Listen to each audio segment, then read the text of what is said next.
Well, hello there, chat. How are you doing today? Did I surprise you? Did I spook you? Did a little bit of the Halloween spirit come to visit or whatever? Critter says hello as well. By the way, Critter, ritual beast. I didn't mention it before, but that's what he is. Which means that I'm a ritual beast tamer.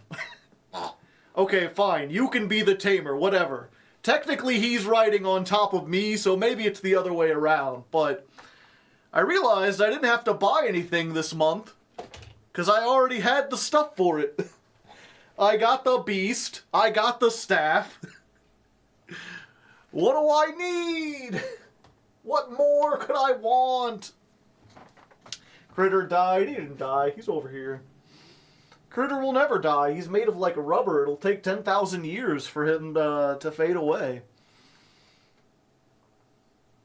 I know that, Kane. Yeah, it's the one I use for Goblin Joe. So, you know, the people who wanted Goblin Joe, you'll get a little hint. You'll get a little something. You need to be able to banish yourself as contact fusion material. Yeah. I got already, people were talking beforehand, and I was like, I'm already coming up with an idea for the intro. It's like, you know, climbing the Master Duel ladder is difficult, and only the best cards with the newest summoning conditions can make it. But what if you don't play those? What if you play a ritual deck? And then there's like a... I'm like, what?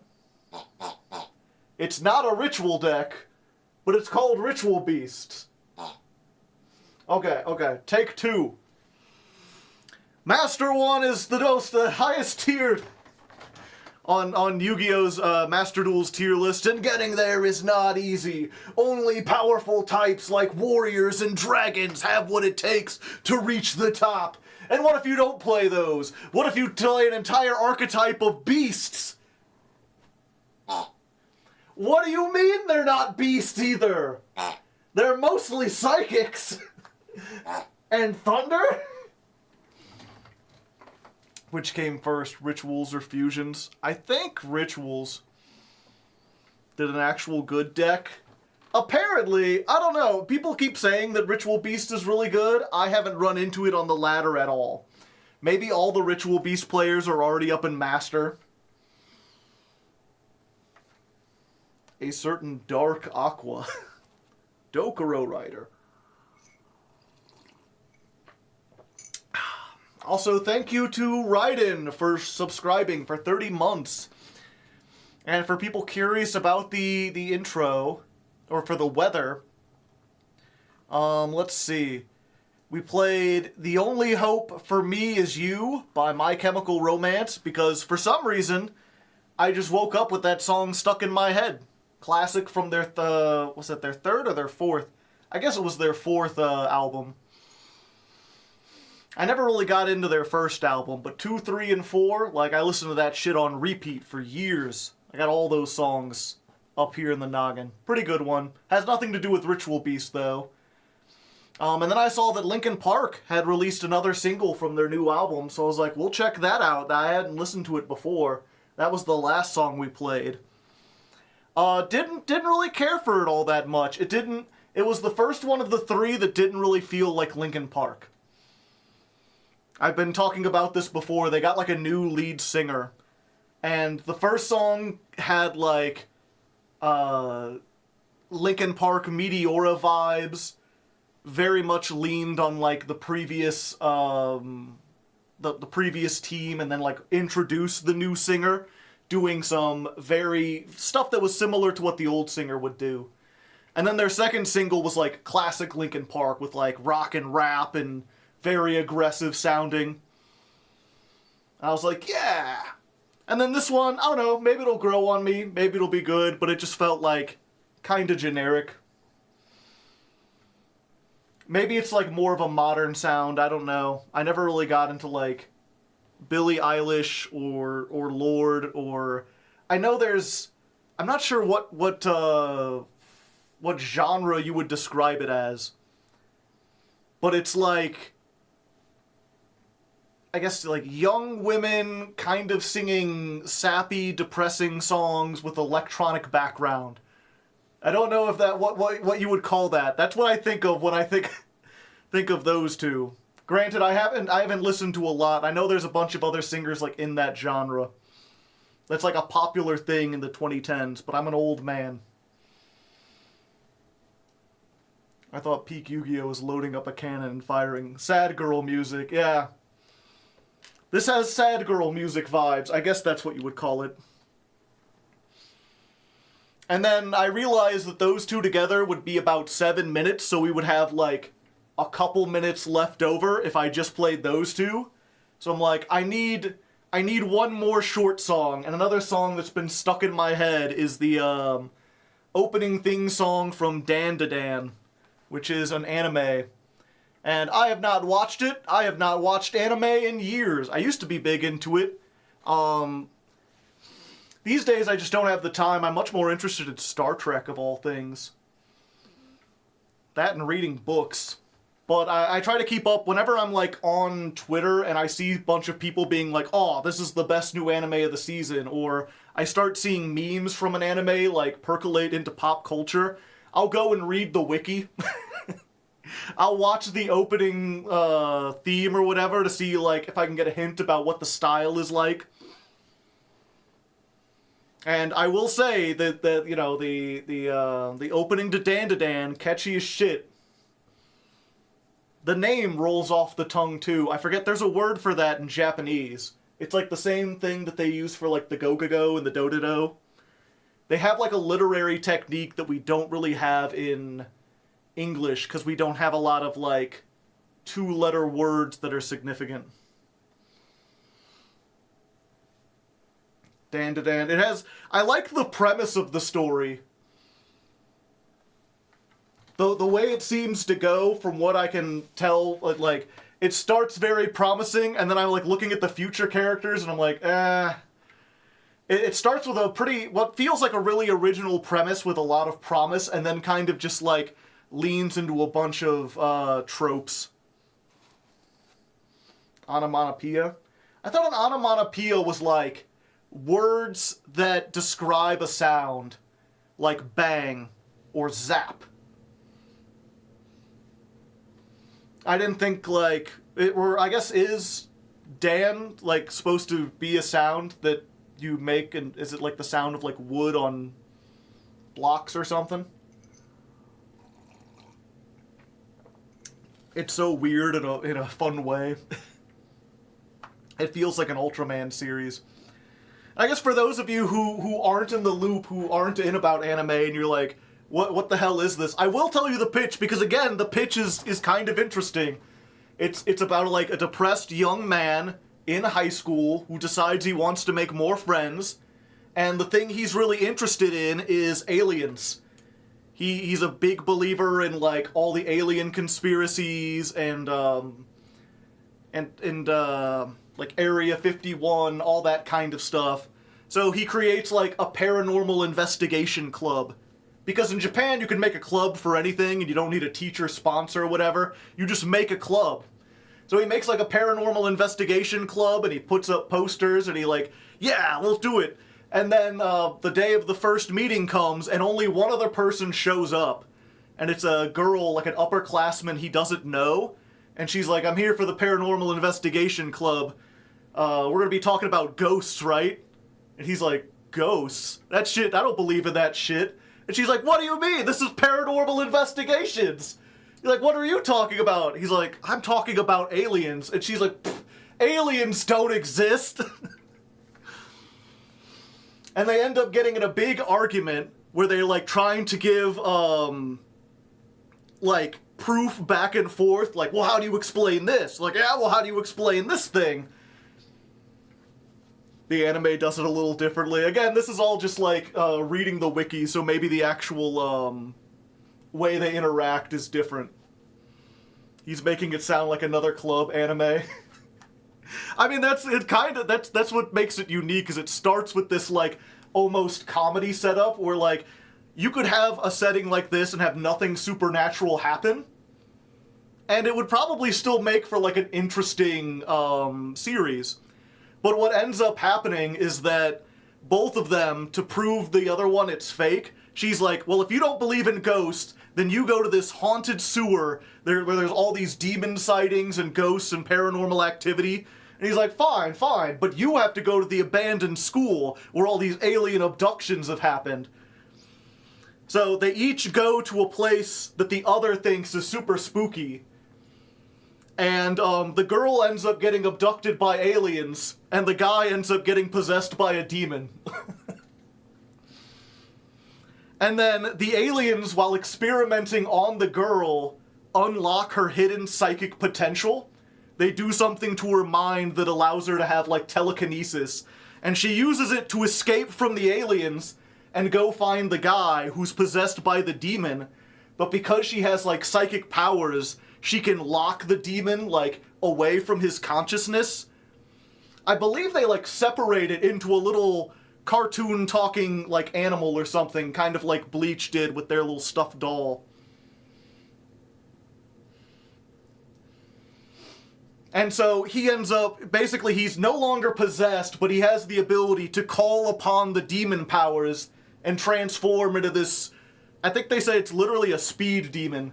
So he's got super fast speed powers, and she's got telekinesis, and now that they know both aliens and Ghost exist, they dedicate themselves and the Paranormal Investigation Club to fighting both extraterrestrial and supernatural threats. The Turbo Granny is the actual demon's name. And then apparently there's a thing where, like, the aliens are coming to Earth because humans are unique among the universe and that they turn into ghosts and they have demons. So, like, the aliens are messing with the demons and vice versa, and, like, there's a big, like, three-way battle between them. It's a real yokai in Japan, yeah. It's like a TLC show, but anime, yeah. Is your leg as hard as ever? Yeah. I mean, it's still, it ain't gotten any worse. This whole explanation makes it sound incredibly fun. Like I said, I read the explanation and I was like, that's a good setup. That's a great setup for a story. I can already see, like, you know, they're gonna have all these different adventures. You can deal with, like, all sorts of weird conspiracy theories and lore. You can bring in your own lore with stuff. You can have other characters. You can have, like, psychic mediums. You can have, like, people who have gotten, like, alien technology. You can assemble, the club can grow and get, like, a whole team of people. And then I was, like, looking into it, and it's like, yeah, and then they meet another alien who happens to look like an attractive young girl, and she also falls in love with the main character. And it's like, and then they add another girl who was also attracted to the main character, and, you know, the original girl who has psychic telekinesis, she was, like, not interested in him, but now all the other girls are interested in him, so now she's kind of got feelings, but, you know, she's not into him that way, Baka.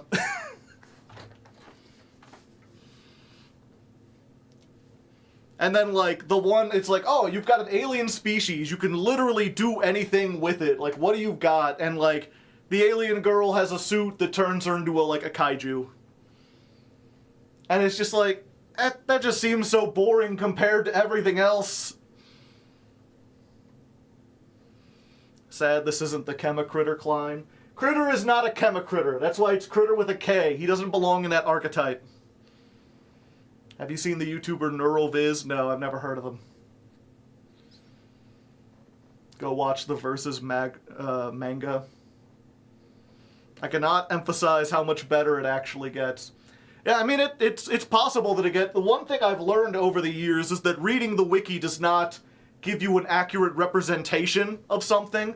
Oftentimes, a premise can sound really absurd or really stupid, but if the story sells it, if the artistry of, you know, the pictures and the words, and in the case of an anime, like the music and everything get you caught up in the moment, they can absolutely sell the most absurd, ridiculous shit and make it, like, amazing. But at least reading it on paper, it just sounds to me like great premise ruined by falling into the same tropes of, like, high school drama, love triangles, harem shit, getting really lazy with the powers, getting not very interesting with the aliens. There's so much potential with aliens. This is a complete side tangent. Someone did mention The Legend of Lefty. I'm doing pretty well on that. But that's not the only story I've written. I have another story I have, like, way on the back burner. I don't think I even have it, like, completely finished yet. But the core concept was going to be this big galactic space opera that takes place, like, 10 million years in the future in a big interconnected galaxy. But the gimmick of it is that there are no humans. It's only aliens. And all the aliens are asymmetrical. So, like, I have, like, sketches or whatever in a book somewhere of just, like, all the different designs and everything. Because I was like, you know, the idea that life has to be, like, divided down the center and have two equal halves is a very Earth thing. Other life may not necessarily be like that. And so I created all these very, like, truly alien designs. Creatures that, like, didn't have torsos. Creatures that had, like, 3 arms but no legs. Creatures with wheels instead of legs. Creatures that jumped on springs and shit. Things that were, like, used to living in low gravity, so they didn't even have, like, a top or a bottom. An opera in space? Yeah. So they had all these weird alien designs, and then the first episode was about a garbage collector who is, like, getting a bunch of scrap from the remains of a big galactic battle, you know, all these ships or whatever, and basically finds a capsule with a human inside it, who of course has no memory. And to these aliens, humans are godlike. They're mythical creatures. They're these things that, like, are said to have existed. Most aliens in their, like, religions or in their distant past have legends that, like, these beings from the sky came and lifted them up and taught them how to use space travel and then disappeared. But that was so many tens of thousands of years ago that no one's sure if it even existed.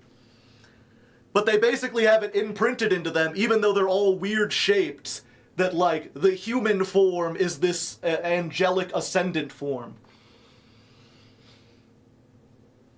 And so the whole thing is kind of trying to figure out, like, is this person actually human? Were humans real? What happened with them? Etc., etc. Wait, is this The Legend of Lefty? No. Biblically accurate human.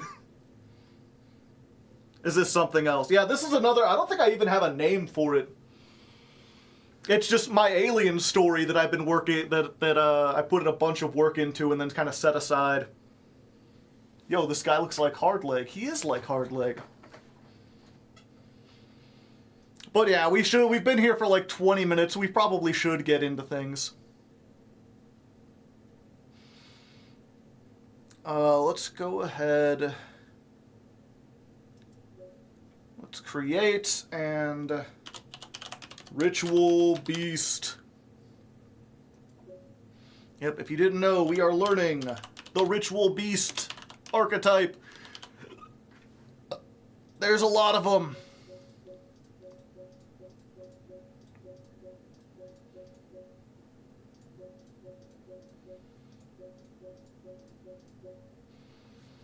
Look at all these. Okay, so I'm not actually going to make a Let's Learn out of this because the Let's Learns do very badly. Also, let's go ahead and get some digital free music up here.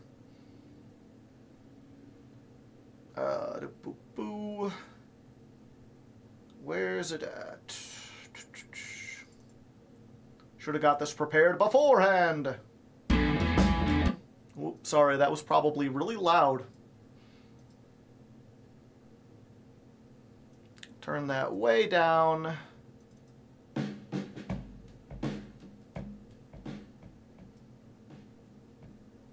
How's that? Is Deck Architect still a thing? Yeah. Just, it was one of those shows. It was a show that was based entirely on people asking questions, and I just haven't gotten a lot of interesting questions lately. Also, what was it? We entered a period where Yu-Gi-Oh! Has evolved significantly to the point that I feel like a lot of, pre-existing theory is not necessarily true anymore. And I haven't quite settled in on best deck building practices where I feel super confident giving people advice for decks. Especially right now where like a lot of the advice is going to be, you know, how can I make, you know, X, Y, and Z deck work when it's like a deck that's like 2 years old and should be good, but the power creep in the last 2 years has just made it like unviable. Is that all the Ritual Beast monsters? I'm kind of shocked, yeah. Okay, so we're gonna give this real quick. We're gonna do the Let's Learn treatment. We're just gonna read through these. You get some ASMR. How's the audio sounding, by the way? Is that too loud? Is it not loud enough?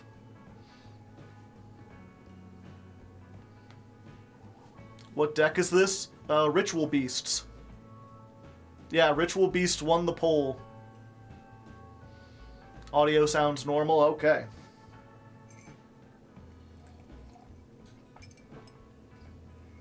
You don't use the pendulums? Probably, I think you use one of them, but because this deck is so complicated, I am going, instead of just watching like deck profiles to start with, I'm going to read all the cards first so I have a little bit more of an understanding. And it looks like they don't have a field spell. They don't have any high-level monsters. So we start with the extra deck, and I guess we just start with the biggest bosses and move down.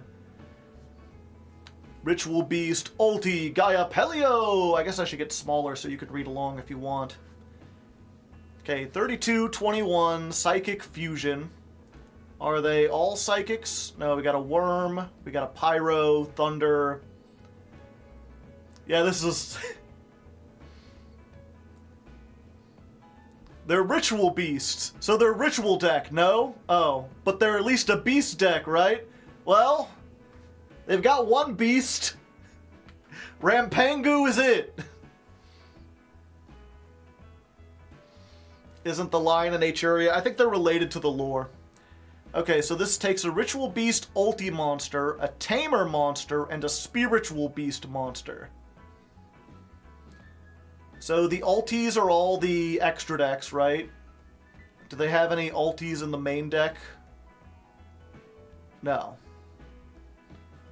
I remember the names are very important here. Because there are Spiritual Beasts, and then there are Spiritual Beast Tamers. The Tamers and the Beasts are different. Ritual Beast Tamer, Spiritual Beast. But one of the weird quirks of language is that the Spiritual Beasts are Ritual Beasts. If you just ignore the first 3 letters, they still count as the archetype. For the same reason that, like, Steel Swarm and Evil Swarm are both part of the Ill Swarm archetype. And apparently there's also a Ritual Beast Ulti. So this takes an extra deck monster, plus a Beast, plus a Tamer.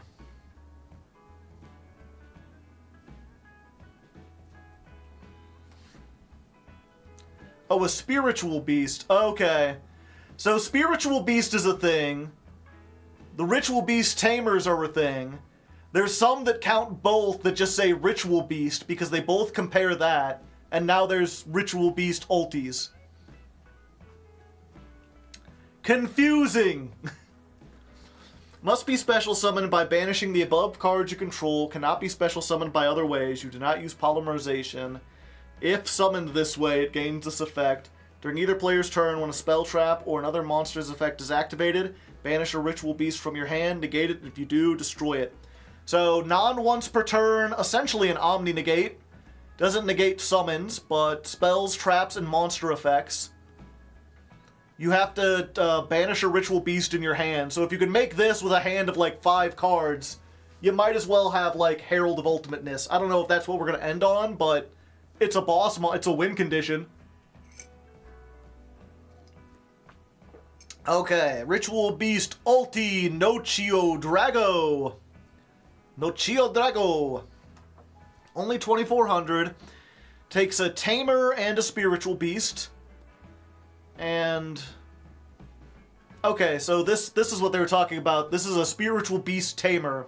So this counts as both a Spiritual Beast and a Tamer. Whereas this is only a Tamer and this is only a Spiritual Beast. Okay. Must be special summoned by banishing the above cards from your field and or graveyard. Wait, was this graveyard too? No. Okay, so this is like the Yubel thing. You get this stuff in the graveyard, although it sounds like we're banishing a lot, so maybe stuff doesn't end up in the graveyard. We'll see. You can only special summon once per turn, so it's not as good as Yubel. Your opponent cannot target other Ritual Beasts with card effects. Quick effect, you can return this to the extra deck, target a banished Ritual Beast, special summon it, it cannot attack directly. Yeah, her elbow's normal here. If you don't know, she's got a tiny little elbow. One of your banished Ritual Beasts. And cannot be special sum. Okay, so you can't, like, tag this out and get that. So it just tags out to any banished Ritual Beast. Can't be special summoned other ways. This one can be special summoned other ways. So can that one... okay, so the old ones can't be special summoned in other ways, but I might be able to get back, like, the boss monsters. You can summon Gaia Pelio, but you can't use its effect. Interesting. Interesting, if true. Okay. That is, so it just offers protection. It's a 2,400 beater. It can tag out for something that's banished, which I guess can get you some of your effects back or whatever. But that monster can't attack directly, so you can't use this to, like, do cheeky I mean, you can do battle phase shenanigans. But you've essentially got to, like, summon this and then tag into something else, attack a monster with that, and then go into stuff. You just kind of use it to link climb and then banish it. Oh, okay. Yeah, we'll figure it out. Okay, this is one of the older ones. A Tamer and a Spiritual Beast. Can't be summoned other ways. If it attacks, it's unaffected by other cards' effects until the damage step. During either player's turn, you can return this to the extra deck, target 2 banished monsters, 1 Tamer and 1 Beast, and special summon them. Yeah, so that's the main thing, is any 2 Tamer and Beasts can make this or, like, 2 other things, and then they can just kind of tag out at quick effect speed. So they can dodge a whole bunch of removal, and this just gives a whole bunch of attack. Or not a whole bunch of attack, but it lets you attack through some stuff. 2,600, not great, but it's not awful. Nobody uses it. Ulti Canahawk. Be prepared to see this a lot. Once per turn, target 2 banished Ritual Beast cards, return them to the graveyard. If you do, add a Ritual Beast from your deck to your hand. Quick effect, you can return this card to the extra deck, then target 2 banished monsters, a Ritual Beast and a Spiritual Beast, summon them. Follow for follow back. That sounds like bot shit.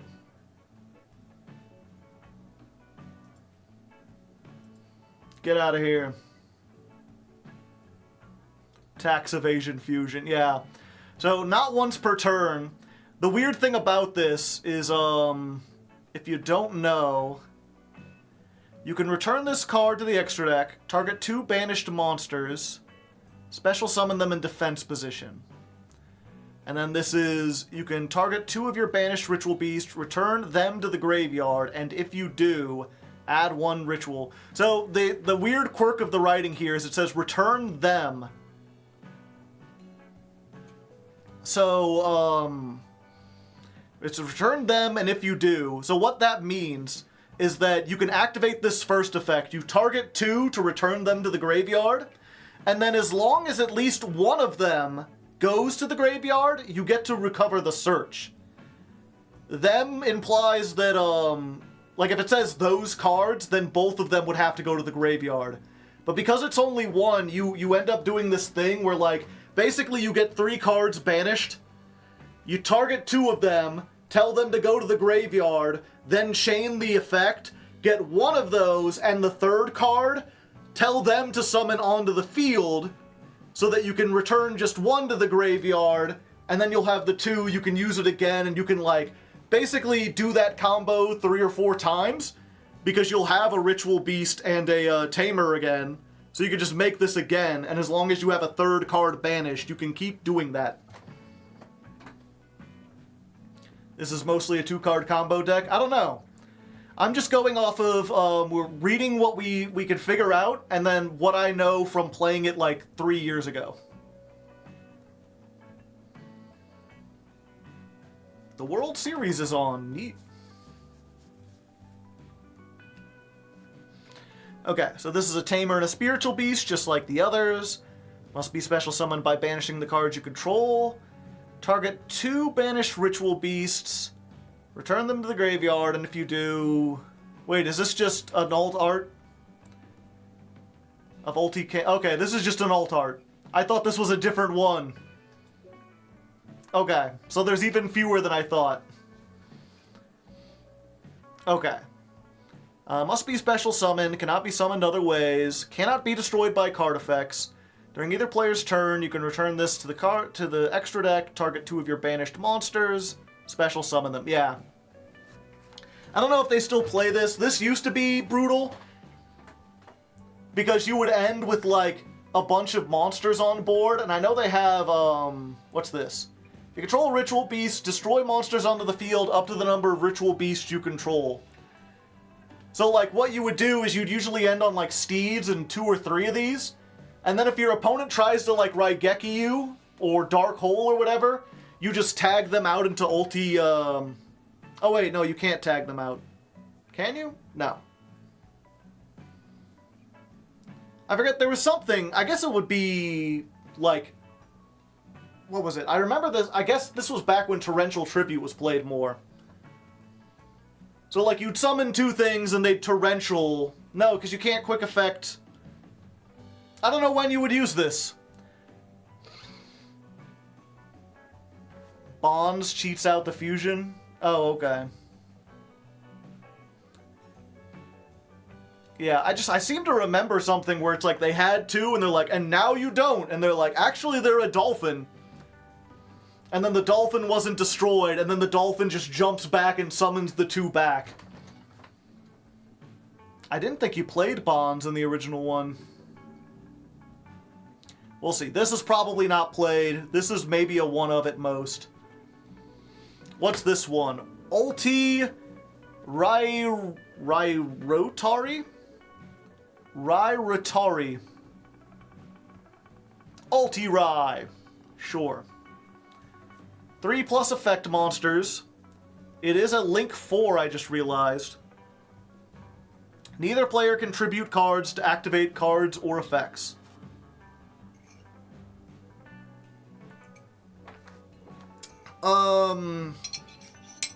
Kaijus don't activate, though. They're parentheses from your hand, so you can still Kaiju stuff. This isn't protection against that.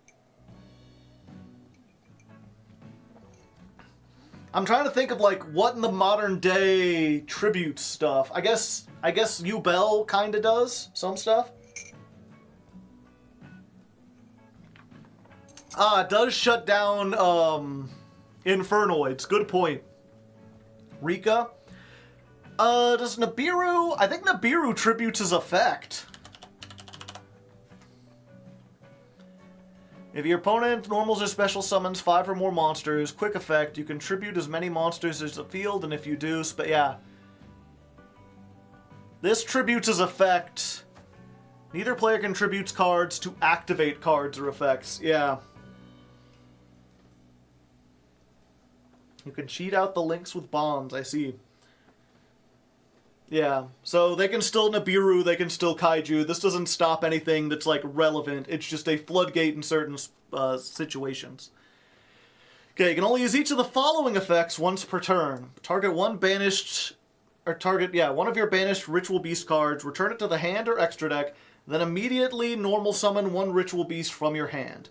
Okay, so it's an extender, despite being a Link 4.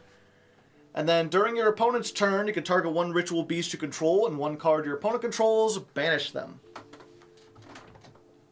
Huh, people in chat were saying this is really good. A Link 4 that lets you extend, and is a... I guess it's a quick effect banish, but it targets... It's not nothing, but it's not a win condition in the same way that this is. It stops you, Bell. True. Alti Cumulofalcos. 2 Ritual Beasts. Ritual Beast monsters this points to gain 600 attack and defense. You can banish one Ritual Beast from your graveyard, and then normal summon a Ritual Beast from your hand. You can only use this once per turn. Quick effect, return this to the extra deck, target 2 banished cards. Okay. This is what I expect out of an extender. 2 monsters, put them together, let you normal summon another monster. You can tag out to get 2 more, probably makes it really easy to make this.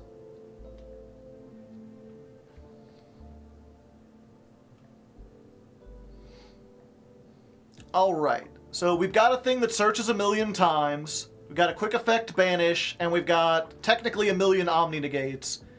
Not a whole lot in terms of, like, monsters. It really does feel like this is going to be like Gaia Pelio plus Steeds. I don't know. Actually, normally I'd go through the monsters, but I know from playing this before that, like, the monsters are mostly a resource engine. This is the only new one. So let's remind us, we already know what Steeds does. It's if you leave a couple Ritual Beasts on the field, you can non-targeting destroy some stuff. Discord, my Discord is for patrons only. You gotta have $1. It's a paywall, the smallest paywall in history, but it keeps all the kids and trolls out for the most part. Okay, Ambush. Target 1 Tamer and 1 Spiritual Beast that is banished or in your graveyard. Wait, target 1 of your Ritual Beast Tamer monsters and 1 of your Spiritual Beast monsters that are banished or in the graveyard. Special summon them in defense for the rest of the turn. You cannot special summon except for Ritual Beasts. Okay, so it just gets 2 cards and summons them back. People pay $1 to troll? No one has yet. I suppose they could, and as soon as they start, we'll probably have to up the pledge amount. But it stops lazy trolls. And the thing is, like, you know, the thing about having the paywall, right, is that it's not just, you can pay $1, and then if you come on the Discord or whatever and start trolling, like, just start, like, spamming slurs or whatever, like, okay, we'll just ban you, and then I'll ban you from the Patreon. And so then if you want to do that, you need to get, like, you need to make another account on Patreon, get another, like, credit card to donate another $1, and then, like, make another Discord account.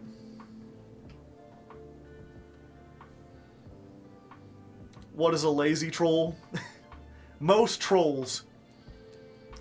Don't get me wrong, there are high-effort trolls who will go out of their way to, like, ruin someone's life, but usually those are saved for, like, people much more extraordinary than me. There's a lot of people who just hang around, and, I mean, that's the thing, is, like, the reason they are trolls is because they can't create anything that'll get, like, an emotional reaction from people.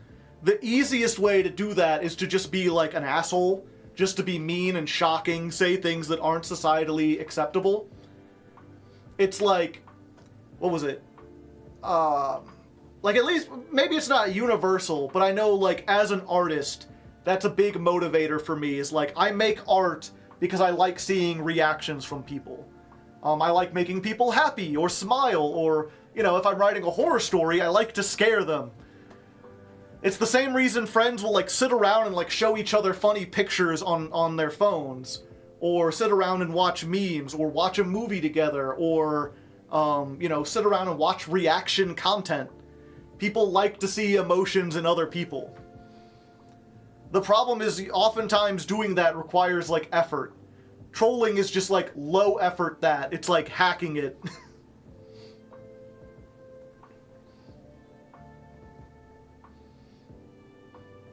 Essentially. Tournament replay, that's fine. It's all good. But yeah. Anyway, let's see what we've got. So this one I can't imagine we're playing. Maybe a one of. This one, depends if we can search it, maybe one or two. Ritual Beast Inheritance. Monsters your opponent controls lose 200 for every different type among the Ritual Beast you control. How many types do we have? Psychic, Worm, Pyro, Thunder, Aqua, Beast, that's 6.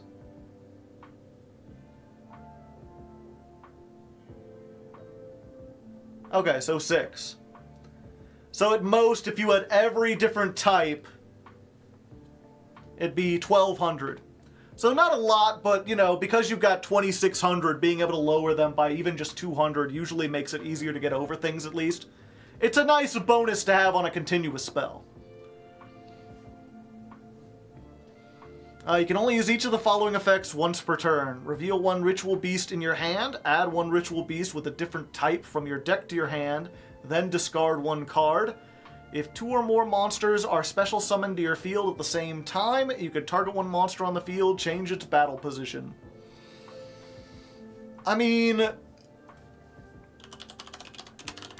it's a searcher, so it's probably a 3 of. The more I read this, the more surprised I am that this is, like, doing so well, because, like, granted, maybe you want the discard from your hand, but, like, having to discard for a search, having to reveal and discard for a modern search feels like way too many restrictions. You know, Bell is just like, destroy a card in your hand, summon a card from the deck. They don't have to be different types. They don't have to have, like, different names. You don't have to, like, put a card back in order to do it.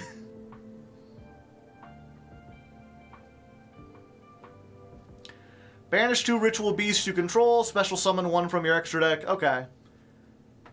So that's maybe a one of. Banish 1 Ritual Beast from your hand, target 1 Ritual Beast that is banished in your graveyard, special summon it. I doubt it. Yeah, this does get the links, so that's pretty neat. There has to be ones you control. It would be nice if this was from, like, the graveyard or anything. You could search everything with Ulticanahawk. True. It's... add 1 Ritual Beast card. Yeah, so get Steeds. Bond. Okay. You cannot Pendulum Summon except for Ritual Beast and Zephyras. This cannot be negated. When this card is normal or Pendulum Summoned, target 1 Ritual Beast in your graveyard, special summon it, but destroy it during the end phase. So this one I could see being played as a one of.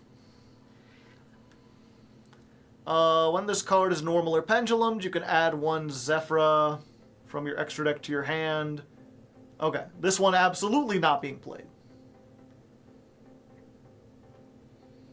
I mean, I guess technically you could search both of them, so maybe there's a world where you get, like, this one and the other one through Canahawk and then Pendulum the other 5 in your hand.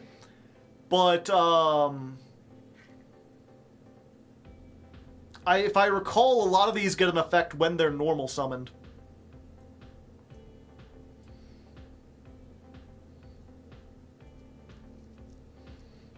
Or we could add some Zephyrs in there, yeah. Okay, let's see what this one says. Spiritual Beast Tamer Laura, 100 attack. Weak, useless, Joey would never play this card. You can only special summon 1 of these once per turn. I believe they all have that, right? You can only special summon Laura once per turn. You can only special summon Elder once per turn. Yeah. So that's the thing to prevent Canahawk from going out of control, and also why everything normal summons. You've got like 3 different cards that give you additional normal summons, so you're gonna like normal summon, send them away to make Canahawk. Tanahawk summons 2 of them back, send them to the graveyard for like Cumulofalcos, normal summon again, banish those 2, and that's part of what makes it difficult to play, is keeping track of what you have and have not summoned yet. Because if you mess up and try to summon like ones that you can't, or get the wrong ones banished, you're just screwed! Okay, you can discard this card immediately after this effect resolves, normal summon a Ritual Beast from your hand. So it's just a bonus normal summon.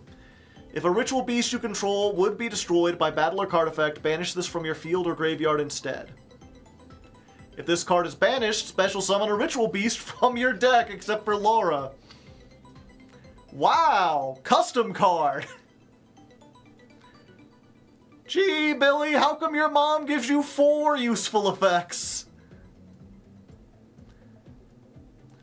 I thought the way people were talking about this, I thought it would only be useful because it has all the names, because it counts as a spiritual beast and a tamer.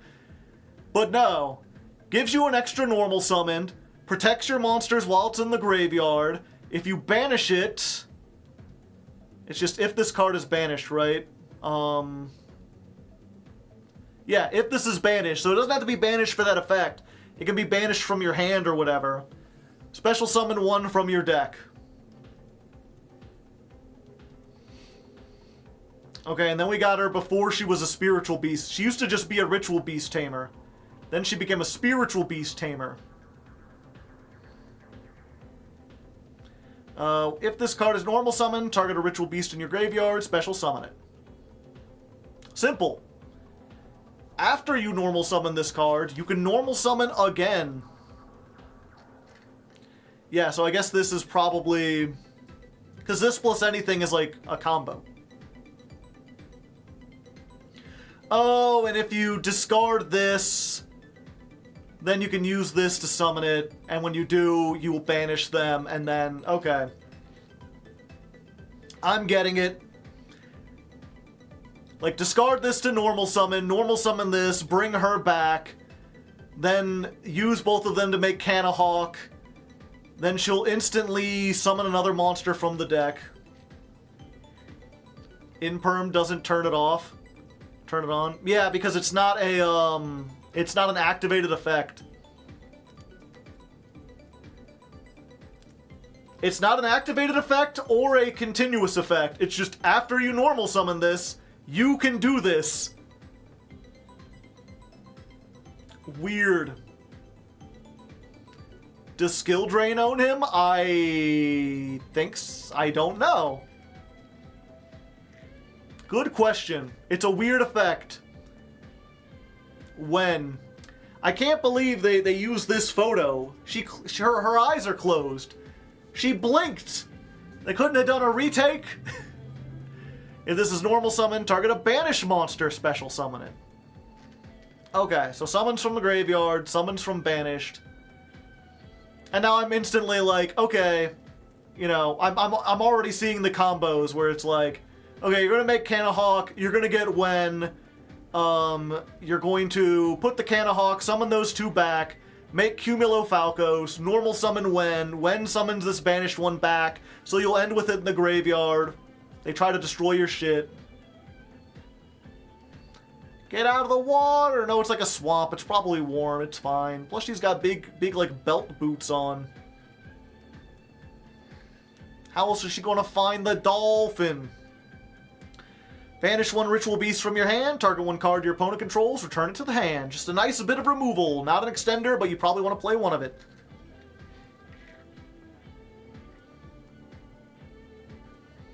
Yeah, I talked about that, Crazy Diamond. Okay, Canahawk, before it was ulti. Once per turn, banish a ritual beast from your deck face up. During the second standby phase after this activation, add the banished card to your hand. Yep. Okay. It's like I remember this from originally because it was like, they're like, you banish it, and then 2 turns later you add it. And they're like, that's too slow of a search. It's like, you're never going to get that far. You're banishing that so that you have a 3rd card banished for Ulti-Canahawk.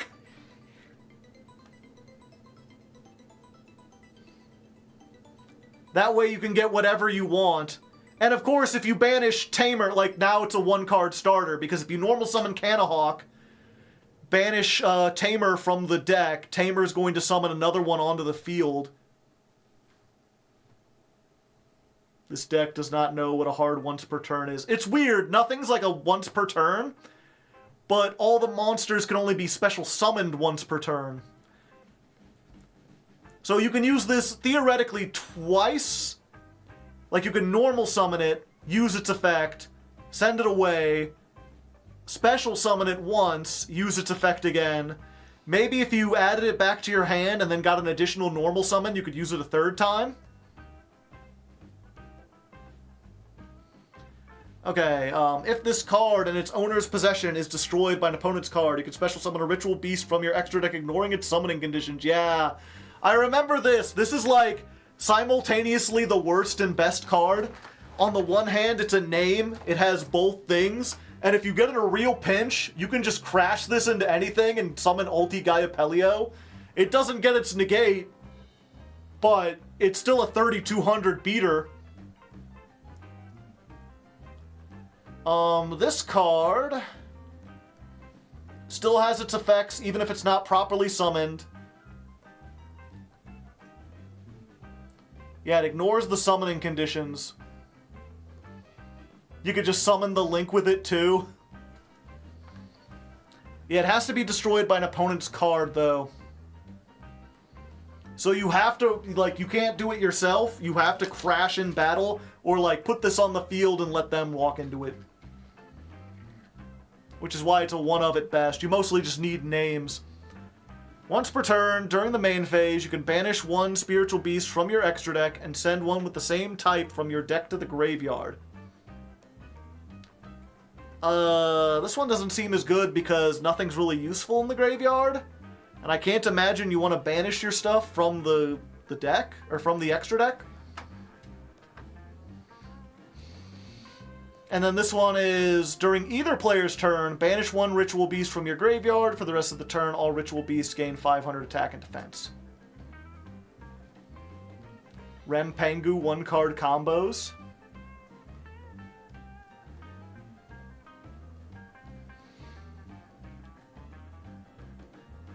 Okay, so banish 1 from your extra deck, send 1 with the same type from your deck to the graveyard. So I assume you send her to the graveyard, but then how do you banish her from the graveyard?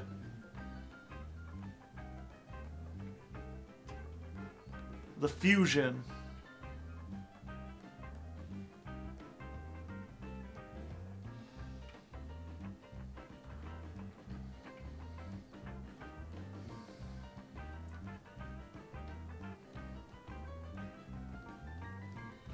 Ah, okay. Oh, gotcha. So you summon this, you send Laura, you make the new fusion by banishing Rempangu and this, and then she triggers getting you something out of the deck, probably a Canahawk. See, I would not have figured that out. That's why we need to watch a bunch of deck profiles, which is what we're going to do next. Now that I have some concept of how this deck works and what the combos are, now we're going to look to the people who have already labbed all this out. And if you're watching this on YouTube and you're somehow unfamiliar, I'm going to be skipping over this part. This does not get included on Raw Hardleg because I don't like the idea of re-uploading other people's deck profiles to my YouTube channel. Even if it's in the middle of like a 4-hour stream, even if I am adding my own commentary, it just doesn't feel right. Plus, sometimes I'm very analytical. I often criticize people, and I'm not sure if that criticism's necessarily fair. I don't like leaving up like a video where I'm just like, why is your thumbnail like that? Why are you on that side of the screen? Why do you don't understand how the green screen works. You've got this big glow around you. Maybe some people would find that useful, but I don't think it would. They didn't ask for criticism, so I'm not going to give it to them unneeded. But if you want to see this live, you can come down to the Twitch and watch like the Twitch people. They get to see it. It was a fun time.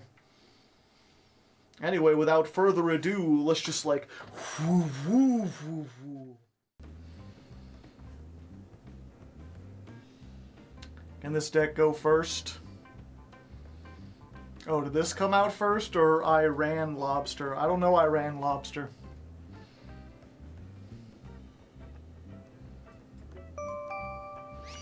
I burned down a cowboy hat. Burned it down? Okay. Fuck, I forgot all the combos, chat! How am I gonna go do anything? I forgot the combos!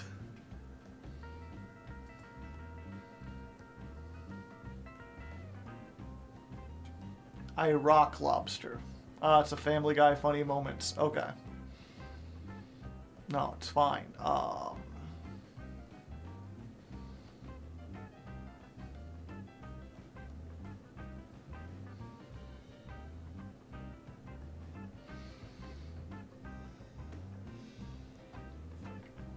I've got so many extenders.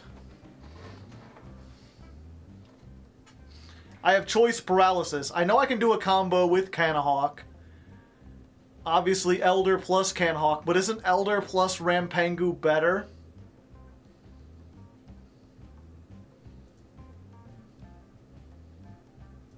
No, I'm gonna learn better by doing. Let's see. Elder, go Rampengu. Rampengu effect. I'll get to send this guy.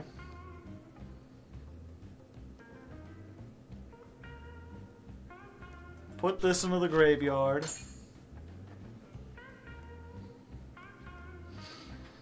And then we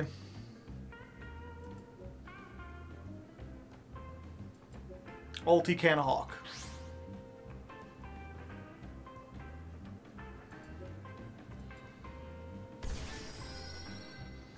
Okay, so what do we say? We got both of those.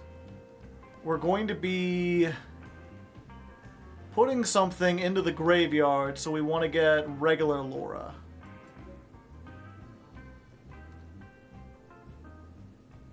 So we activate this. We're going to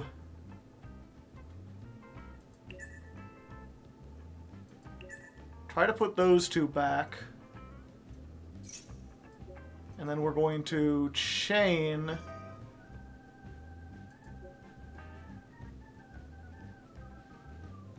oh, I needed to use the other one. I've already fucked it up. I needed to put Gaia Pelio into the graveyard.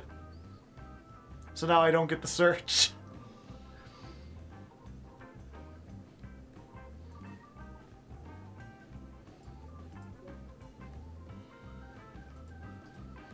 Okay. That's fine. We would have just searched Canahawk anyway.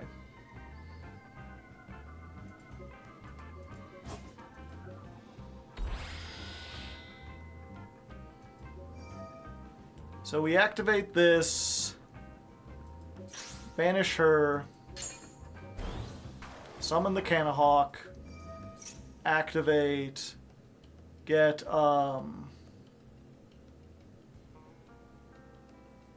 Winda.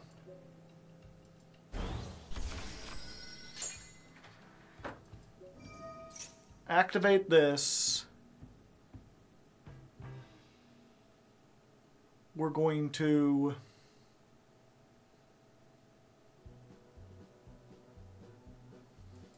banish this guy. Now let's try this for real this time.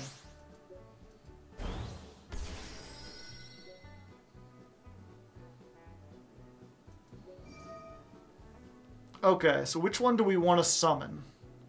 We haven't summoned Tamer yet, and we want it in the graveyard. Or what do we actually want in the graveyard? We've already special summoned Canahawk, so we want that in the graveyard. And then we want to summon this. So we do that. Turn that to the extra deck, and then we summon her and the one we haven't summoned. There we go. And we haven't summoned her yet, so we get when.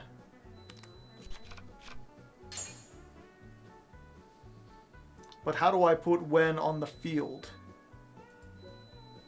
This guy gets me a special summon, right?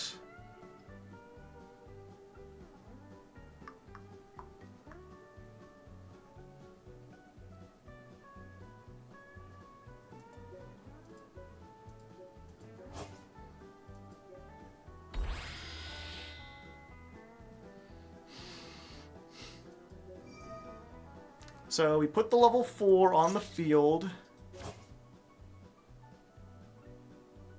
Oh.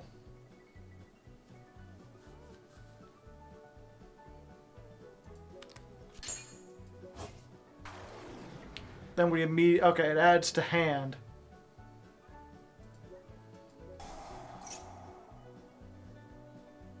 We can only summon a level 3.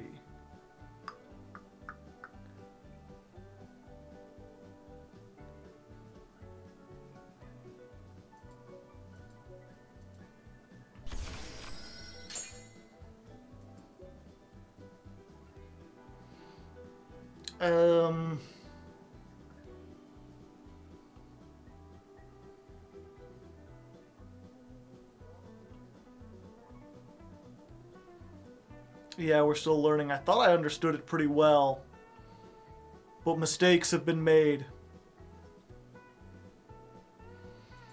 Okay, so let's make this.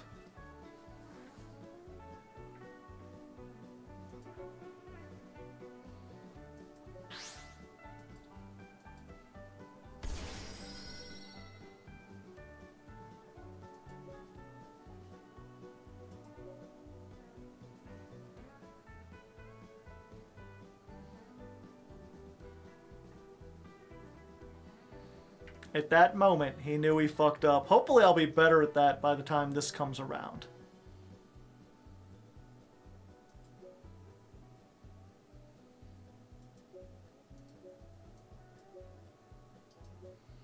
Oh, can this not be used? Okay.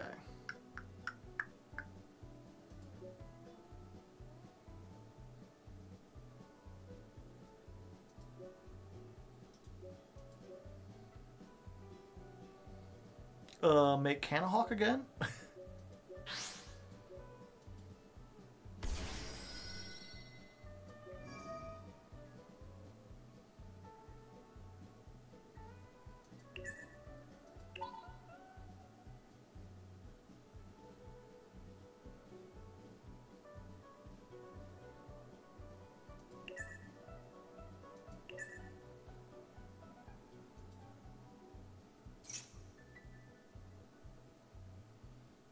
Oh, and I've already summoned everything.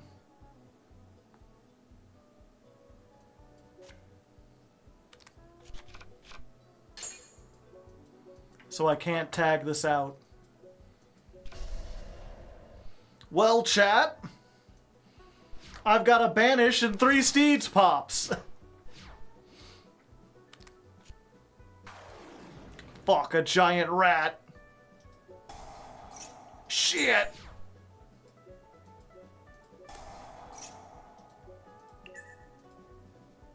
Oh, it's only monsters.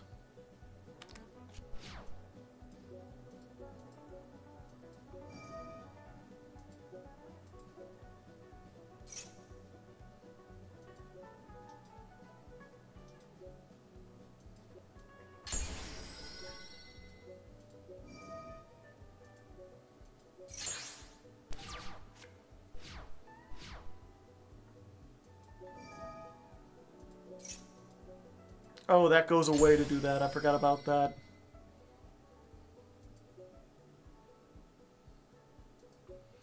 Well, look, the important part is it took me 2 turns, but we got to Flame Banshee. It's what we always wanted.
I don't have a tamer. It's fine. How long do you plan on continuing the stream? At least another hour.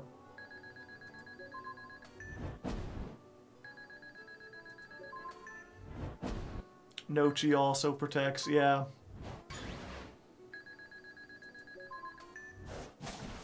Okay, it's fine, chat. You know, I still beat the AI. We're good, we're good. Give me a second. I had my air fryer heating up. I'm gonna make some hash browns. This should only take a minute. Less than a minute. You can time me. Start your timers now, if you dare. But be warned, by the time your timers reach the anointed time, your time will be up. For I will have returned from the land of the hash browns, and in my hand I'll be holding, well, nothing. Maybe a soda or something. Soda would be nice. I do like a nice soda from time to time. You know, when I was a wee lad, I used to get a soda pop down from the county fair. It was a great time, you know. All sorts of fun things going on there. As long as you don't go into the clown room. The clown room can be kind of scary. Alright, what's my time looking like?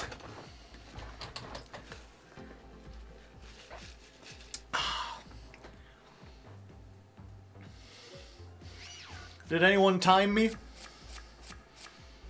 Less than 40 seconds. Got him. Okay. So we put this out. If they hand trap us, we'll know what they've got. Normal summon. Special summon. Canahawk.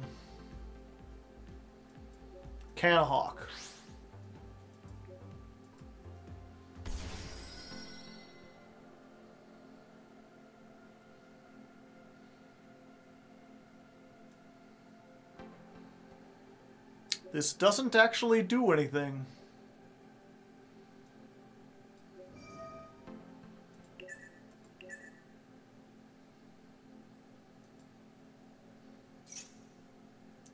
Like if I turn this back... Yeah, I should have made Nochi.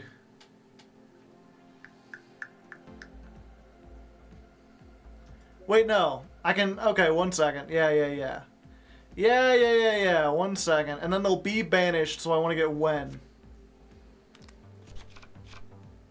So we get Wen. Then we Nochi.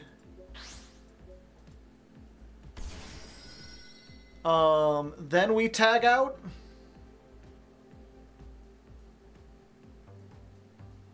Yeah.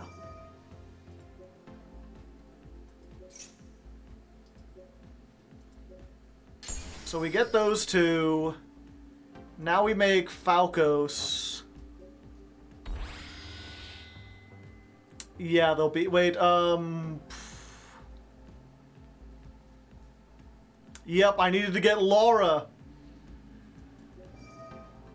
You need to think a step ahead. I was like, and then they'll be banished, except I already summoned those.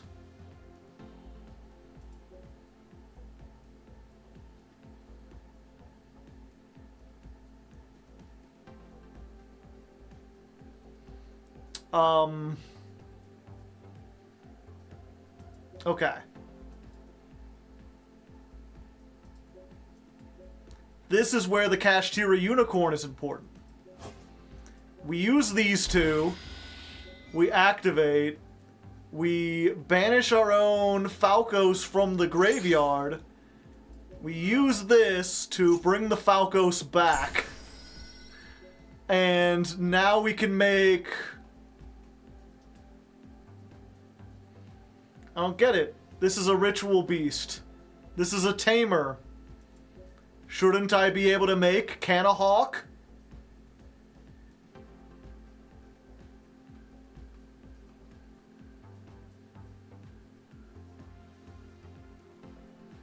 Oh, I need a spiritual beast. And this is just a ritual beast. Gotcha.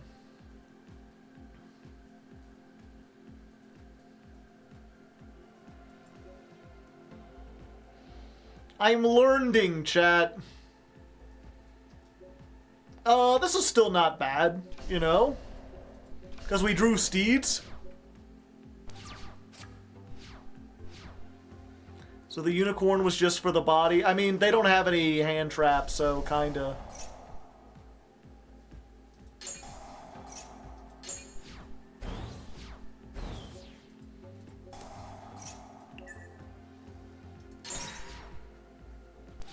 But the idea is, yeah, let's just go ahead and use this now. The idea is we have the ability to search Nemesis Flag and the Nemesis Corridor. Flag gets us into Protoss, and Corridor gets us into Thunder Dragon Colossus. So by putting out the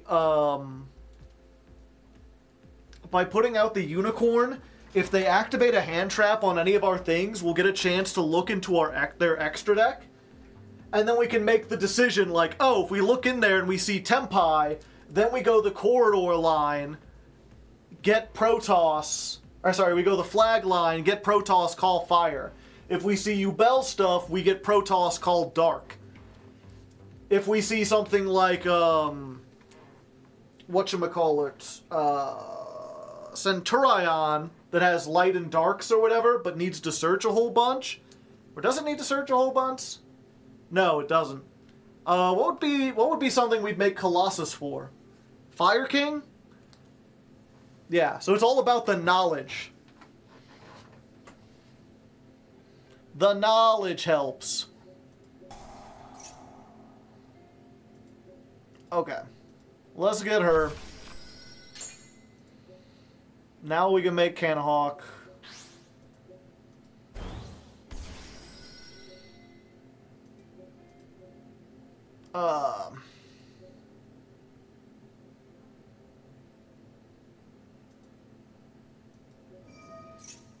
Activate this. Summon, what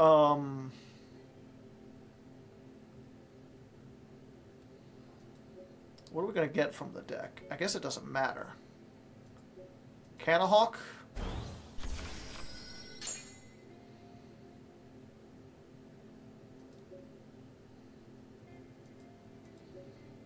Yeah, we want to get stuff in the grave. So we Canahawk. We Canahawk send Pangu. Activate. We're going to put Pangu into her back. Then we're going to chain. We want her and... Oh. I'm getting the Tamers and the Spirituals confused. I guess we already special summoned her? Fuck, I'm already having trouble keeping track of what's been summoned or not.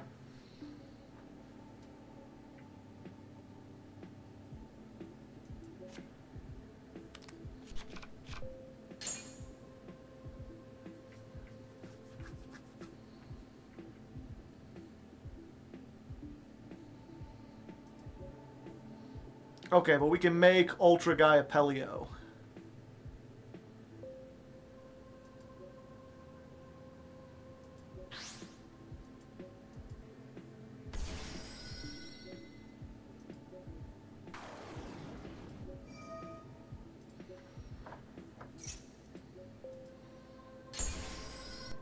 This is just a big square.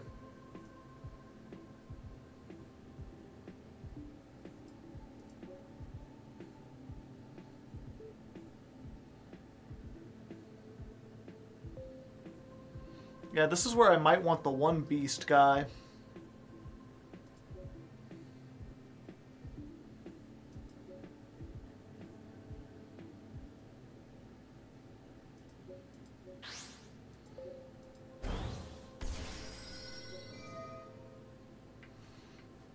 Okay, so I've already summoned Kanahawk and Rempangu.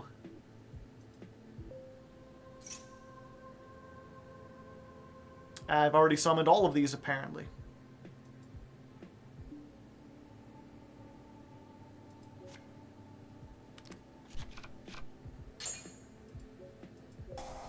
Yeah, maybe it's just the,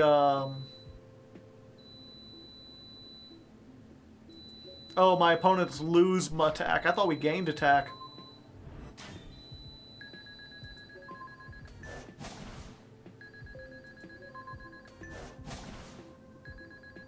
Yeah, didn't even OTK. On an open field!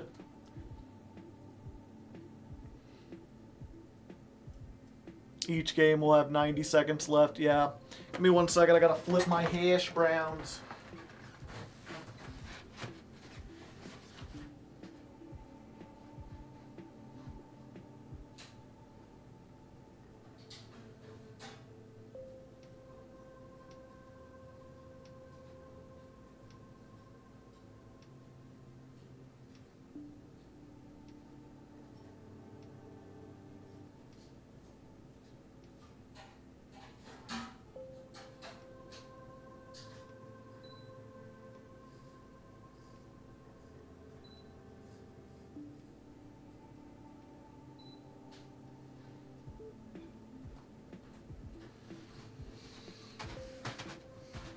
Yeah, it's unfortunate. Usually...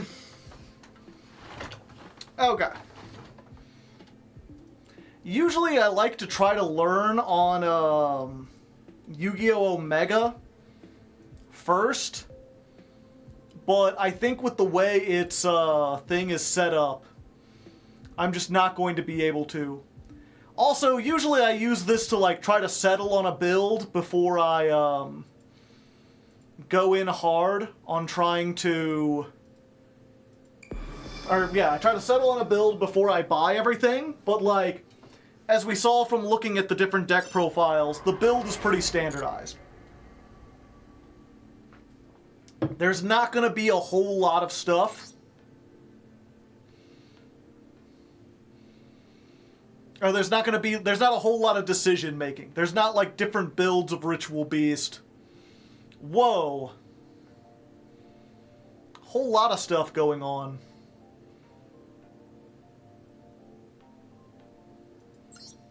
Tryout Duel, Halloween. Tricky Reception.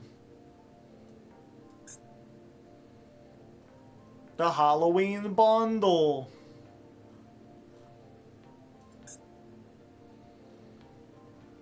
They got a Gold Pride / FA pack that has the new Gold Pride synchro that doesn't really fix all their problems.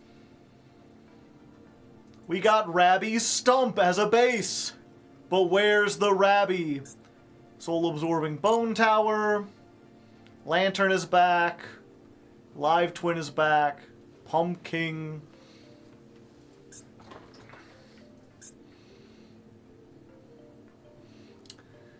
Summon Sorcerer is back with a...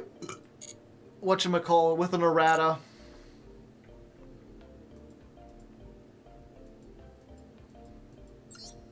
Nothing too exciting.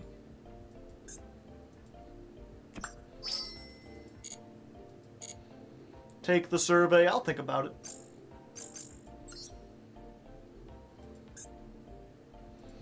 I guess we can look at this deck. Not deck. DPH Grandamore. I've never even heard of this. Is this new? It's a generic level 8 synchro. If this card is synchro summoned, special summon a level 4 Cybers from your graveyard, but negate its effects, and you can't special summon except for Cybers. When your Cybers monster battles your opponent's monster and inflicts damage, you can banish this from your graveyard. Inflict that much damage. Just what Cybers needed! Another extender that helps them OTK!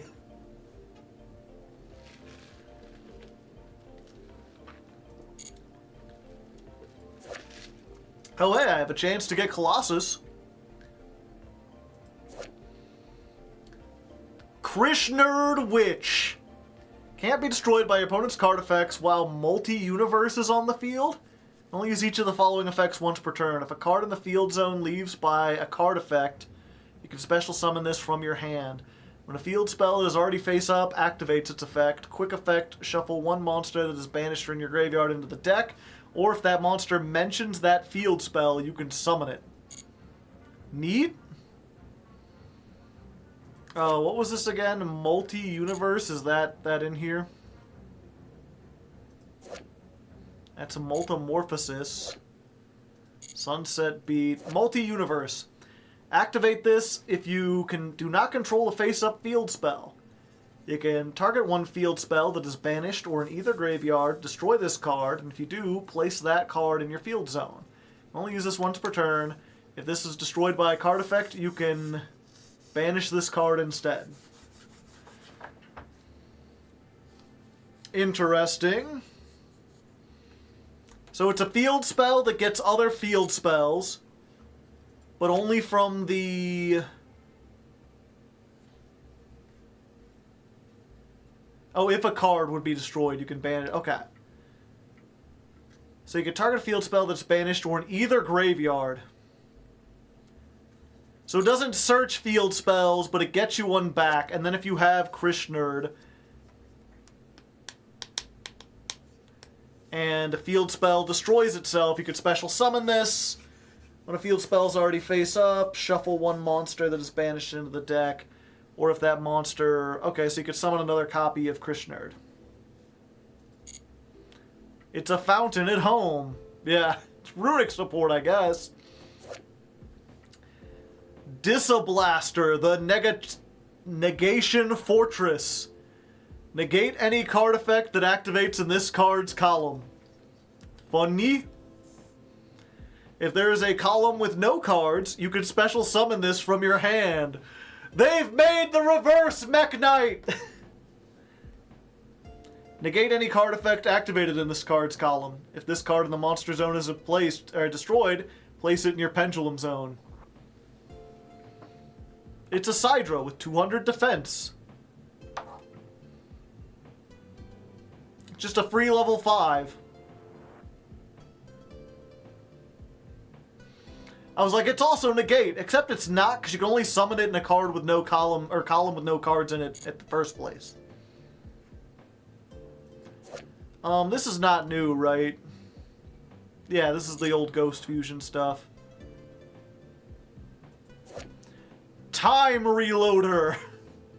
Is this a Vylon card? During your main phase, if another monster is flipped face up, special summon this, then change one monster face down. During the main phase, if this card is flipped face up, target one monster in your graveyard, special summon it face down, change one monster on the field face down. Ah, I see! Is this ninja support?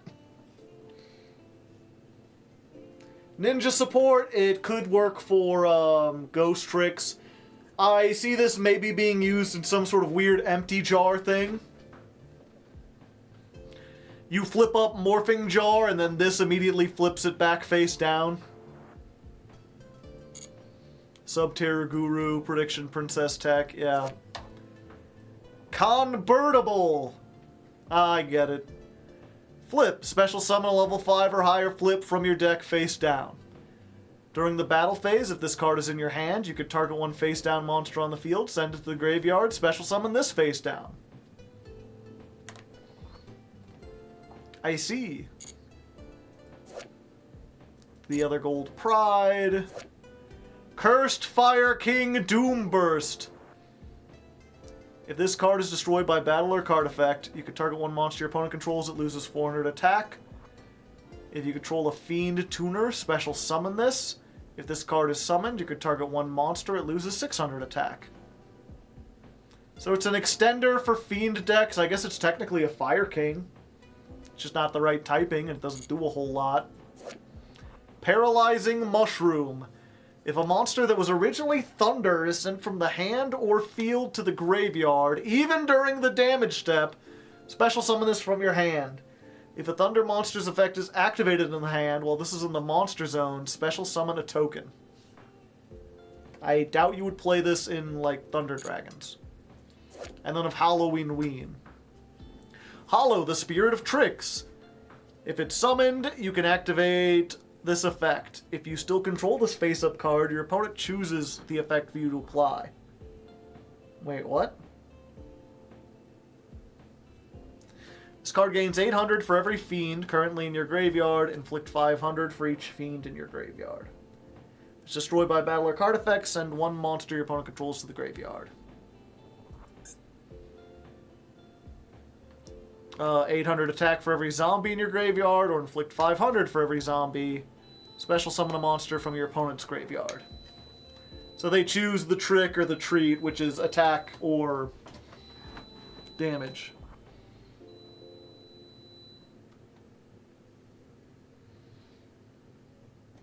So you summon these, but your opponent chooses which one they do. So if you could fill up your graveyard with zombies, but they could just be like, it gains attack. Unless you banish it from the field with like Fairy Tale Snow, then you get to choose because it's no longer face up on the field.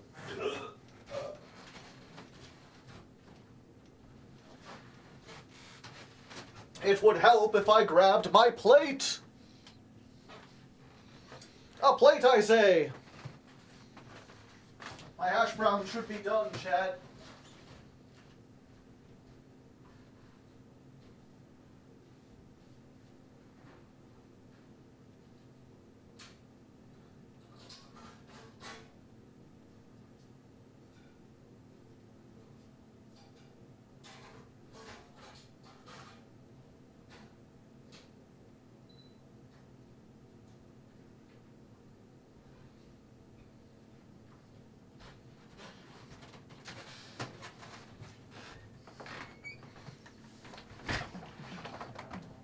Hashtag hash browns. And then they put Thunder Dragon Future. That creepy little punk. It's an Infernity card. Is this new or is this... Did we have this already? I know this was like a Duel Links exclusive, wasn't it?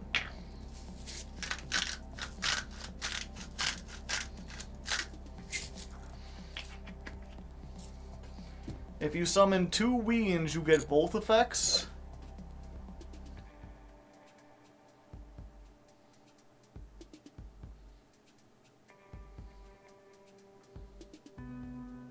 You can only use each effect. Why would you be able to use both?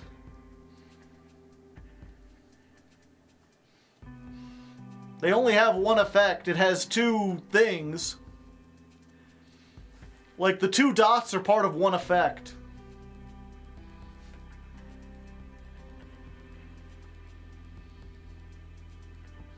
Yeah, its 2 effects are it either gains attack or inflicts damage. And if this is sent to the graveyard, special summon them.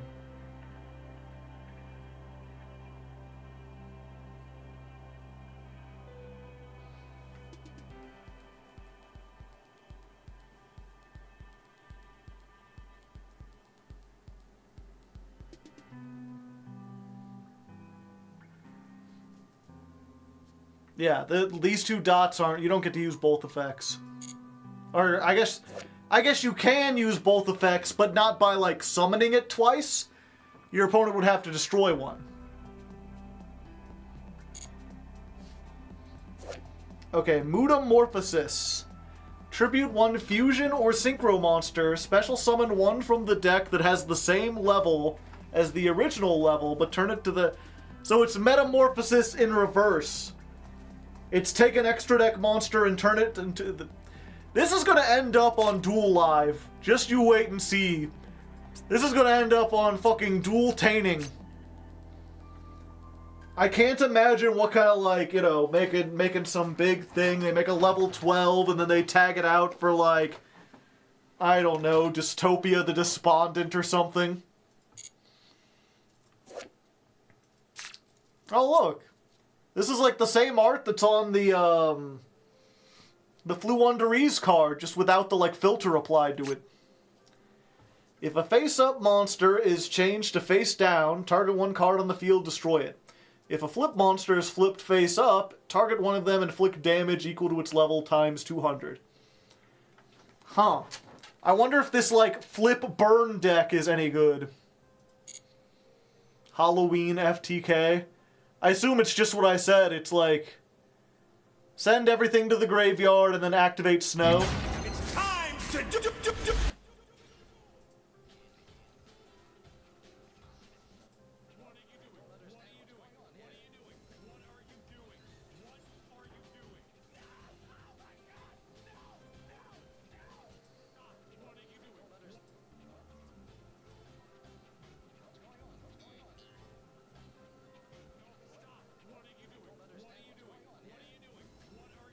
I'm confused.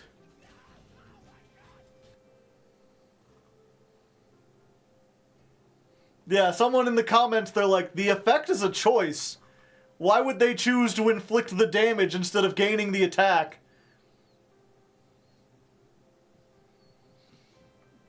If you're still playing, I might be back. If not, have a good night. Have a good one. Do you think you could do another ladder climb with Galaxy Eyes, please? It's not up to me. The patrons decide what deck I play. Terrors of the Afterroot. Target one monster in your opponent's graveyard, special summon it to your opponent's field, then banish one monster your opponent controls.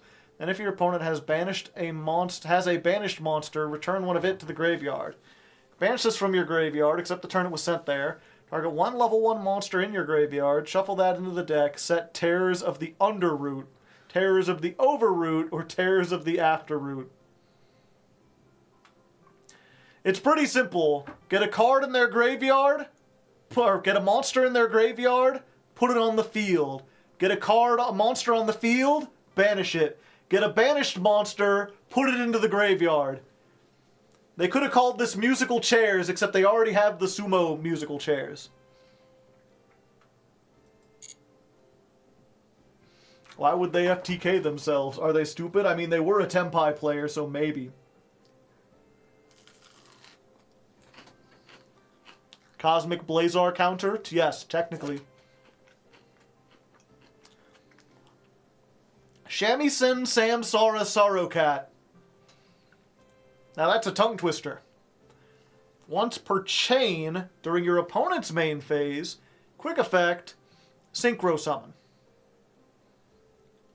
Huh. If this card is in your graveyard, you can target one other synchro monster in your graveyard, return it to the extra deck, special summon this card, banish it when it leaves the field. Alright, I'm sure that'll be useful at some point. This card is sent to the graveyard, add a Ghost Fusion. Okay, it's just Ghost Fusion stuff.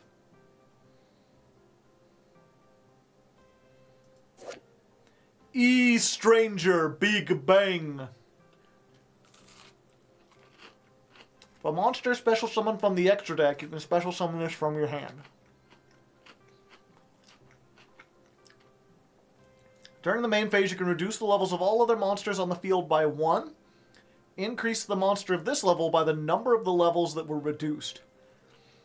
During your battle phase, or your opponent's main phase, if this card's level is 8 or higher, destroy one other card on the field, and if you do, this card's level becomes 5.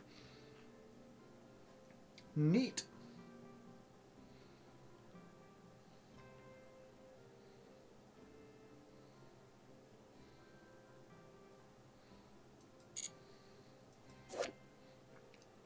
Procession of the Tea Jar.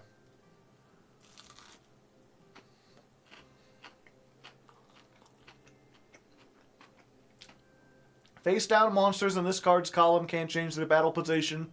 They can't activate set cards in this card's column. During your main phase, you can move this to an adjacent column. If this moves, change other monsters in this column to face down defense position. These are neat in, like, limited formats. I wish there was, like, like a draft format, because these would be really fun in that. Big Kitty. Flip, draw a card.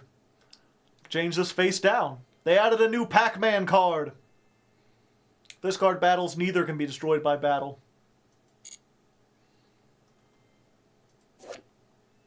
Swarm of Centipedes. Gross. It's another Pac-Man. If it's flip face up, target a monster on the field, change it to face up attack or face down defense, and then you can flip it face down again. We're munching noobs!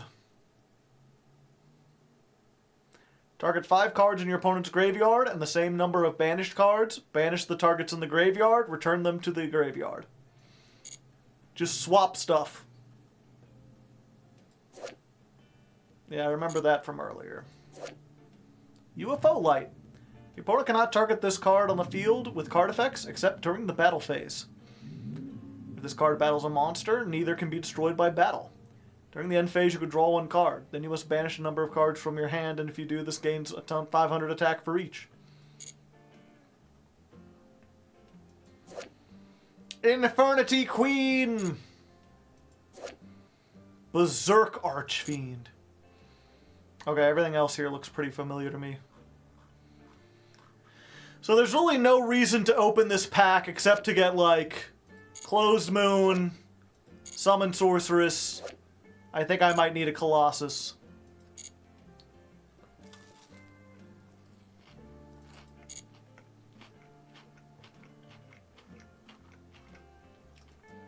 Ooh, I do get 1 free pull. 1 free pull. 1 free pull. What will I get if my 1 free pull doesn't look like anything? 1 free pull. Oh, I got something. Will we get the 1 new card? No. But we already had 3 Leon, so now we can break down a Leon. Yay, ultra rare points.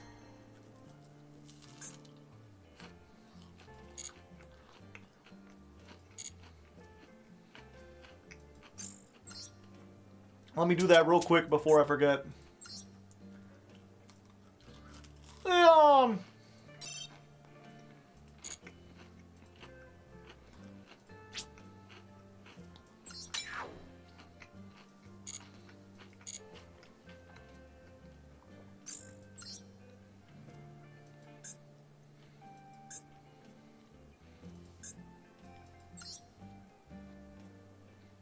Just do anything?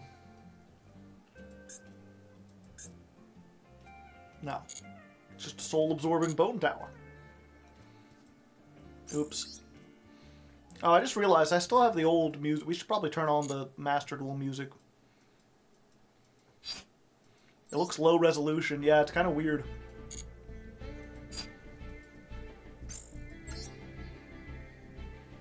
You can get another free pull. I could. I don't know why I would want another free pull.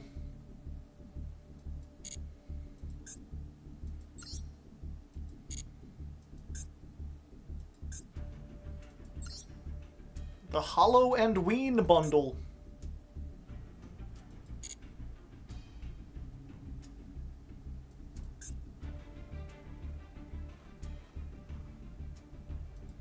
So what do I get? I get 10 master packs, plus the alternating sleeves, the deck box, and the icon. Not really worth it? Yeah, I don't think so.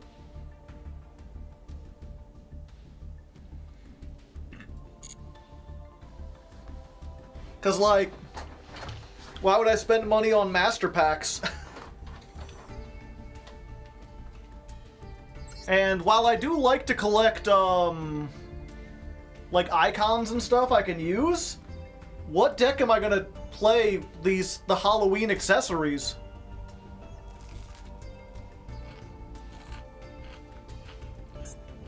Yeah, I mean, if you like the deck box or the sleeves or whatever.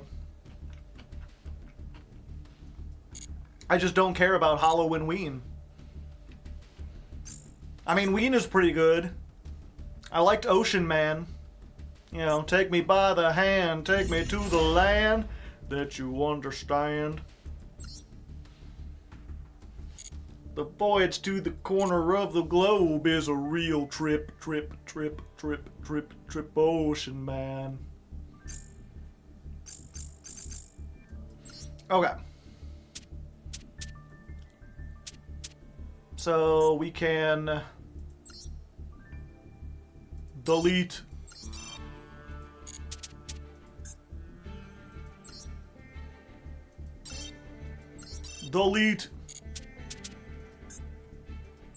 create new ritual beast. I put too many S's. More like a ritual best, am I right? Am I right, gamers, or am I right? Mimighoul? Oh, yeah. But there's no way. One, we're not going to get Mimighoul for like a year and a half, because it's a TCG deck. But also, there's no way they won't release Mimighoul with like, a bunch of stuff for it, right? Like, the art is too iconic.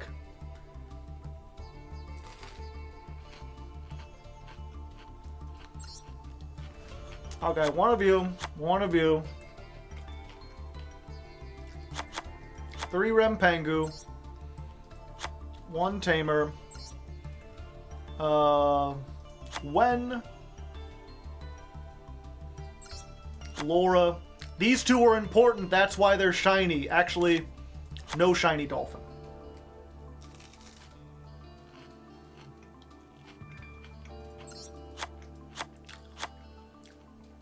Still need 2 of those. That's part of waking up. This folger's in your cup. Best! Thank you, Kira Vector. I'm looking forward to the Patreon hangout. Also hope you're having a good week so far. It's going alright. I exist. You know?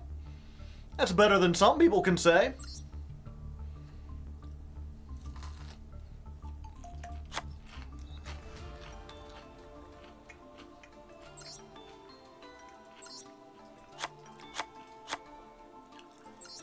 One of you, 2 of you, 2 of you,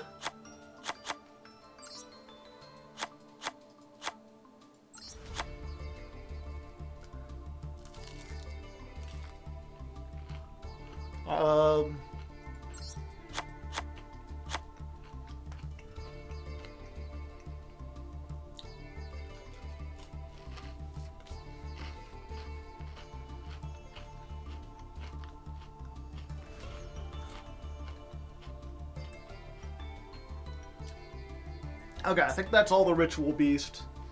We need a Nibiru. We need 2 Shifters. We need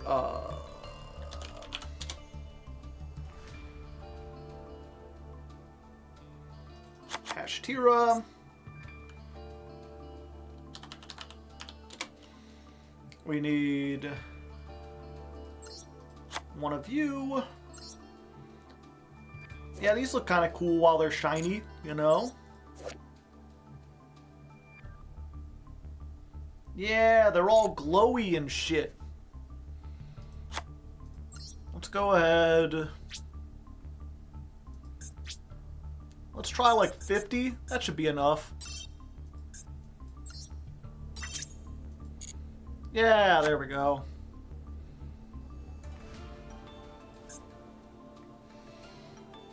Let's go triple. Let's go Ash, of course. Boss. Let's do Called By. Max with 2 X's.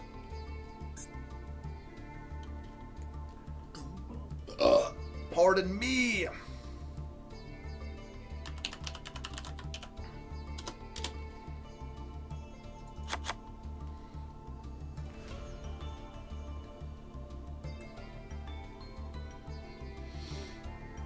Emergency teleport. Oh, and there's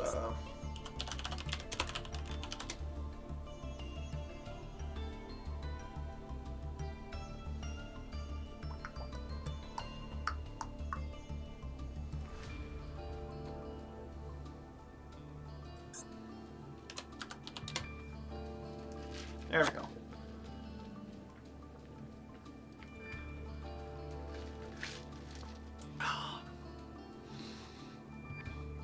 If your dolphin is shiny, get a new one.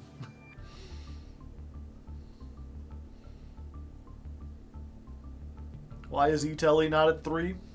I don't understand how this world works. Thunder Dragon. We need a Colossus. I do not have a Colossus yet. We need Bagoo. We need... what's this thing called? Infernal? Banshee. Yeah, I have one of those. Access. We need... Apollo. We need S:"P. We need I:"P.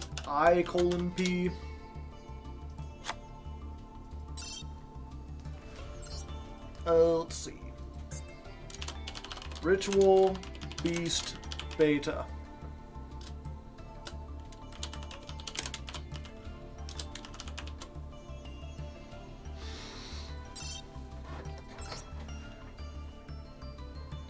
Don't you need 2 of the Ulti-Link 4s? I don't think so. Most of the list I saw didn't have it.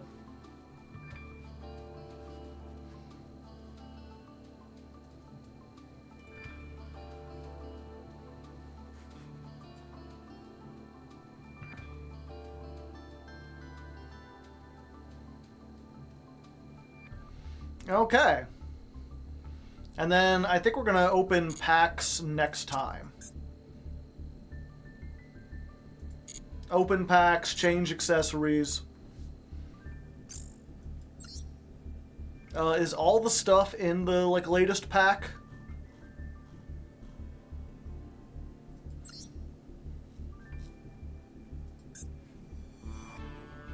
We'll have this, maybe we'll get more than one.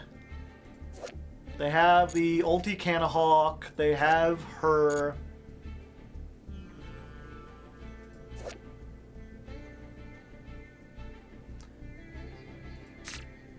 Is that a ritual beat? That is.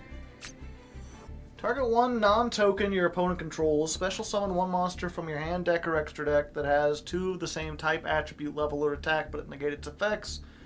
Negate the targeted monster. After that, if they have the same name, you can banish both face down. Huh.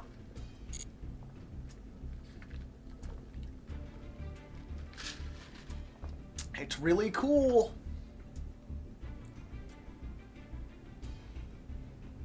Yep, Gen and Ken.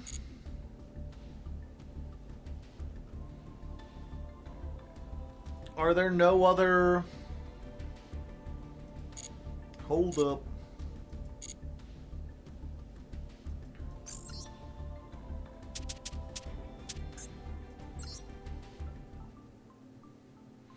So this is in the pack. This, I need to get the Gusto pack. But those are just SRs. This is probably in the thing, because it's new, yeah.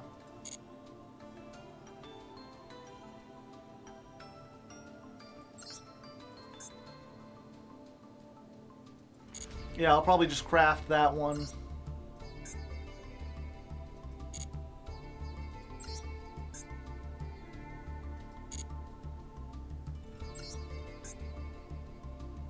Yeah, okay. So we might open a couple of the Ritual Beast pack, but we should probably be able to get this pretty easily. We just need 4 UR, 5 URs. From a normal pack, shouldn't be too difficult. No Wind Charmer Link? No. It lets me summon winds from my opponent's graveyard. What winds are they likely to be playing? How's Rocco doing? My parents' cat? He's doing good as far as I know. I haven't seen him in like a week and a half. Flu. Flu is not going to be in the graveyard. It's funny though, what was it? My parents, they got a new house like earlier this year. They moved after like spending 30 years at their old place. Oh no, my last donut. Everything's sticking to it. But yeah, they moved to a new house. And Rocco truly is a scaredy cat if you don't remember him. He's like very timid, frightened of everything. So it took him like 2-3 months. He like at the old house, he used to go outside every night. He would spend like the summer nights running around chasing down mice or whatever. He was a half outdoor cat. He would come indoors to sleep during the day and hang out with people. But once they moved to the new house, he refused to go outside for like 3 or 4 months. Because he's just very cautious. And when he did, it was like the first couple days he would just like stand right by the door and like look around and then like beg to go back in after a minute. Finally, after like 6 months, he got back to like basically his old routine, being outside most of the nights. And then my parents decided to get the deck painted. And now he's afraid to go outside again. It's like, buddy, the deck is still the same. It's just a different color. But we might as well have moved him to a different house.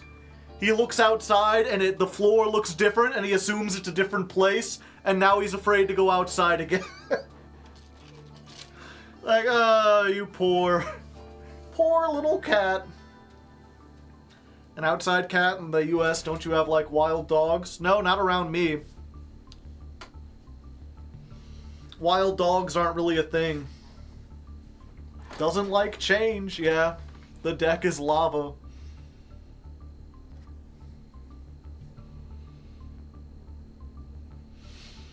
Let's see. What do you think about your logo after you see the feedback? I think most people like your current logo. They do. I really want to get rid of it. I've had it for so long. I want something new. I feel like after 10 years we need to change things up a little bit. There's a couple like little problems with my logo that just have always like kind of bothered me. And over the years, it's just like the botheredness has just built up. That being said, if you don't know what I'm talking about, I posted a thing on the community tab where I had an artist make several different logos, and I was like, which one do you like? And basically the one that is winning is the one that's the most like the current logo, and there's a not insignificant number of people who are just like, I picked that one because I like your current logo and I don't want you to change. None of these look good. None of these I like.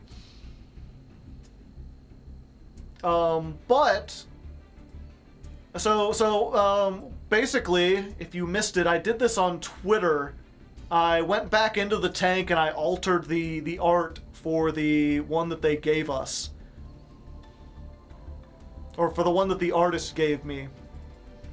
And I made 2 more designs.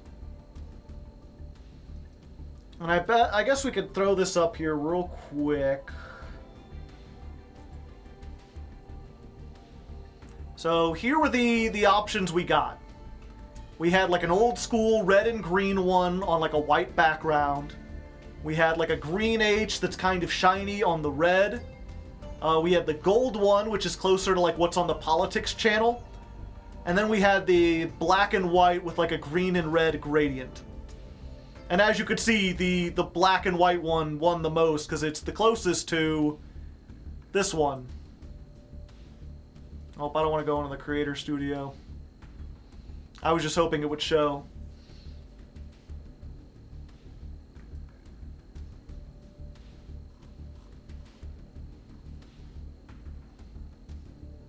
The white one is my favorite, yeah. But I went back in. Actually, we can look at the comments here. The top comment is, personally, I think the logo should have a little top hat, and that has like 400 views. Like, the black on the rainbow background sticks out and resonates with your content since it's focused on good vibes. That's part of the reason I wanted to change it, right? Because this one, even though the colors resonate with the vibes, it's this big, intimidating, like, chunk. It's very... It's a lot of straight lines. It's kind of, like, fat and wide. Which, I mean, I'm kind of a big, chunky guy, but this one, it just feels like a building. It doesn't have any personality to it. This one I like because it's kind of got this feeling of like, yeah! Like it's tilted to the side, it's a little goofy, the L sticks out more so you can tell it's supposed to be two letters combined together. A lot of people, for the longest time, just thought this was an H because the little thing that sticks off the side is so small. And I guess I could just do H for Hardleg, but I always liked the, you know, Hardleg. Plus it's circular. A lot of people were like, I really like the guitar pick. I'm gonna let you in on a secret, chat. That's not supposed to be a guitar pick. The intention of that shape is that it's supposed to be a leg. It is a leg bending at the knee, where this is like the thigh, and it goes over, this is the knee, and then it comes down, and it's just missing the foot, because it's supposed to be a hard leg. If you look at the original version, it's a little more clear, but the fact that it's behind the HL makes it impossible to see, like, the curves. They're being blocked by the letter itself. So it ends up just kind of looking like a triangle. And that doesn't fit very well in a lot of stuff. I'd rather just have a circle. You can get circular patches and everything. I want something a bit softer, a bit more welcoming. Yeah, that would be a good way to explain it. So, I came up with two designs, chat. One is this. It's the black and white one that people like, but we increase the, or we change the colors in the background so that we still have the rainbow, because people really liked the rainbow. So this is basically the exact same thing as the one we have now, just with the same color scheme, but with the new shape. So if you just want something that remains the same but has like a little bit of flair to it, I think that's that one. Plus we put a little white line around the black circle itself, which I think gives it like a little bit more cohesiveness.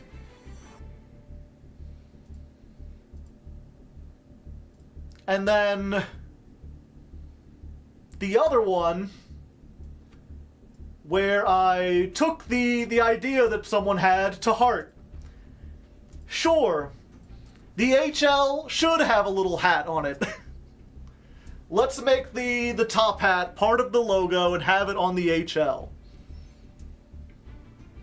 In order to make that work, I felt like the HL needed to look a little rounder, so I added more highlights to it. So the HL looks like it's made of like a soft gummy or like rubber or something like that. The red is bright and eye-catching, and it fits in with the rainbow because the rainbow has the red at the corners and all the other colors in between. What about Critter? I'm still uncertain about putting Critter on like merch and stuff. I mean, I could put him on merch. I'm not sure about like I want to do the logo because I didn't make this toy. I bought this. The design for this might be copyrighted by someone. I don't know if they'll ever actually do anything about it. But like, I didn't invent Critter. I bought him at a store. So I don't want to put him on the logo. We can make merch where like, if we have an artist draw it, I think we're in the right. And I doubt whoever owns this will do anything about it, but you never know. You a designer? Not, kind of.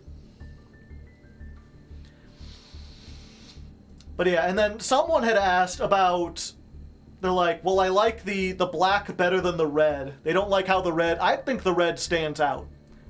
I would rather, green is my favorite color, but green doesn't work well against a rainbow because a lot of the middle colors of the rainbow are green. And if I swapped the rainbow around, then it would be red against green, and that would be like a sharp contrast that wouldn't look very well. I think it has to be red. It could potentially be yellow, but I think red fits better with like the, you know, happy, excited. Like at the end of the day, I'm a clown. I'm a goofy goober. Just add a top hat. That would look absolutely terrible. Because that was the thing. There are a couple people who were like, add a top hat to this one. Oh, that's the red one. 1 second. Where's the white? There we go. And I don't think it looks as good. The red kind of hurts my eyes. I can maybe make the red a softer red. It needs a flower on the side of the hat. You don't want logos to be too complicated. Critter's outline on the hat, yeah. But the problem, I don't think that one looks right. And I think the reason is because of the way I've designed the hat, because it kind of curves, it's got a contour to it. It looks like it's sitting around the shape. This works with the red because it's got the highlights that give it the illusion of depth. But the pure black is always going to be... It's always going to appear as though it's a flat shape. And so when you get a flat shape and try to put like a rounded shape on top of it, it just doesn't quite fit.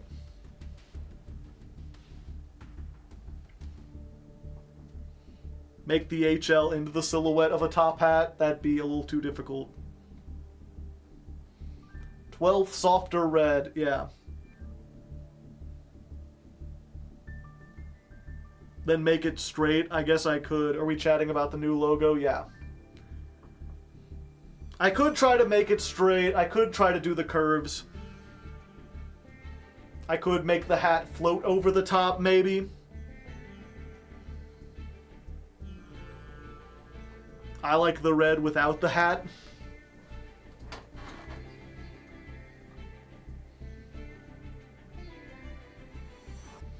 Yeah, so we'll see. I'll try to make the red a little less bright.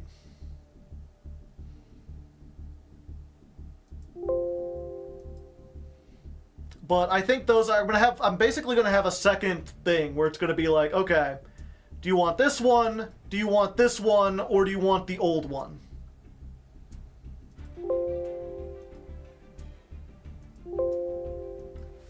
So you know, we might end up sticking with the old one if that's what people really want, if they're just that averse to change. But I think the new design looks pretty good.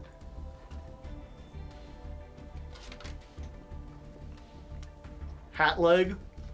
I mean, if I'm ever gonna rebrand to like something that doesn't sound like a dick, maybe Hardleg might be a good one.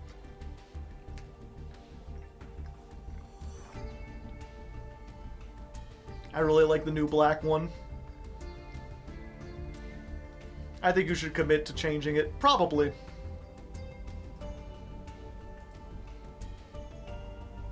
Well, one of the main... It's funny because I wasn't really thinking about changing it all that much. But then I had a friend of mine, CB Radio, those of you who know the channel, he has a friend, and she recently started a business where she's selling like shirts and hoodies and stuff, and she's putting her original art on it, and she's trying to get that business like started like off the ground to be like sort of a fashion designer. She's got everything set up to do it. It's just a matter of like advertising. She's even worse at advertising than I am. She's not really like an online person, which is where you need to be if you want to advertise shit. But she makes quality products. They look very cool. And so he was like, well, what if you and her teamed up and she could make, like, some Hardleg merch or something?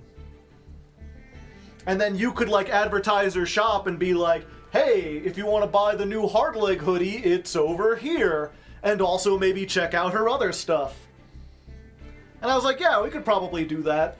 And she was brainstorming some designs. And I was like, these designs are good, but they don't fit with the logo. I almost feel like if we were going to do something like this, we would need a brand new logo. And so I was like, I'll commission you to make a logo, and then that'll give a better excuse to make the stuff. It's not just helping them out. It's also like, we got a new logo, we put it on the new merch. Let me see real quick. I'm sure she doesn't mind if I show her design, because this is... And granted, this is still very early, you know, it's not that we may not necessarily get this all done before Christmas. Hopefully we can, but who knows?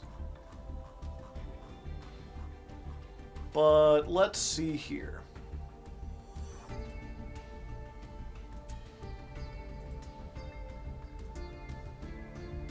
Like, it was just like a sketch.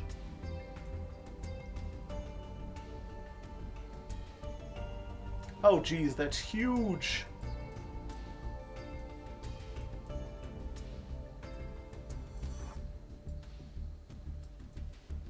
But she's like, what if we had a hoodie that had, like, Hawaiian shirt sleeves on it? Because you wear all the Hawaiian shirts and everything. And I was like, even if that didn't sell, I would buy that just so that when it gets really cold here, I don't have to wear, like, a plain black hoodie. Having a hoodie that has, like, some nice blue sleeves with, like, some red and green flowers on it, and maybe the new Hardleg logo, like, in the middle or on the back, I'm like, that's fucking great. I would love that. That's the kind of stuff I can't do when I do merch through, like, regular shops. Like, they're like, yeah, we can give you, like, 1 of 5 colors and you can put a logo on it.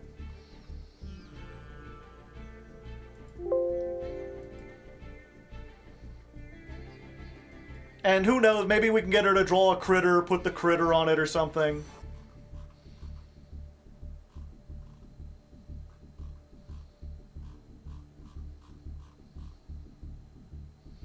No one has ever thought of a Hawaiian... I couldn't find it.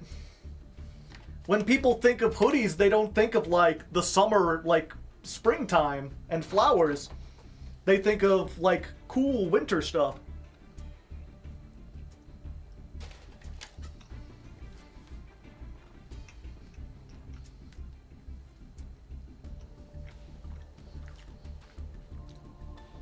If critters could fly. No, I think if we made a critter shirt, it would just, like... It would just be, like, on the back, it would have a picture of critter, and then underneath it, it would be, like, honk. Critter says hello.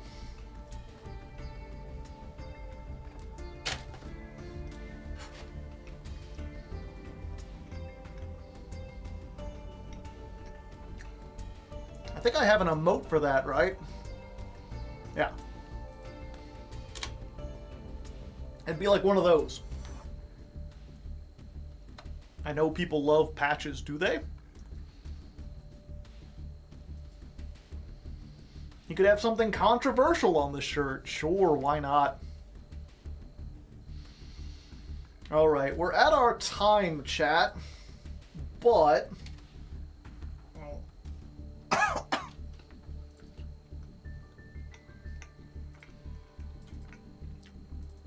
Give me a moment. My editor has not uploaded the next footage. So I don't have anything to work on at the moment. I'm probably just going to play some Balatro and relax for a little bit. I was going to ask, are any of you interested in seeing some Balatro gameplay? It's been a while since I've done, like, a non-Yu-Gi-Oh! Stream. But it's a fun game. Maybe it'll be fun to watch. The Critter and OP Show. Boo!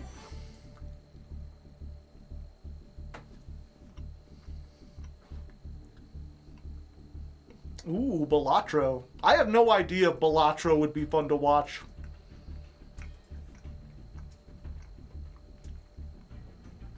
But I figure we'll try it out. We'll do like one game. Let me go to my creative dashboard here real quick.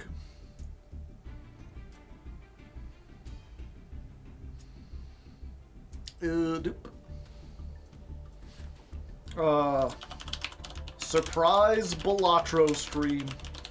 And for those of you who aren't interested, we'll be back here on Thursday, and we'll be building and testing the Ritual Beast in Master Duel. Oh, for a second I was like, huh, I can't go through this. And I'm like, that's where the green screen, that's where the camera frame ends. It just so happens to end with this box. So it looks kind of like I'm reaching behind it.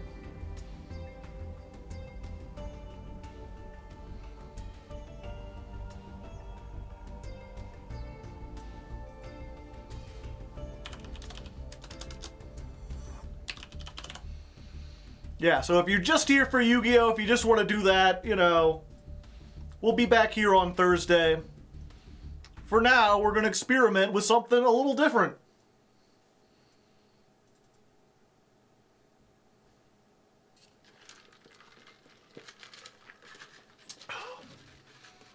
My what? My soda pop!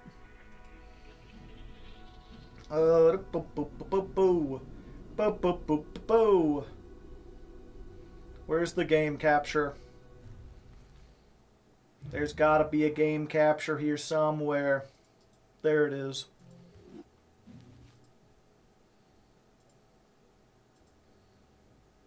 Balatro. Stretch to screen.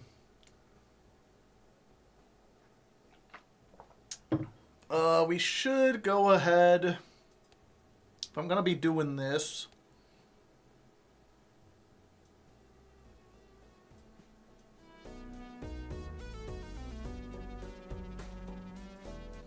How's that sound? Audio too loud?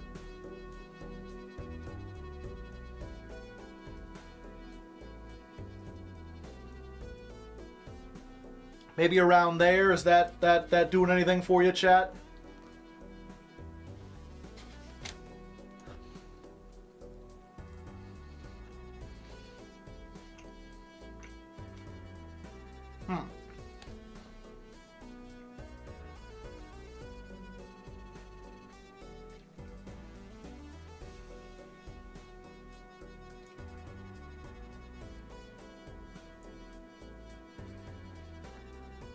Very strange, chat.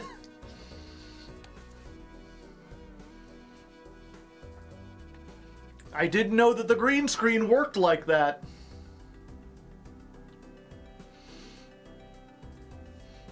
Alright, so are you all familiar with this at all? How many of you have seen Balatro? It's a weird combination of poker and solitaire, and also kind of like trading card games in general. It's strangely addictive. I've seen MBT play it, yeah. It's kind of like a roguelike. You're trying to beat the computer. Every run has random elements to it, and they've got different decks that you can start with. The red, blue, and green ones are just like... Red, blue, green, and yellow are basically just like a standard 52-card poker deck. Just with different... You start with 10 extra dollars. You get 1 extra hand each round. At the end of each round, you get $2 per remaining hand, but you earn no interest. And then you start to get to some of these weird decks. Where, like, you start with a telescope voucher and -1 consumable slot. What does that mean? You'd have to play to understand. And then, what was it? You can see these little icons at the top. That means I've beaten the game with that deck. And then you can see over on the side, once you've beaten it, there's different difficulty levels. Where you add more stuff to it each time. So every deck has like, what would this be? 4, 5, 6, 7, 8 versions? And there's a lot of decks. I haven't even unlocked all of the decks yet.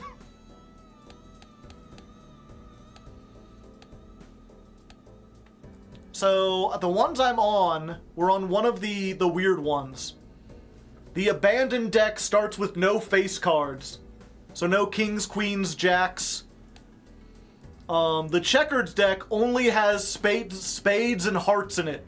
No diamonds, no clubs. Starts with Tarot Merchant, Planet Merchant, and Overstock. So basically the shops have a whole bunch of more stuff in them than usual. More variety. Bigger hand, that one seems like it would be boring.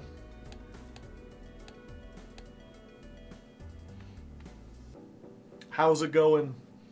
So I'll ask you, chat, what do you want to see? The abandoned deck, the checkered deck, or the Zodiac deck?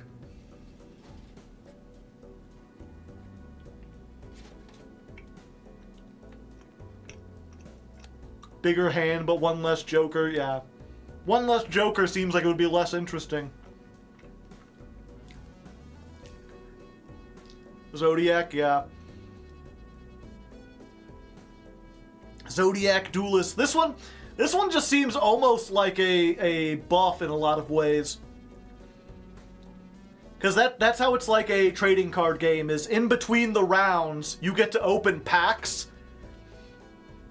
And the packs can contain not only different cards, but items. So even though you're playing with a poker deck, you're opening like a trading card pack, and you might get like, oh, there's another King of Spades. I'll add that to my deck, and now I have a higher chance of drawing kings. It's a roguelike, yeah. And so this means you're going to have a lot more different kinds of stuff in the shop. Which means you have more options, but sometimes you don't want options. Sometimes, well, we'll see. We'll just jump into it. Let's try it. So, very basic. We just have to defeat 3 what are called blinds. You can think of these as like opponents. Get at least 300 points, 400 points, 600 points.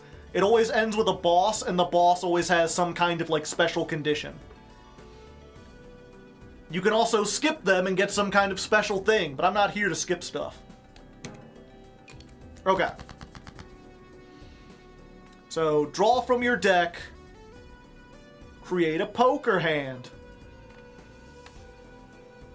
You know how to play poker, right, chat? You can also, you get 3 discards per turn. Or not per turn, but per blind. So I'm like, I've almost got a flush here. Wait, I don't want to get rid of the 4. I got a pair of 4s. Yeah, so I can throw down a pair of 4s, a pair of 9s. That's 2 pair. That's pretty decent hand. And I'll throw this out because I just don't want to get it, and that saves us from having to discard it. How do you play poker? Oh, okay. If you don't know how to play poker, this might be a little bit difficult. And so I have 3 hands to try to get up to that 300 score. If you don't know how to play poker, they do have a thing over on the side. Basically, there's a whole bunch of different ways to score points. A pair of cards, 2 pairs of cards, 3 of a kind. Basically, the less likely you are to draw the cards, the more rare the poker hand is and the more points it's worth. So, like, it's easier to get 2 pairs than it is to get 3, so 3 of a kind's worth more. A straight is 5 cards in a row, 3, 4, 5, 6. A flush is all cards of the same suit, all hearts, for example. Full house is 3 of a kind and a pair, 4 of a kind, and a straight flush is all of them in a row and they're the same suit. So, like, right here... Oh, wait, no, we're missing some. If we had a jack, because we have 8, 9, 10, then goes jack, king, queen, ace. It's pretty easy compared to what you do to Yu-Gi-Oh! Yeah. I'm just going to toss this 3 out. If I can get another club, Or another... what was it? Yeah, if I can get another club, then I've got a flush. If I can get a jack, then I've got a straight. And it's a 10. That's fine, though. We got another pair right here. Let's just play that.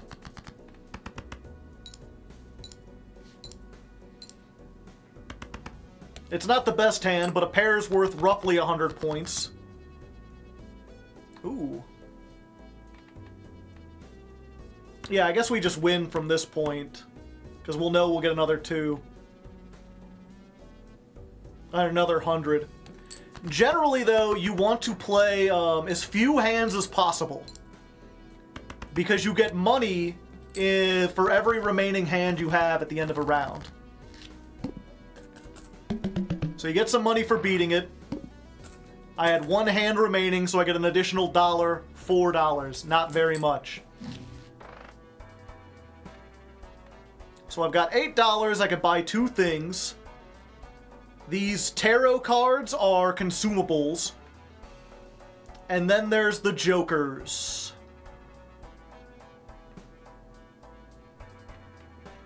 We're going to open this. We're going to open a joker pack.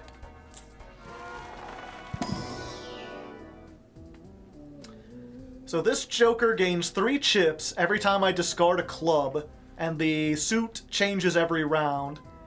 This one gives me 80 bonus chips if I play a flush. I'm going to try this one. This one's really good to get early on because it'll build up. The jokers go up here and they act as like modifiers. You know what? We'll get the business card too. Every time I play a face card, there's a 50-50 chance I'll get $2. And you want to play the face cards because they're worth the most. Okay, I've used my money. We'll go to the next round. 450, we can skip to get a holographic joker. No, I'll play it out. So this gives me 3 chips every time I discard a club. I want to keep the aces because they're worth the most. But because we want to play the face cards, I'll just discard everything. Even though we've got 2 pair, I'd rather try to dig to get more aces. Especially because this will get extra chips every time we discard.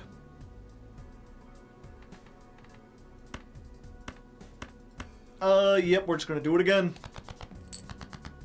Hey, there we go. Okay, so we got 3 kings, 2 aces. That's a full house. And that'll play 3 face cards, so... 1/2 chance. $2. $2. Hit all 3 of them, baby. And then we get 6 added to the score before it adds up. Because we discarded a bunch of clubs and stuff. This is clubs, right? Yeah. Yeah, if I'm getting rid of the 10, I might as well... See, this is the thing. I've only got 1 more discard. And I've got a pair of 9s here and a pair of 10s. So the question is, like, do I want to throw off this 9 to get more points to whatever I might get next time? Because once I do that, I won't be able to discard, so I might get stuck with a pretty shitty hand.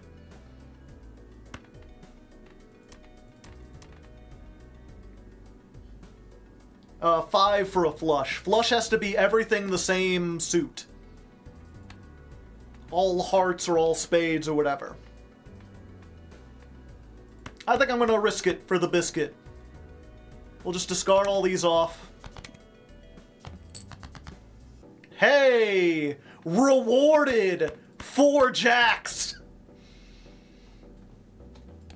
4 of a kind should get us through this. Wow, we're nailing every we had every 50-50 except for 1.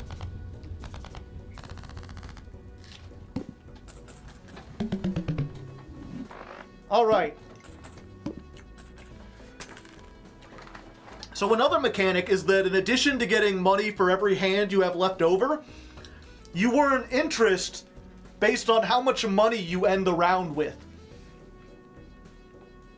For every $5, you get an additional $1.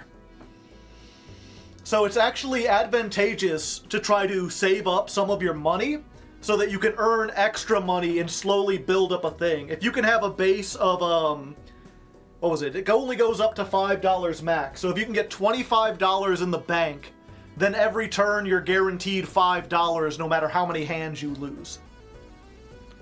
Of course, winning when you don't spend any of your money is a little bit difficult. Okay, what do we have here? Joker gains 8 chips when a 2 is played. 10 plus multiplier if you play a flush. We've also got this voucher. Raise the cap on interest earned to $10. This is something, it's not a Joker, it just affects the run. And considering how early it is, I think it's good to go ahead and take this. Seed money redeemed. It'll be a good investment for later. Okay, and now we're going to open an Arcana pack. The Arcanas are the consumable cards. If you open up a pack in the store, though, it basically gives you, what is this, 8 random cards, and you get to apply one of them now. So I can convert 3 cards to diamonds, turn a card into a wild card, or convert it to hearts. Right now, I don't have anything that gives me an advantage by having the same. I could potentially start building towards that and just be like, fuck it, I'm going to make everything into a heart. But this one, the suit that I have to discard changes every round. So I don't think I want to go in on like a run where I'm doing everything on one. I think I'd rather just make a wild card. And since I get extra money for the face cards, I'll turn the king into a wild card. Then I can make like extra points if I have it with other stuff. King counts as any suit now. Well, I also could have potentially taken a small one that I didn't want to play, and then no matter what, I would be able to discard it for points.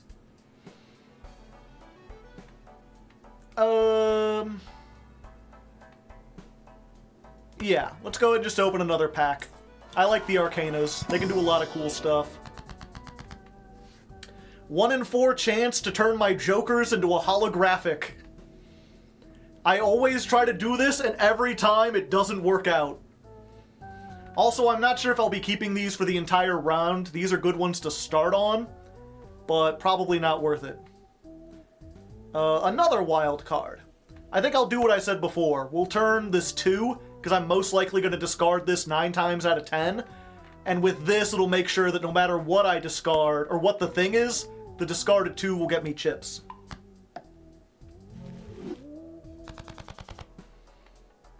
Next round. Boss time. All clubs are debuffed. Which means if I play a club, its score doesn't get counted.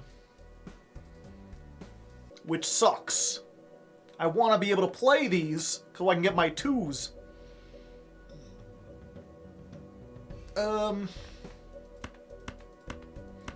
Yeah, I want my face cards. I think we're still going to discard... Yeah, fuck it, I'm getting rid of the ace. Yep. I'll keep the queen. Oh, ace, king, queen, jack, 10. There's a straight right there, with 3 face cards in it. Yep, let's do it.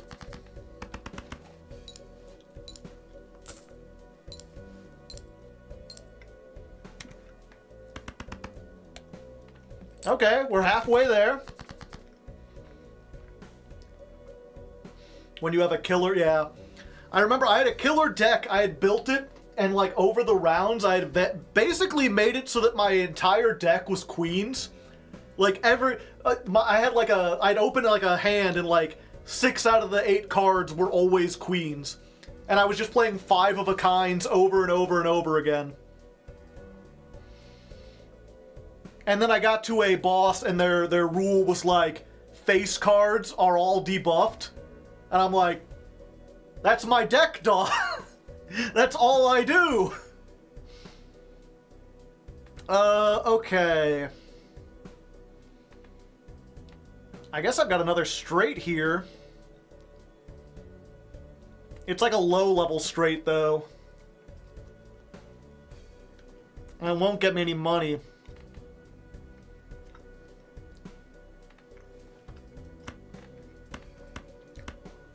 Yeah, fuck it. We'll keep the 2 diamonds. Maybe we'll get more diamonds? We still have 8 diamonds in the deck.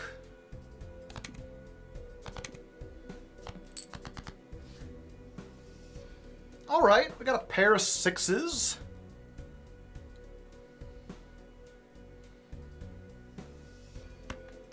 Or a 3 of a kind. I've still got 3 hands, so this will be a good way to play it.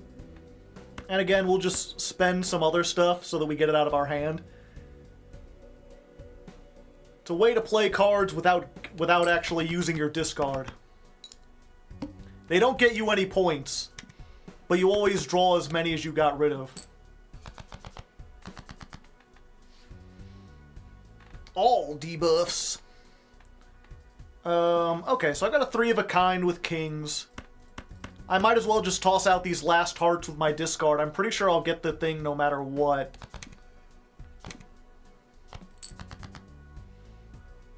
Okay. The kings won't be counted, but they'll still... Well, just in case, we'll throw these out there too.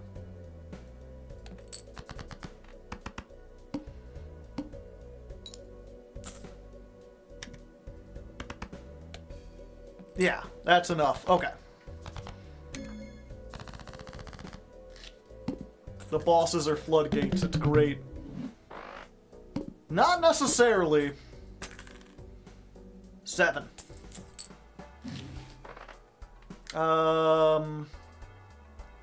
The total sell purchase of all jokers, so 3. I mean, it's just free money.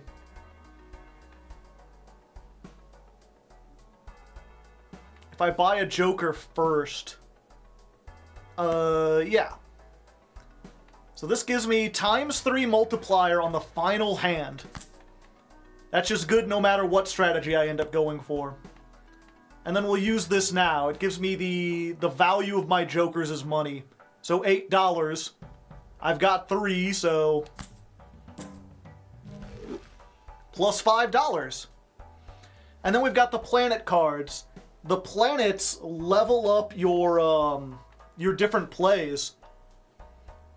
So you notice, like, over on the side here, it says level 1. This is how much, like, a pair is worth. 10 times 2 plus whatever the numbers on the card is. I guess I'll go ahead and buy a... Can I afford all these? Yeah. I'll use a Jupiter. Flush now becomes ×6.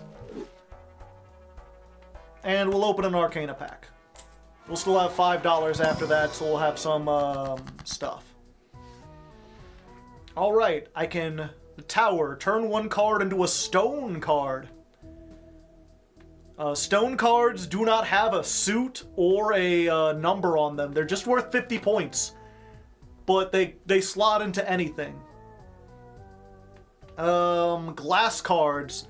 They're worth double the points, but they have a 1 in 4 chance to just break. Or I could just destroy 2 cards. I could be like, fuck 2s. I don't need 2s.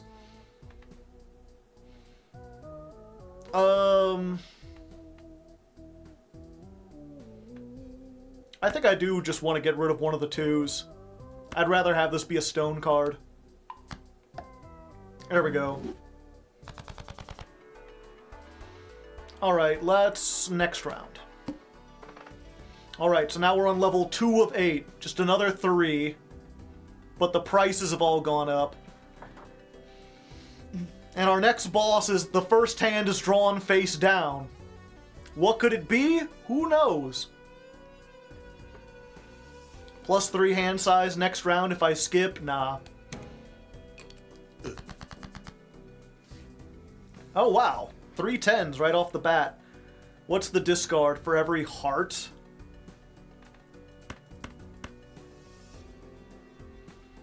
I guess get rid of the ace. I don't think I'm worried about winning this one. I just want to try to get as many points on this. Oh, wow.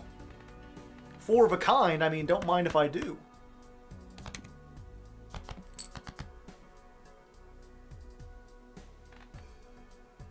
Yeah. Throw this 5 on there, too. If I was better at math, I could probably calculate out, like, will this win me the round? The answer is yes. So what I should have done, if I was smart enough to figure that out, is discard the one thing last. I had one more discard. I didn't want to use it in case the 4 of the kind ended up being good. Ooh, a holographic Joker. But only if I play a flush. Plus 10 multiplier is pretty neat. 2 chips for every $1 I have.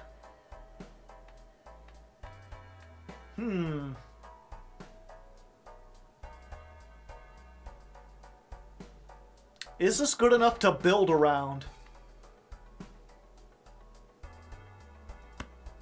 Probably. Let's throw it up there. Move these around. Oh, I don't have enough for that. I could get another Joker. Adds the number of times a poker hand has been played to the multiplier. Yeah, I mean, if I'm going to be going flush every time, might as well. Oh, hello, Leah Asimov. Leah Asimov? Leah, whatever. Hello, I'm Hardleg Joe, if you didn't know. And this is my companion Critter. Critter, you want to say hello to everyone? He's an ox of few words, but a scholar and a gentleman. In fact, let's go ahead real quick while he's over here. Well, first of all, I just realized the camera's not showing. There he is. Give him his little hat. There we go. Now he matches his papa. And yeah, if you don't know, I'm usually a Yu-Gi tuber. I usually play a very different card game. This is actually an experiment. We're trying Balatro for the first time, which is like a weird combination of poker and solitaire and kind of Yu-Gi-Oh! There's like card packs. Maybe? Hard to say. Yeah, I can't buy anything else. The Halloween event. Ooh, how was that? Ooh, I can get 2 tarot cards, but no. I need to build up. I need to discard spades, and I need to play face cards. I like Ween. But not Hollow. Hollow can die in a fire. Yeah, we've already got a pair of jacks. Fuck it. Discard everything. Ooh, a 10. Yeah. More 7s, but I already discarded the other 7s. I've only got one more discard. Okay, so let's play our pair of jacks that we got, and I guess our pair of 7s. And we'll throw this 4 out there to get rid of it. Hollow is cute, but Ween is funny, and that's the most important part.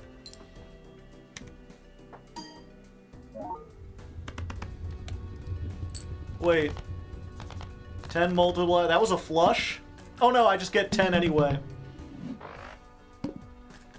Okay. I've got enough stuff. I haven't had to use this last one yet. Hand is easy. Okay. So right now we've got 13 of every card, except for spades, because we turn one of our spades into a stone. We've got this thing that converts stuff into diamonds. Let's start doing it. We get our bonuses based on flush, so if we can make all of our stuff into diamonds, that'll be good. And then the Fool is just like, copy a card you already have. So I'll buy that, and once we diamond once, we can diamond again.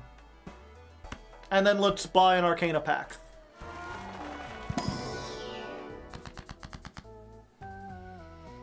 Okay.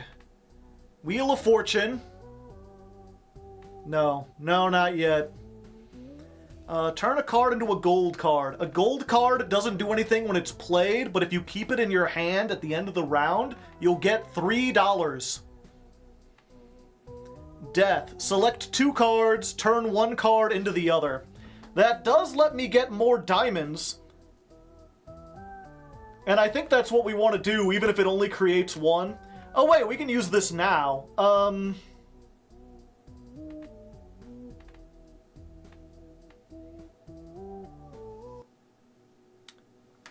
Yeah, hold up. Okay. So what we're going to do is we're going to pick our 3 highest level cards. We're going to turn them into diamonds. Then we're going to use the Fool so that we have another one of those. I don't want to use it now. I want to try to turn our face cards into diamonds so that we can get the points from scoring them. But I am going to go ahead. We're going to get these 2. Turn the left card into the right card. And we'll turn our 4 of spades into a 10 of diamonds. So now we got 2 jack of diamonds. So our traditional deck of poker cards is quickly becoming silly. We got 3 jacks of diamonds. We got 2 10 of diamonds. Hopefully, we'll be able to make an all diamond deck. It'll shine bright like a diamond. Our first hand is drawn completely face down. So, fortunately, you can still sort it by rank and suit. So we sort by rank. We know these are going to be the higher level ones, so I'm just going to discard the 5 lowest ones. Do stone cards only work with each other? No. Stone cards score no matter what. So even if you don't, what was it?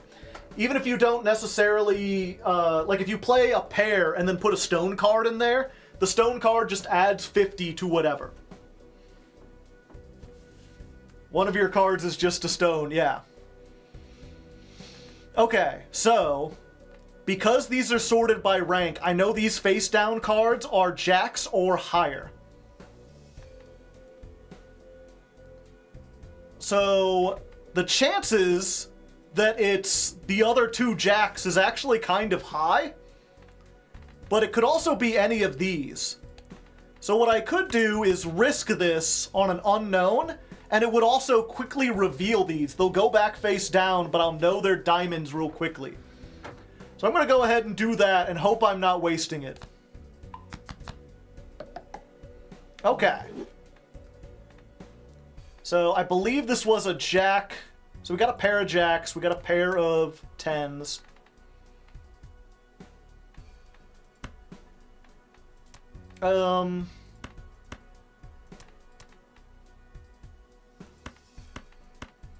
Let's just do 2 pair.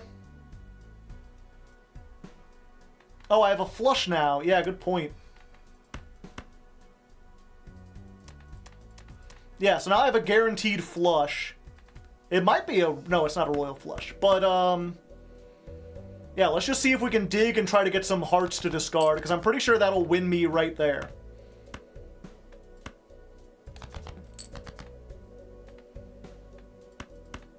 Oh, I'm out of discards. Okay.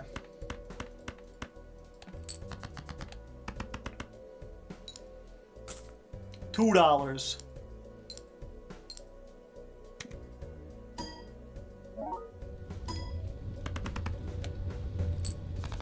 $3,000. Easy peasy. 1 hand. This acrobat is becoming useless.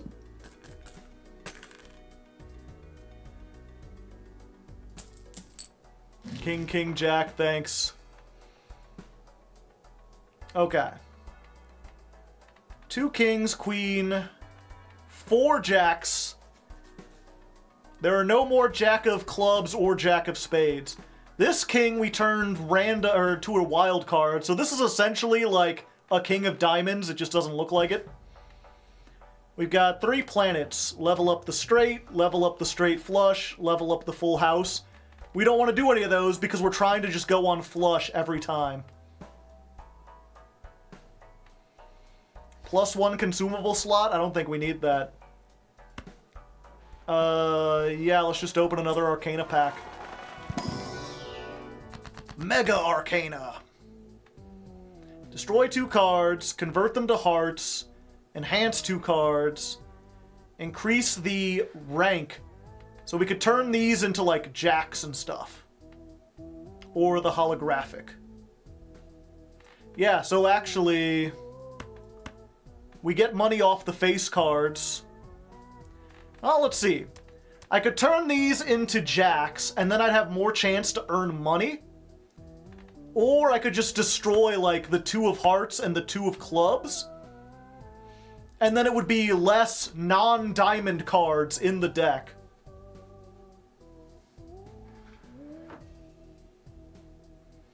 If all the cards actually did become diamonds, how much money? The problem, of course, with making everything into jacks is that, like, we might run into a boss that's like, you know, you can't play this specific hand or something. Can't you do both? Oh, I get 2. Yeah, fuck it. Strength of the world is now on my side. Let's just get rid of these 2.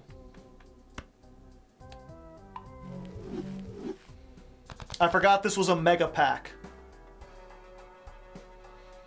Okay, next round. Upgrade high card, no. High card is when you just play like a single card. I'm sure you could make a run that does that, but... Okay, every spade discarded. So, we just want to go for flushes. This counts as a spade.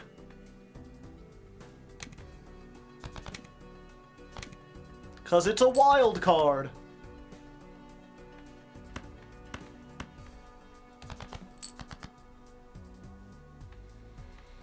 Three queens.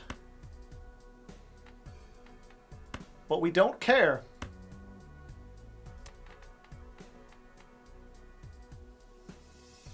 Oh, but it won't get us any points yeah, we might get something higher, though. Just guarantee. Flush.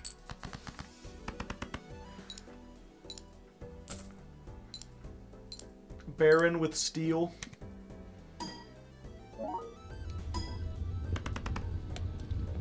$4,000. Yep, the problem is this is going to rapidly become less useful because I won't have the other things to discard. So we've got to start looking for something we can replace this with. The misprint just gives you a random multiplier every time, which can be really good. This gives me money for keeping the face cards in my hand, which I don't want to do that. I want to play it. Baron is the 1 point. Oh, yeah. I don't know the names yet. I did have a deck where it was the Baron and the one that gives you a multiplier for kings, and my entire deck was just like kings and queens. You can go $20 in debt.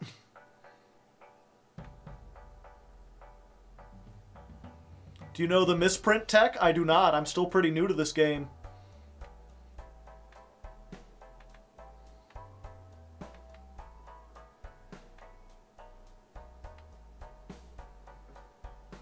Red seal and a foil. Ooh. Yeah, I think we just want to save our money.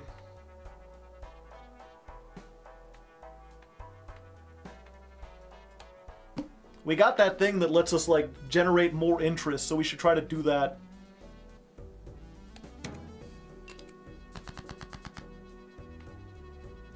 Every diamond discarded, but I don't want to discard my diamonds!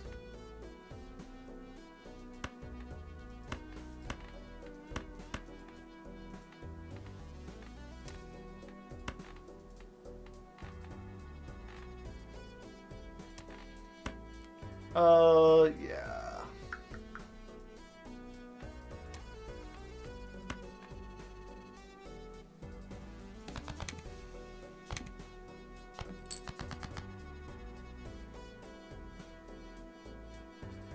The red lettering that appears on the misprint tells you what your next draw is? Huh.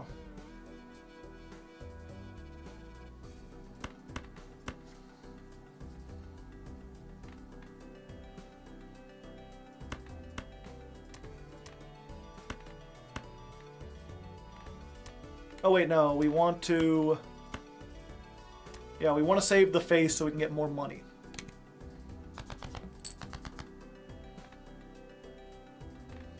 Two, three, four...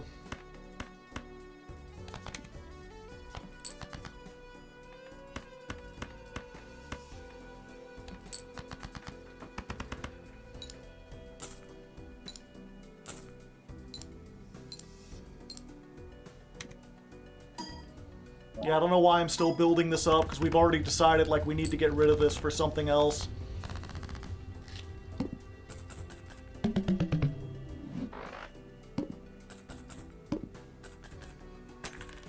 Interest, $10. Creates 2 random planets. -1 mult per hand play, or +1 for hand played, -1 for each discard. We need to discard. +1 mult for every tarot card used. Hold up. That'll do it. See you later. I use tarot cards all the time.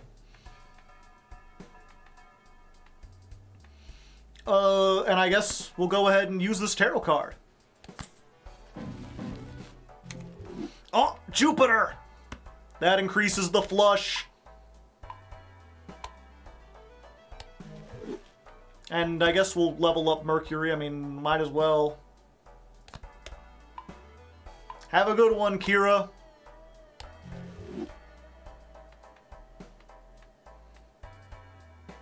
Yeah, save our 20. Play only 1 hand. Better make it count.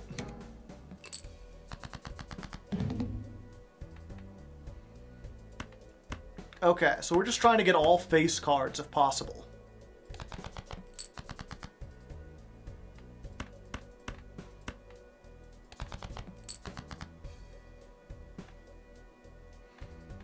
Uh-oh. I just realized, I thought I had more.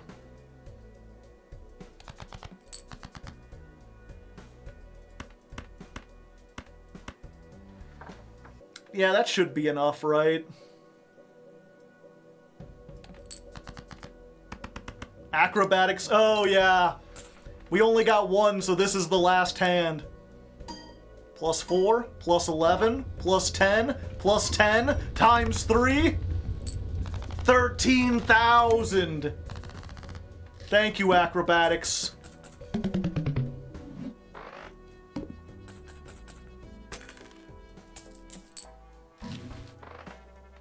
Uranus, no. Turn into diamonds?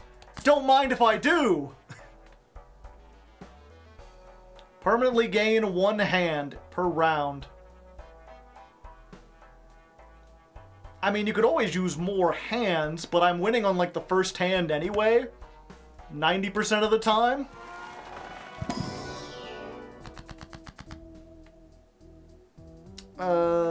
Boo. Turns into a steel card. Destroys 2 cards.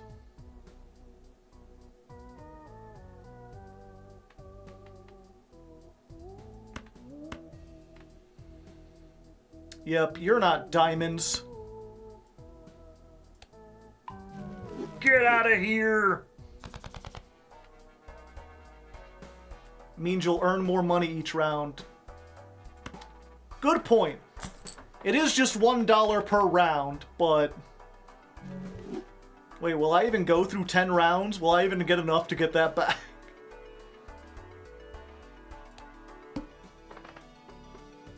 Free Spectral Pack. Spectral Packs are funny, but not why I'm here. Okay, let's see if we can turn more face cards into diamonds.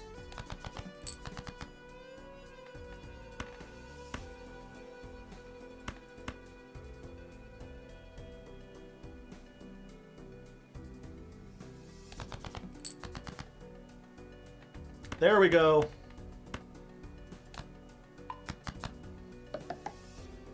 All the diamonds.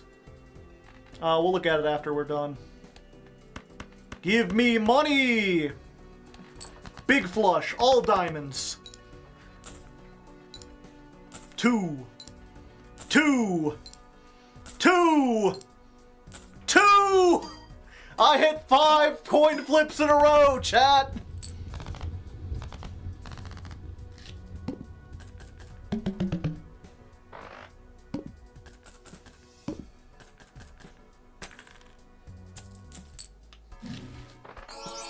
Ooh. All cards are considered face cards. Plus a 1.5 multiplier.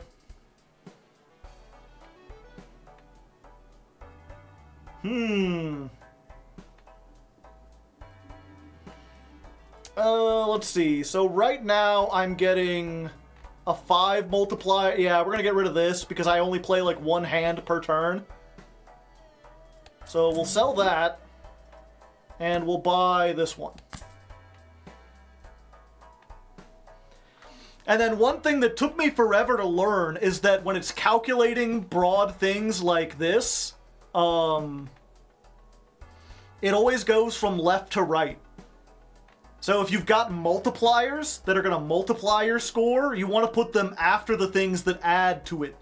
So this will like plus 10 and then multiply it by 1.5. Joker ordering matters a lot.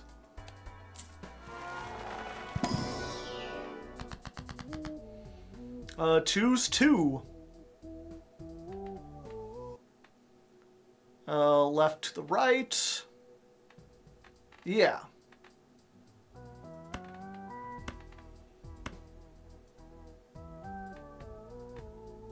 Get another King of Diamonds. And I think we just want the money.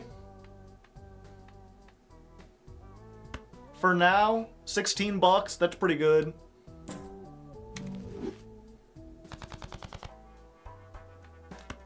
I do need to start making these like multiplier cards at some point, but I always take the money while I have the chance. Converts to spades. Ew, gross, yucky. Creates a random joker, but I have to have room. Turn a card into a gold card. I mean, might as well. We'll get this 3 of spades and make it useful.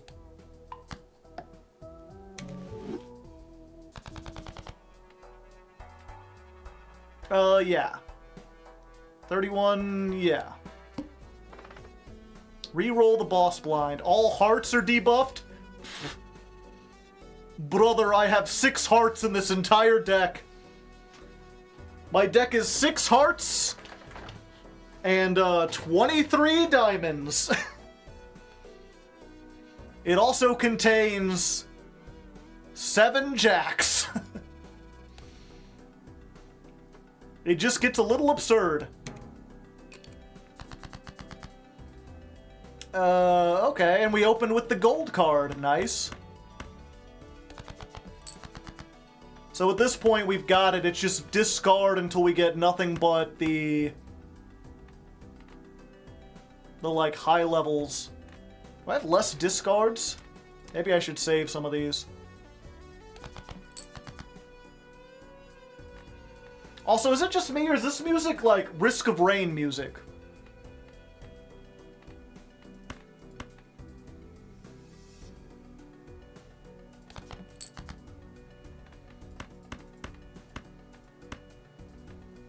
Yeah. The flush 5, yeah. That's a hand you can't get in real poker. I've got 5 jack of diamonds.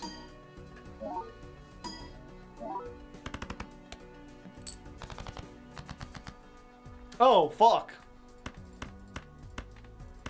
Yeah, I know I have a flush, but I wanted to have a flush of all, these, because I get money every time. Or I have a 50-50 chance of getting money for every face card I play. Oh wait, all cards are considered face cards.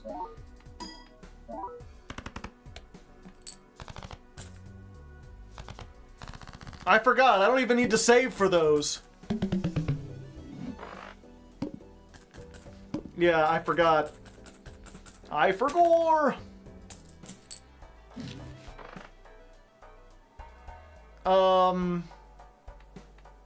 I have fortune teller, so I might as well use the Wheel of Fortune. Nope.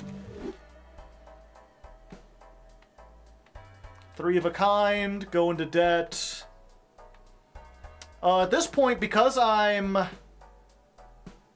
What was it? I can go down to 50 and I'll still get $10. The Fool! Let's do it! Another Wheel of Fortune! Roll the bones! Nope. Always the bridesmaid and never the bride. We're so due. We can re-roll again. We don't even want stone cards, but we do want to use tarot cards, so we'll just do that.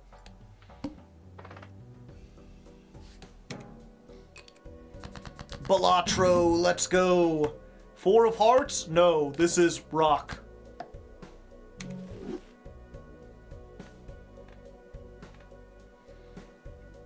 Oh yeah, we just want diamonds.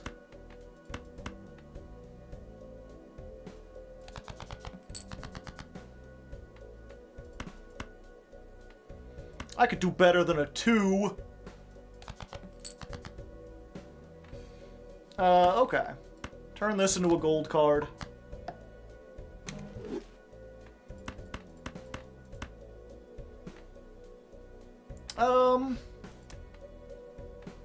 Yeah.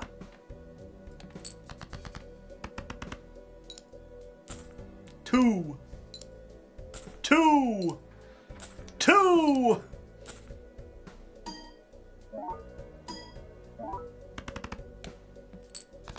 We're not winning on the first hand anymore. It makes me sad.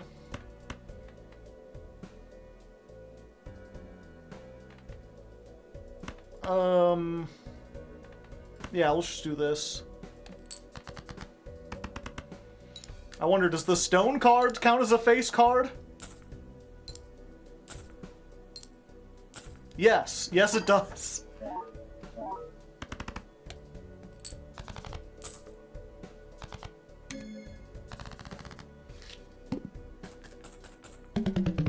Okay, at this point, I think I have enough diamonds. I need to start making my diamonds worth more. 10 interest.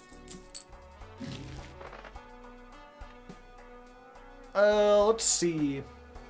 Adds the sell value of the jokers. That would give me plus 16. I think I'd have to sell that. Mega Buffoon Pack. Tarot cards are 4 times more likely to appear. I like tarot cards.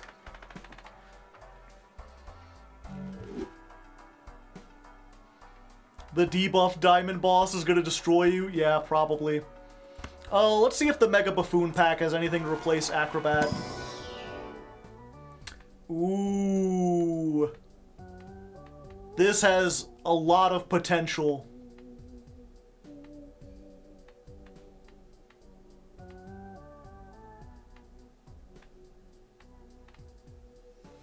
We'd want something better for that. Well, let's go ahead and sell this for now.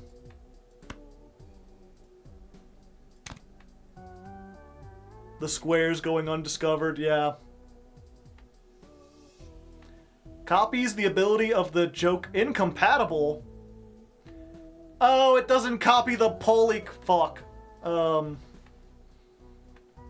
thought it would give it another 1.5.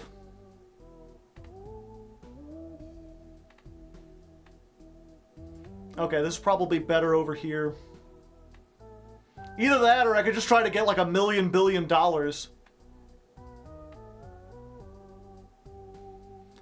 2 chips for every $1 you have.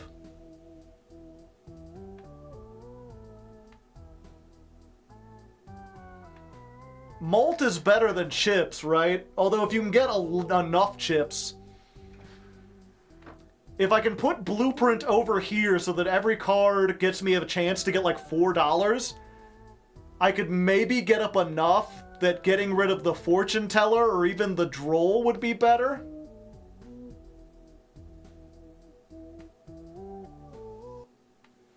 You could never be unhappy if you're drowning in money.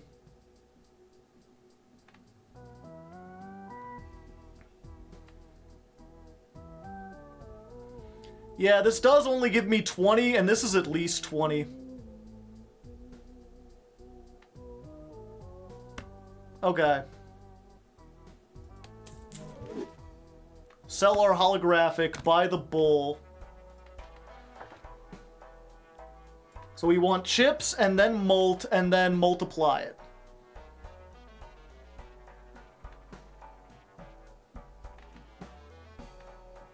And we just want to save as much money as possible so bull gets bigger. We only want to buy if we can get taros.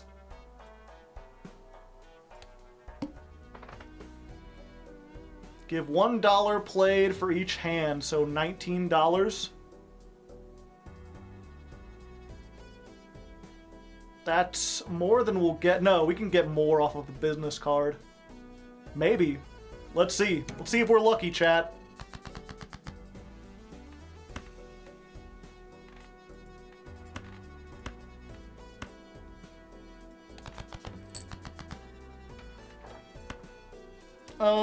Yeah. Every card counts as a face card. And then the Joker should copy the business card, so it'll roll twice on each of these. So let's see how much money we earn. 2, 4, 6, 8. $8. 9, 10, 11, 12, 13, 14, 15, 16, 17, 18, 19, 20, 21, 31. So yeah, I think we made more money.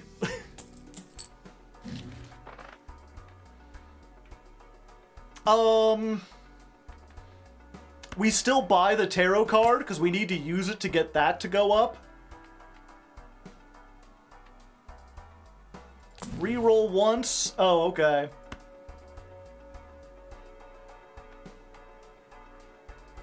Yeah, we don't want glass cards because they'll get rid of, but we'll buy one of these. Okay.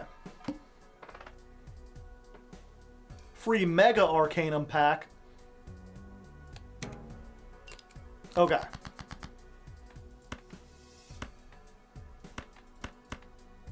Oh, wait, 1 second. We can, we have Death. Turn the left card into the right card. Yeah, I guess it doesn't matter. More jacks. Yeah. We just want to get all the jacks.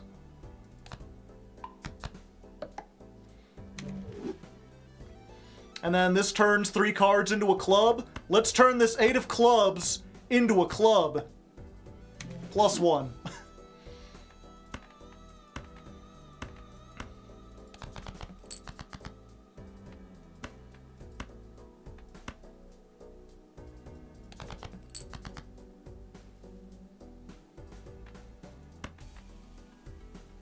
Glass is almost a necessity for higher blinds. Yeah.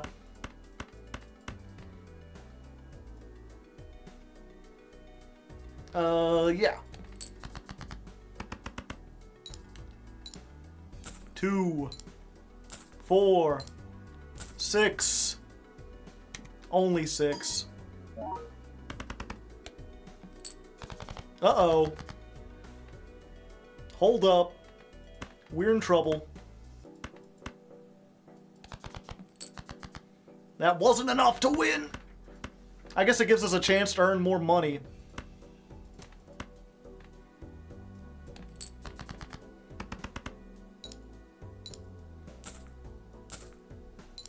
2, 4, 6, 8, 10.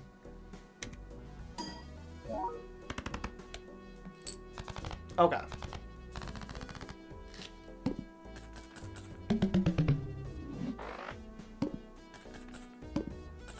How many chips should we build up for the bull, chat?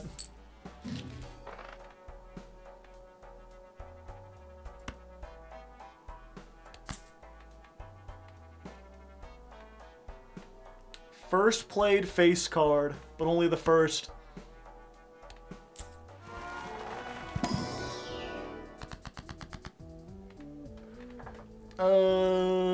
Let's convert to clubs. Okay, yeah, we need to turn stuff into molts. Multiple jacks. And then we'll use the Fool to get another one of those. Another Empress. Turn it into spades. Lucky cards. Let's do it. Yeah, we only have room for one. We can go one more. Why did I go one more? Oh, we can get more money. $18. We made it all back.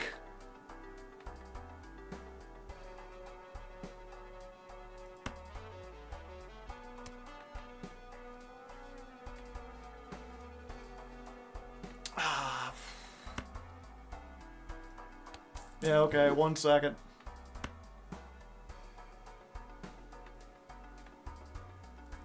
Yeah, wait, we'll just buy this. Gotcha. Next round, we're gonna get so much stuff. 1 in 7 cards drawn face down. Alright, we should be able to do this.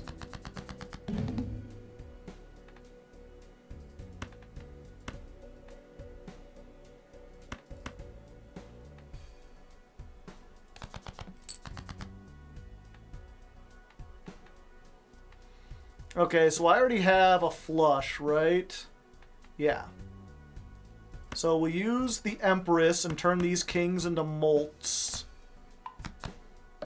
Molt card!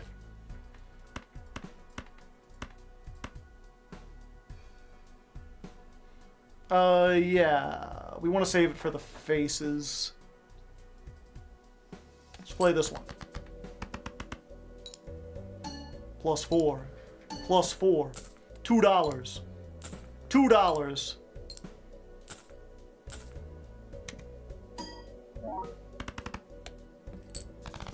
Almost there.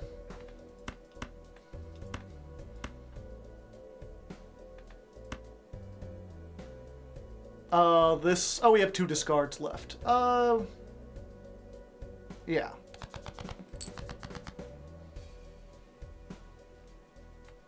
Fuck.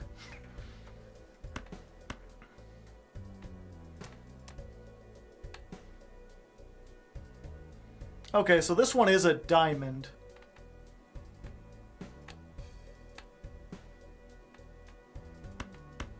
Could just play 2 jacks and this, and then get rid of the 9.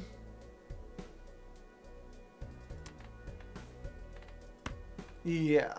We got 4 hands.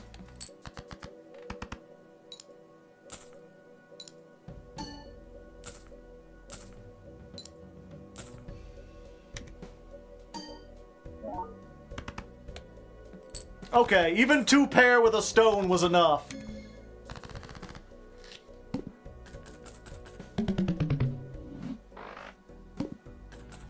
Yeah, they're all... I keep forgetting they're all faces.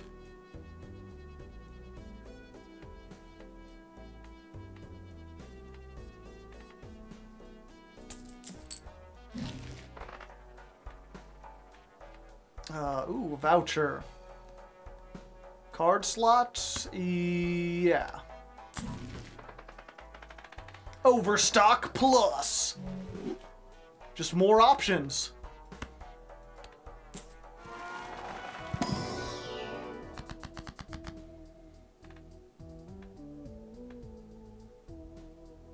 Okay. So we get the molt cards.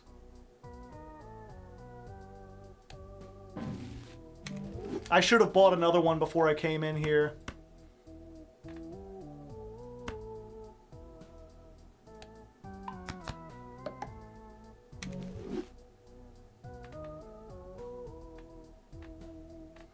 I think we'll just make some planets. Turning the 8 into a bonus card doesn't do us a whole lot. Even if these don't do us a whole lot either. Full House is ranked up, as if I would play anything but a flush. What do you take me for, a common vagabond? Someone who isn't full of diamonds? Get out of my sight.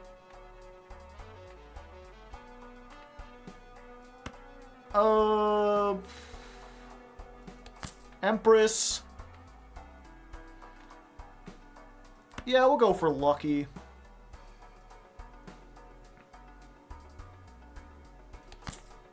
You cannot get dupes of Arcanas or Jokers. I get dupes of Arcanas all the time.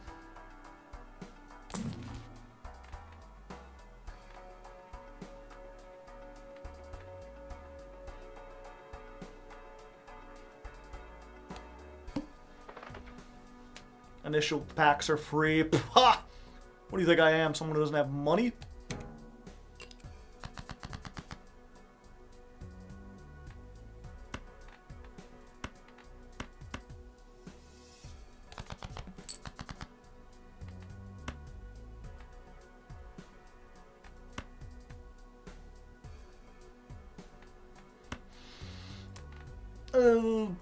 Yeah. Malt Jokers. We'll turn these lucky.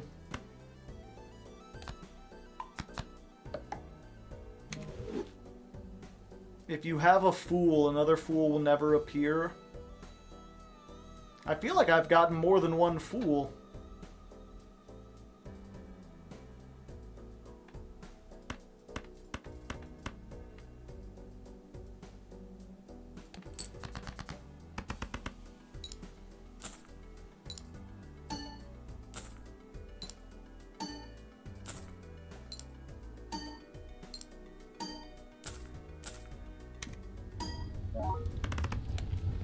Fire.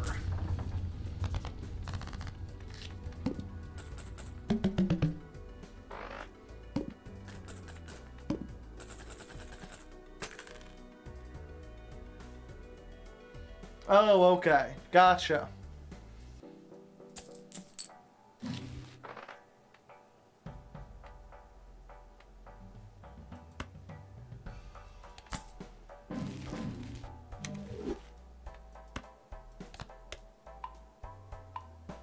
Yep, just might as well.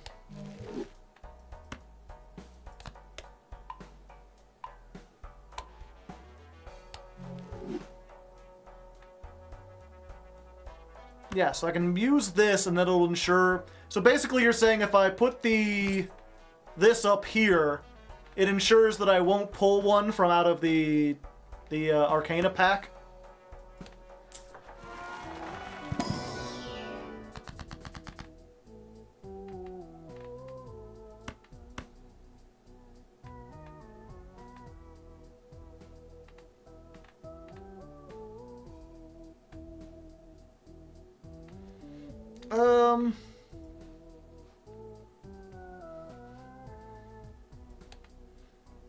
At this point, do I want to destroy it or turn it into like a steel card?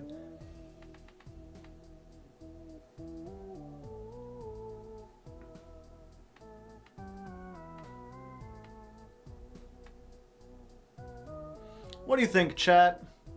Is it better to start collecting these non-diamonds into steel? Or should I just destroy them so I'm more likely to draw diamonds? I think the last couple times our problem has not been points, it's been drawing diamonds. Send them to the gallows, I says.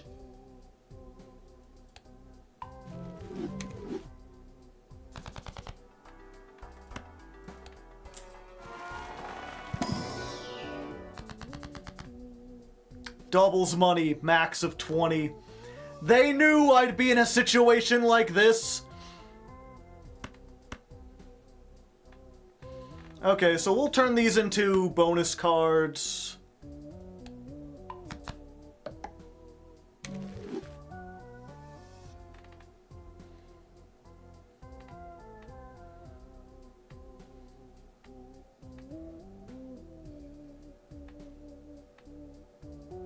None of these really help me. I don't want any more stone cards. In fact, I want to destroy the ones I have. Increasing these by rank doesn't do anything. Have you played Inscription? Oh boy, have I played Inscription. I think just getting $20 is probably better.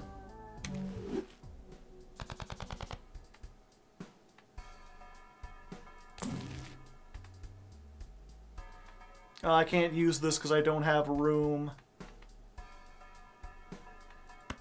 Might as well.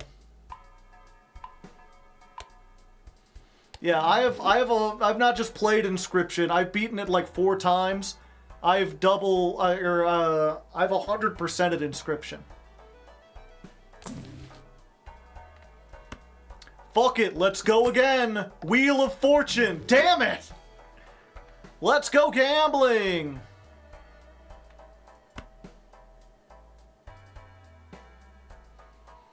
Let's buy one of these. Do I need to turn more stuff into diamonds? I mean, I guess it couldn't hurt.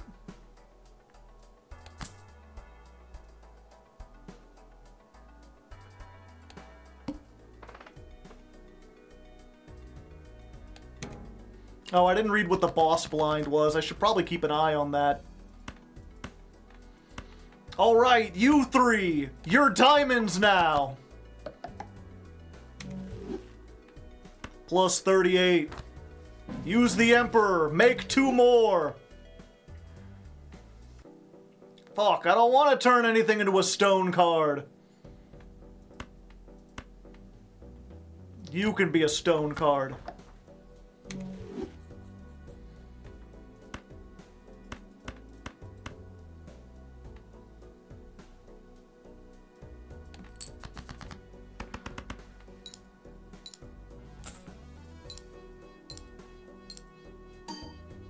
Damn, I didn't get hardly any money from that. I'm too good.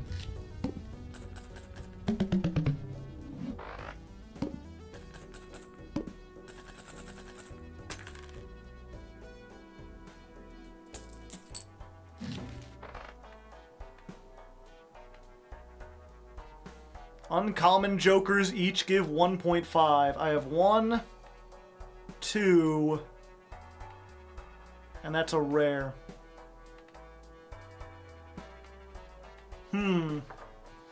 Might it be time to stop earning money, chat? Maybe I should move this over by the bull so that I get double things. Sell the business card and just start working on multiplier. Or maybe I should wait until I start having... Well, I'm never going to get this chance again, am I?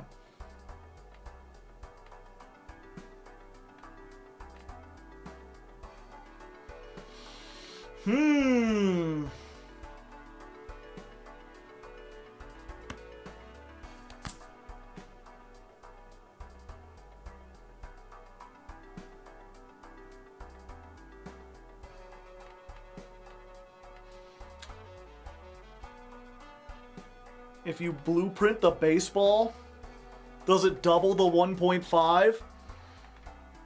That's a good question.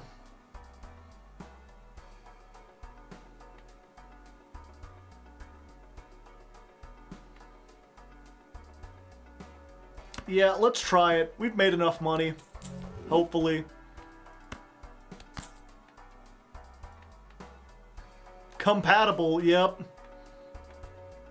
So now we need to move... Huh.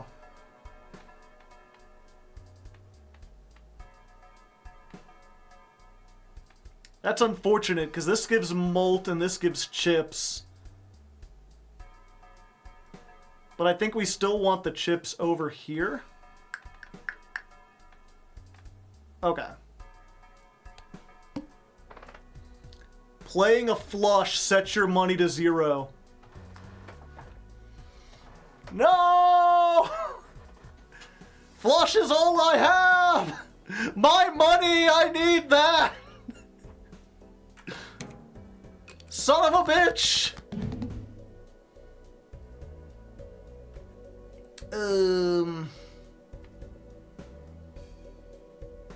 Jack 10, 9, 8, 7. This is a straight flush. It's not a flush. Wait, does that still count? A flush?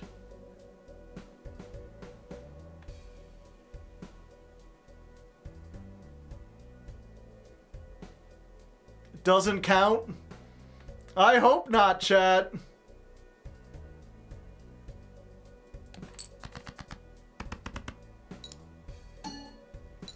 All right.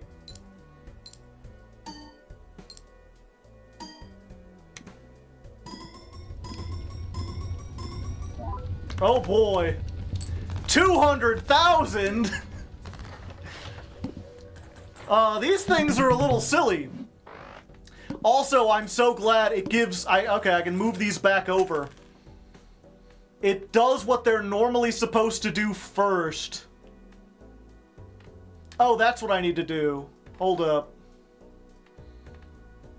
So it'll give the chips. It'll give the 40 mult. It'll multiply times 1.5. Then it'll get to the baseball card. Or then it'll get to this. If it says it contains flush. Wait, I think... If it gets to this... Does it then go back and give 1.5 forever? I guess we'll find out on the next one. Alright, Wheel of Fortune, let's go! Damn it!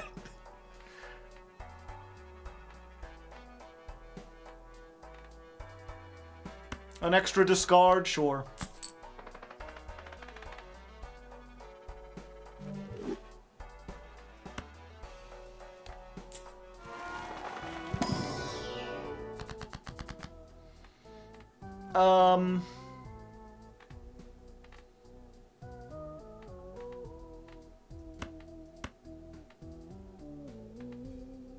I guess we just use strength on these.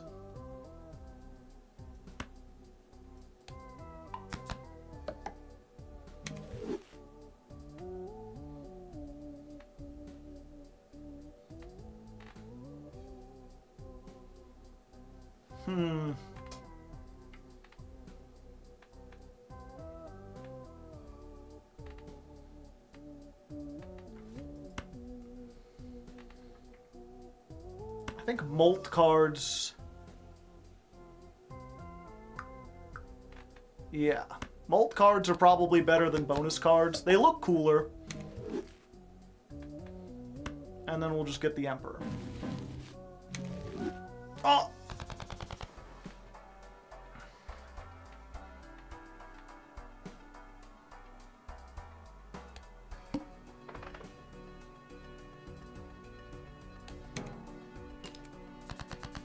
Okay, so let's see how this works. You're gold now! Won't you be wanting the Rainbow Joker at the end? So this gives 1.5, and then this says all uncommon Jokers give 1.5. So I believe what'll... and this copies this. So I think what'll happen is I'll get 290 chips, plus 45 multiplier, times 1.5, hit this, and then it'll go back and give 1.5, 1.5 again, then hit this, 1.5, 1.5. Let's test it by playing this hand, though. Bull chips, then bull chips 1.5.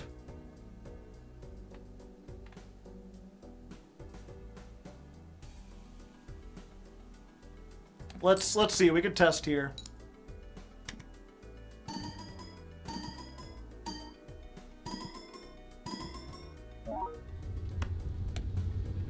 Okay, yeah, you were right. So, fortune teller leftmost. These don't really matter. But we want to add the multiplier before we multiply it. Now the chips do essentially nothing. Well, I guess they get multiplied again, don't they?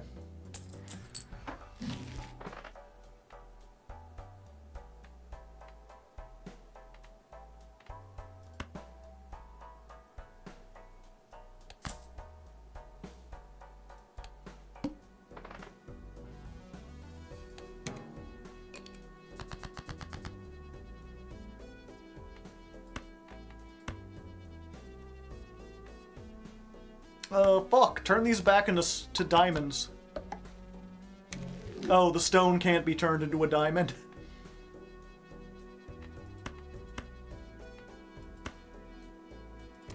Oh, I guess we use this.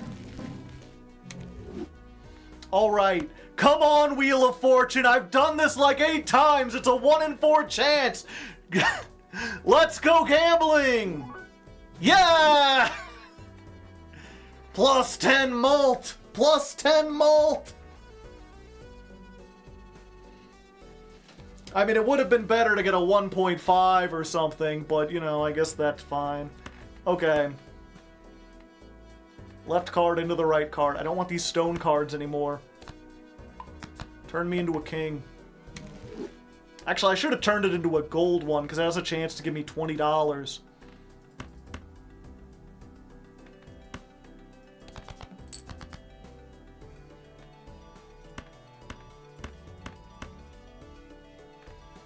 Yeah. I guess we should dig and see if we can get more gold cards.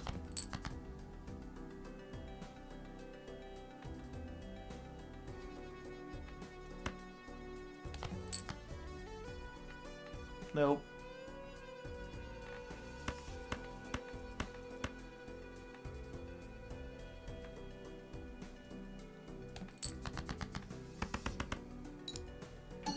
Ten plus 4. 10 plus 4.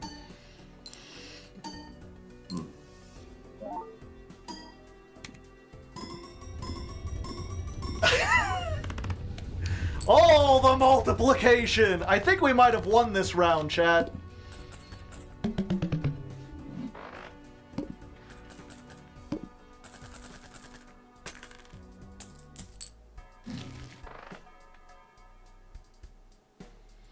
Oh, they said the glass cards were good. And the Fool can do another one, or could do Death.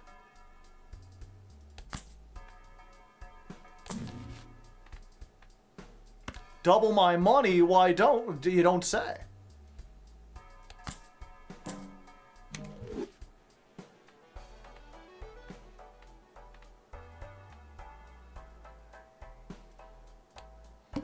It beats the highest bot. Decrease the level of the poker hand played.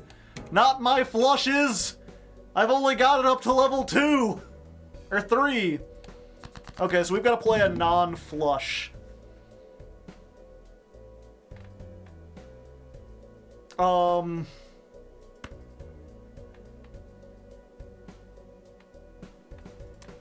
I guess we make you into a glass card.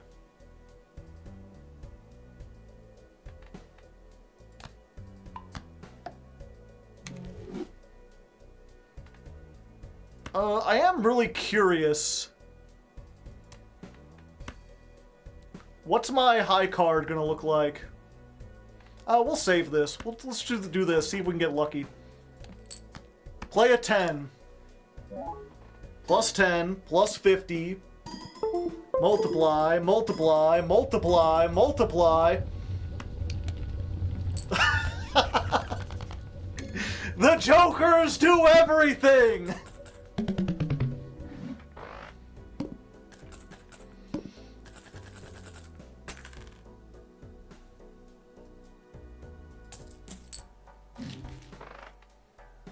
Prevents death. I could just not die, chat. Haven't you always wanted to not die?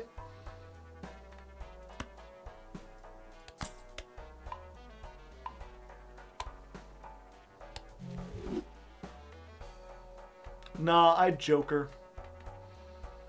Raise the cap on interest earned? Oh yeah. Money tree. Negative Jokers when? Eventually.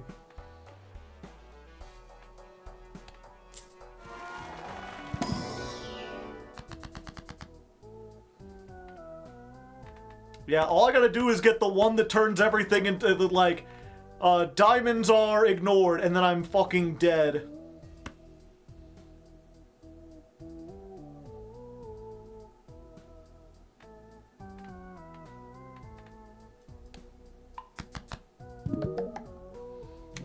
A Joker was unlocked.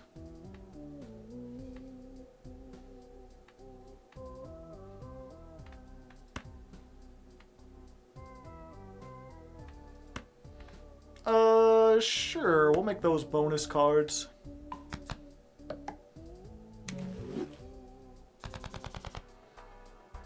Upgrade flush, yeah. Maybe we should start looking for Jupiters.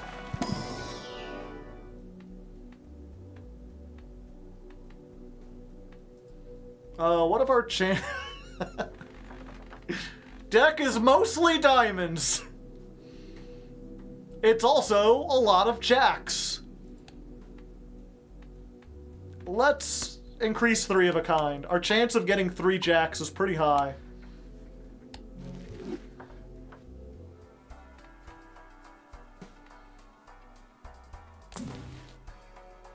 Money? Don't mind if I do.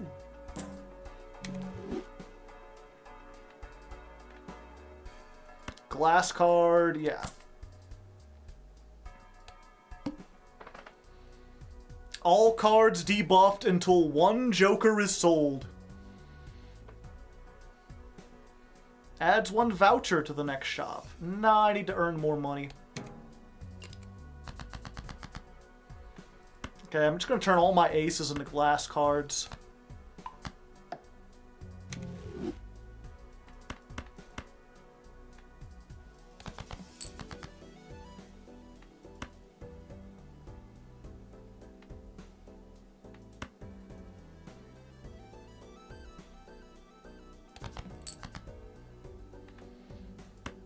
So let's see. 3 of a kind is worth times 7.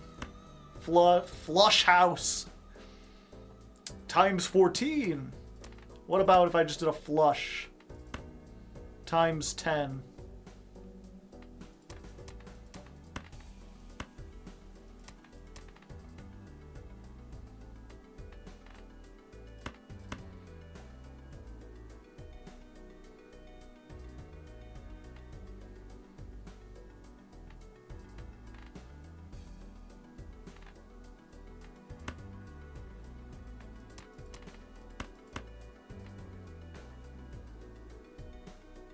Yeah, that's probably good.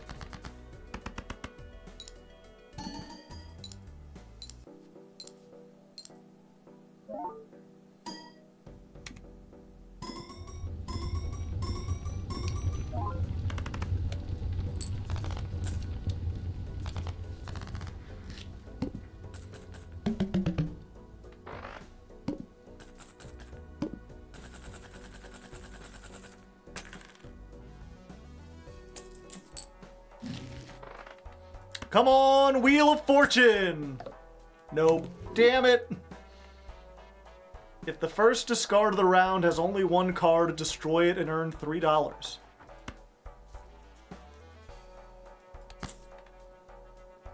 Four of a kind, sure.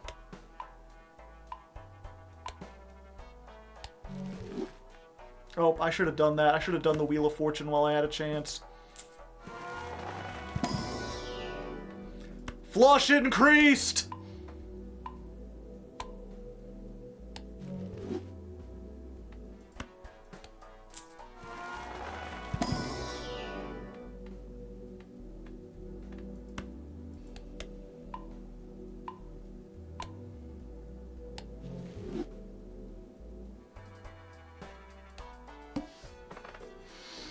Doubles your money, max 40. If you doubled my money by... If you actually gave me 400, I might do it.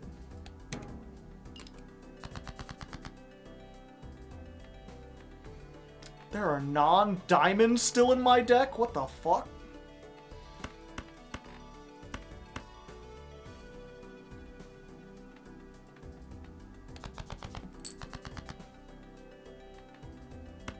What are you doing here?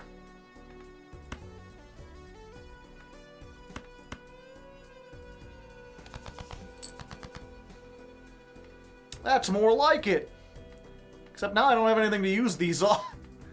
Everything's already increased. 3 of a Kind is level 4. Flush House is level 1. It's 50. Flush House is still worth more. Simply because you're not supposed to be able to get a Flush House.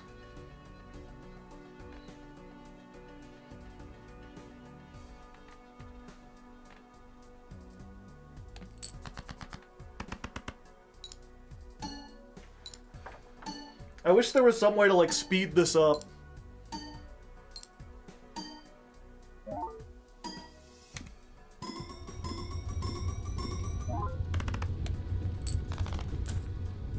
There is.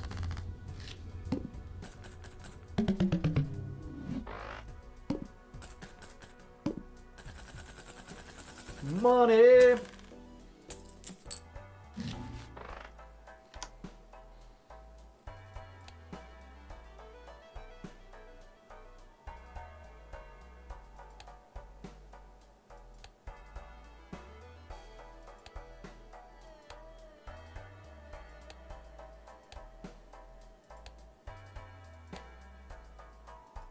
Let's try ×2 and see how that goes. Wheel of Fortune! Let's go gambling! Damn it! Okay. Use the Fool! Let's go gambling! Damn it!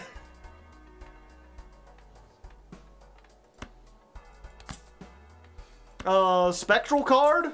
We haven't gotten one of these yet. Converts all cards in hand to a single random suit.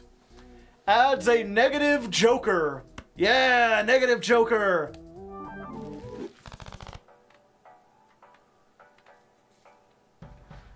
Negative jokers mean they take up 1 less slot, which means I can add another joker in now.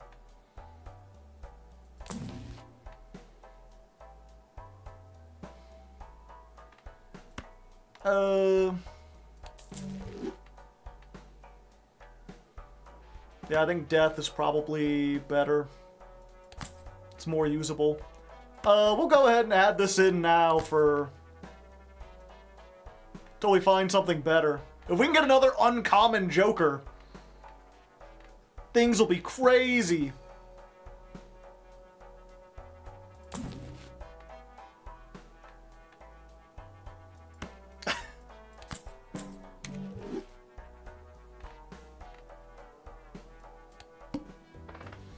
All cards debuffed until 1 joker sold. I'm curious, chat. If I just, like... Oh, wait, it's debuffed. So it won't be random, or it won't be wild.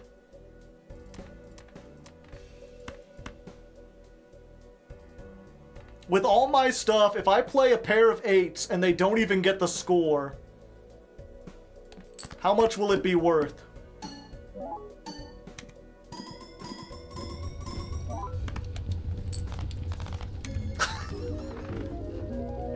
I did it. I beat the round. Well then. Sell it for the boss blind. Let's go endless.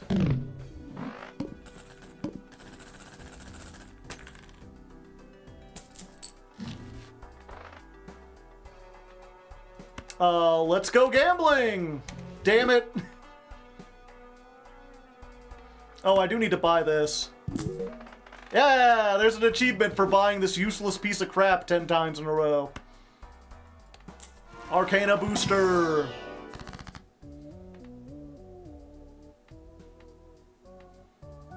If I turn into a lucky card...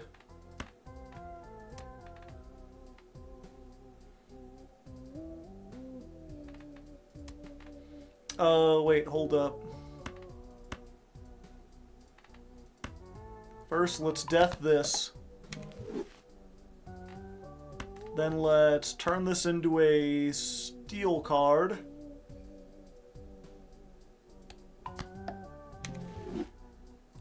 Then...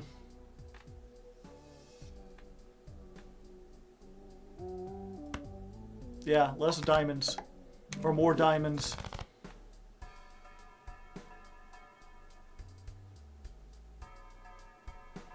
Endless mode unlocks jokers, yeah.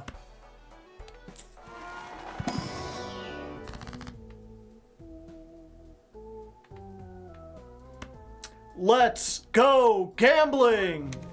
Yeah!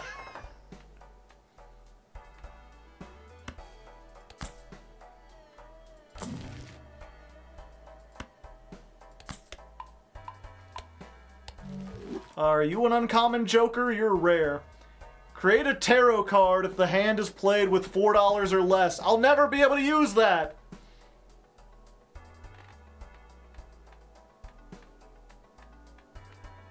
I have 11 non-diamond cards left, but we'll go ahead and buy this.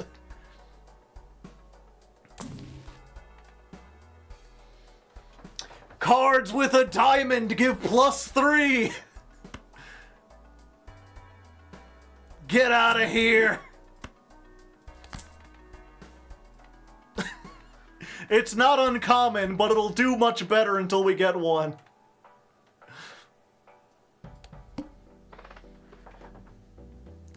No repeat hand types. I don't think that'll matter here.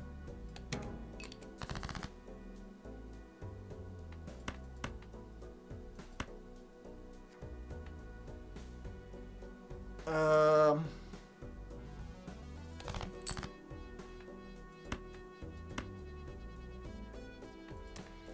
I turn this into a gold card? Yes, and that converts it away from being a stone.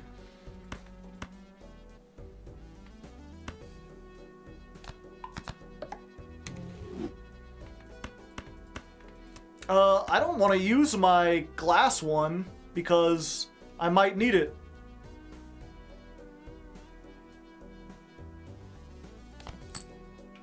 So don't be afraid of spending your money. The thing is, this guy gives me chips for all the money I have.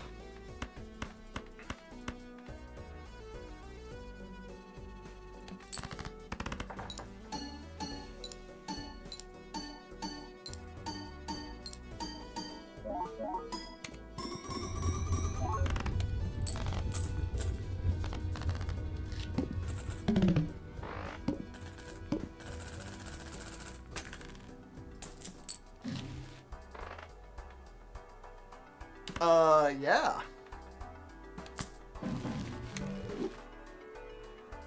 Double my money? I think I want to keep that. Yeah, these will be good to keep because then with the Arcana pack.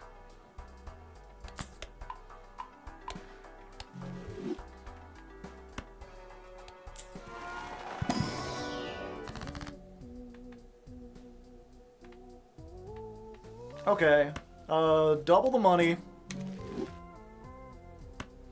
Turn the queen into a glass card. Give me 2 more. Convert to spades! What do you think I am? Sell.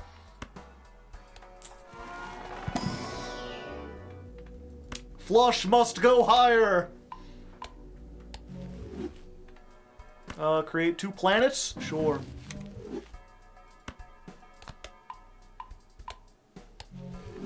And we might as well just level up the other ones because we know that boss blind is coming. What should I re-roll down to? Flush house? Yes. That's a common. Turn to hearts, turn to stone. Create lucky cards, creates 2 planets.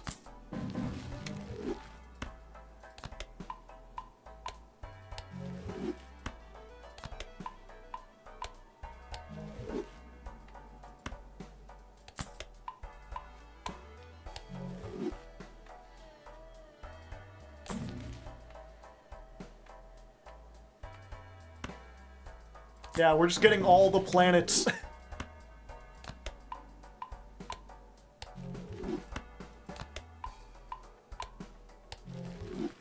Straight, even though I don't think we know the meaning of the word anymore.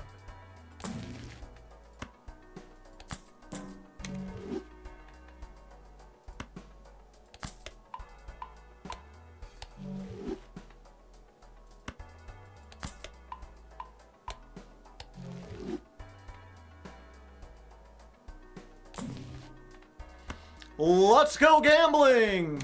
Damn it. 1 in 4 chance to upgrade the poker hand. So... yeah, that's better than... it's an uncommon one, so it'll give me 1.5. And it can upgrade my flush to ridiculous ones if we're doing flush every time.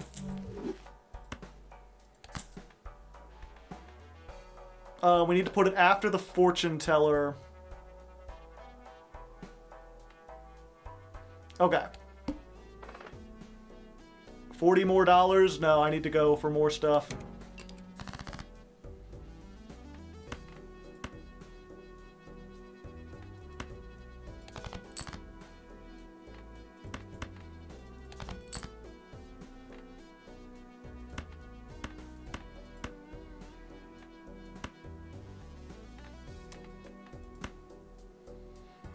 Yeah, we'll do these ones because they have a chance to give me gold. Level up the flush, baby!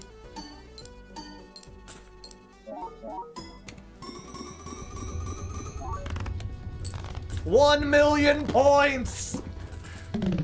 The power of multiplication! This party's getting crazy!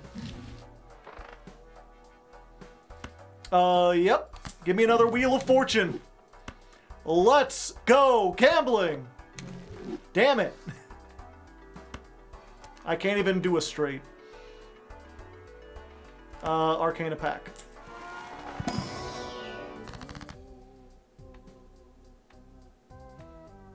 We need... people said we need glass cards to get to high levels.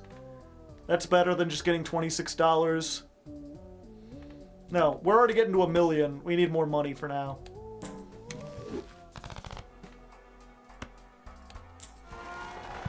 That, and we just need to play as many tarot cards as possible, because we keep getting an additional molt every time we do.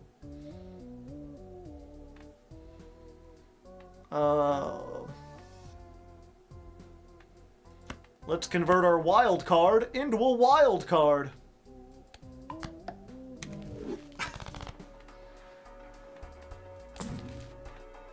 Money! Chat, say it with me. Let's go gambling. Yeah! I'm not sure if I can do a straight flush, but maybe.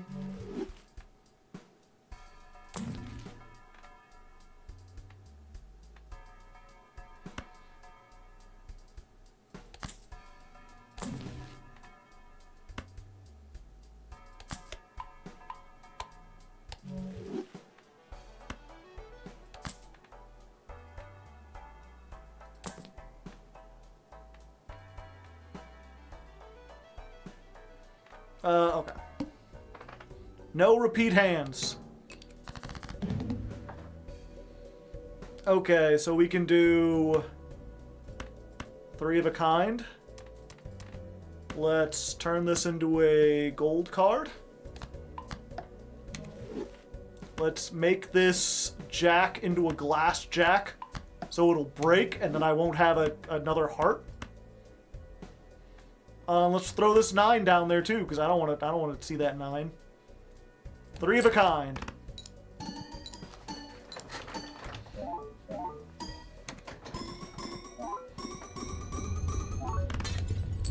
And there you go. It broke instantly. And also we're getting way higher. I think this I was like, I'll sit down, we'll play one. I'll show how this this thing works. I was not expecting to get like on the best run of my entire career. Okay, creates 2 planets. Yeah. Flush house. Use.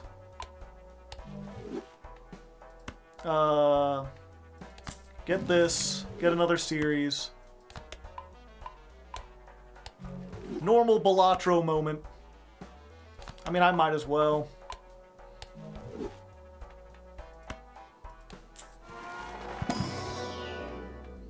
Flush must go higher. I don't think I need to spend my money on planets as much because I have the thing that makes it go higher anyway.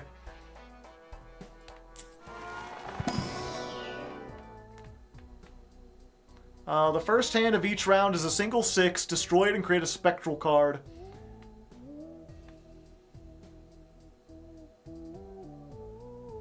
It is uncommon, but I think we want to skip that. Yeah, these all suck.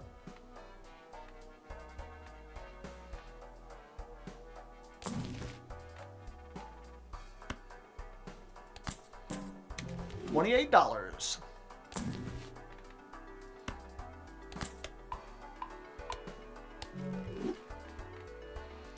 Times 4 if the hand is 4 of a kind. Times 4 is a lot, chat.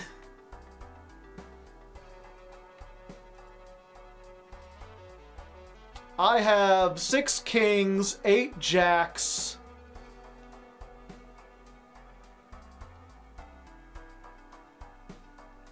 My chance of getting 4 of a kind is not, like, really high? The thing is, what would I get rid of? The fortune teller?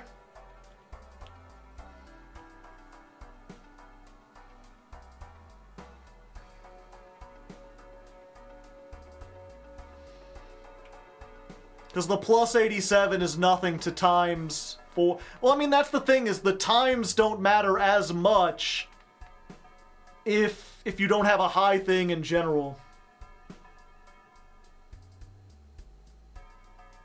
You lose 1.5 times 2. Well, this one doesn't give me 1.5 because it's not uncommon. These 3 each give me 1.5.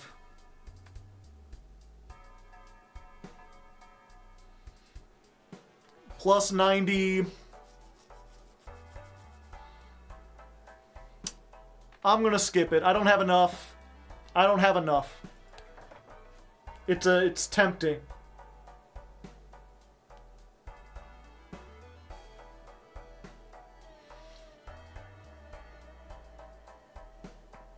Space Joker's the cut then, no?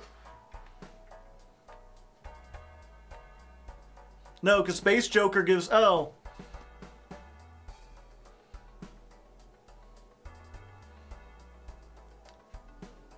Yeah, because it gives me 1.5, but this gives me times 4, so maybe that's what I do.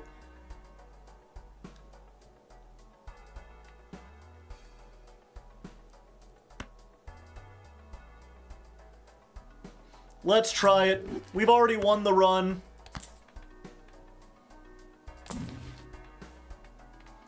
Hey, another Jupiter. Even though we're going for 4 of a kind. We might still need to get some flushes.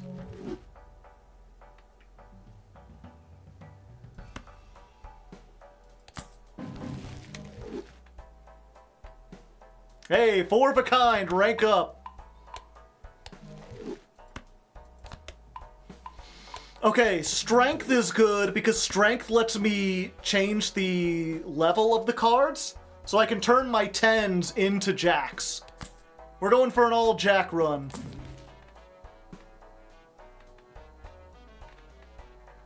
Hearts and diamonds count as the same suit. I don't think I have to worry about that at this point.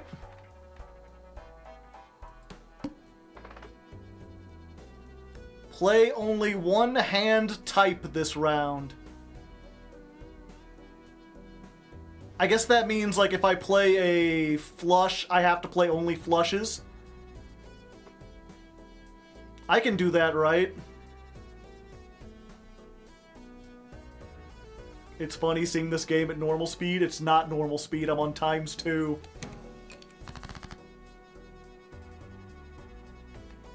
What are you doing here? And you too. Okay, so I need to try to get Joker. Well, I'm already almost there.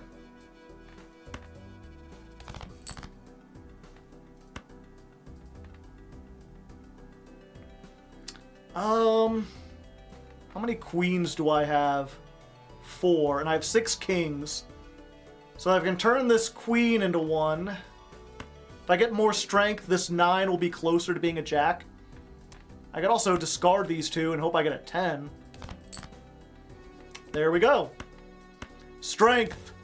Kings and jacks. 4 of a kind, baby.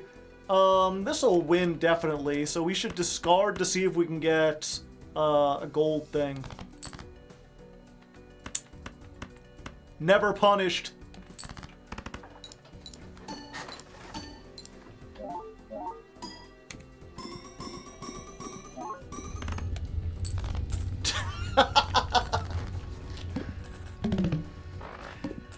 Almost 3 million.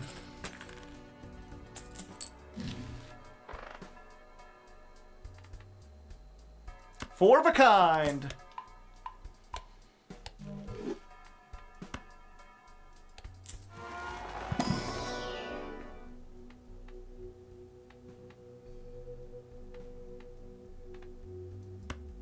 I guess a full house.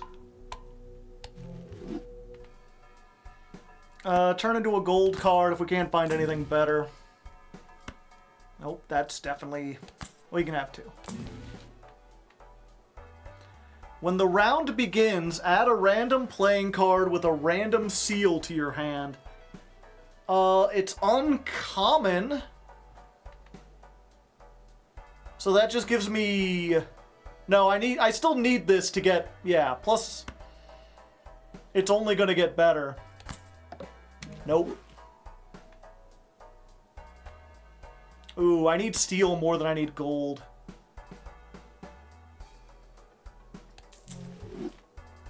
Plus, I don't want a random card.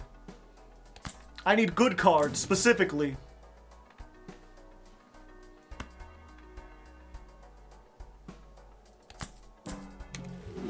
Oh, but I need death more.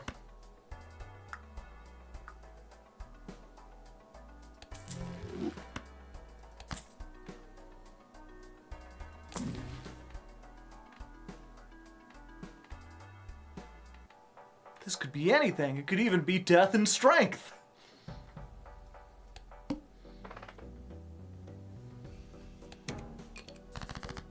Okay.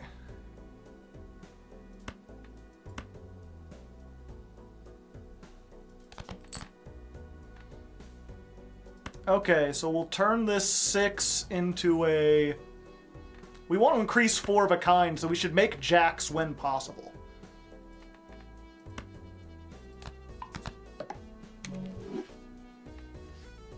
And then we can rank this up. We've already got 4 of a kind.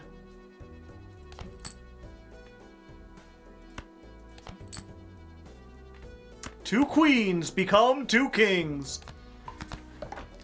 Congratulations to them on coming out. We know this will get us 2 million, so let's dig for more gold. 5 of them things? 5 of them things. Flush 5! I don't think I've ever played this before. I think I'll get an achievement for this, so let's go ahead. We got 5 hands.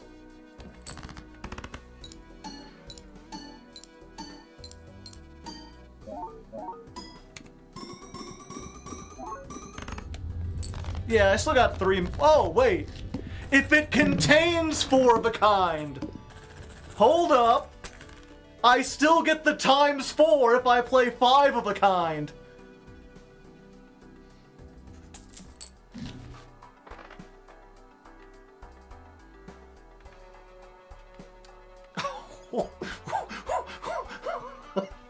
What?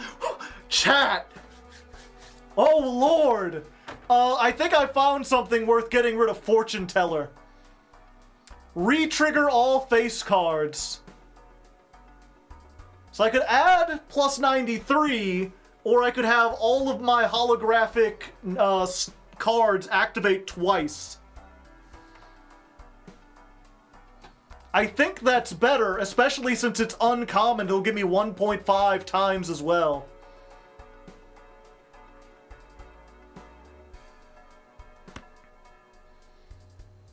I think that's worth it.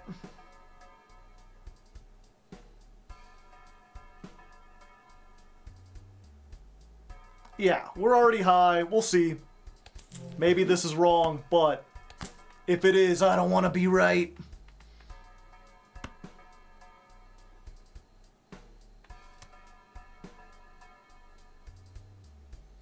Is losing 93 to the base? I think so, because we're going to get... I think this will get more than plus 93 with all the stuff we have.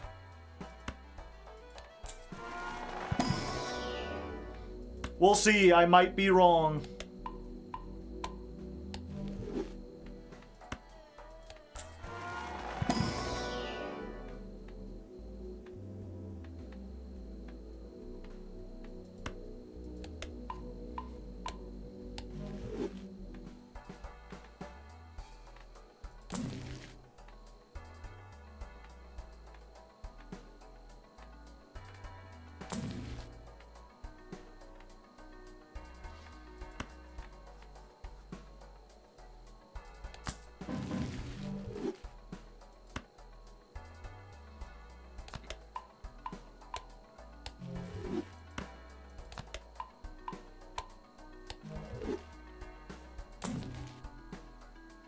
Four of a kind.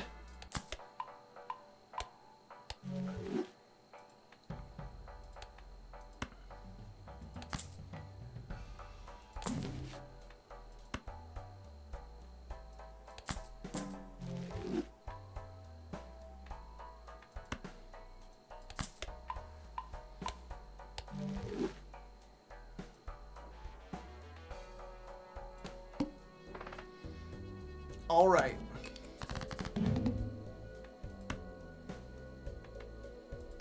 At this point, I'm not just getting rid of, like, the non-diamonds, I'm getting rid of the low diamonds.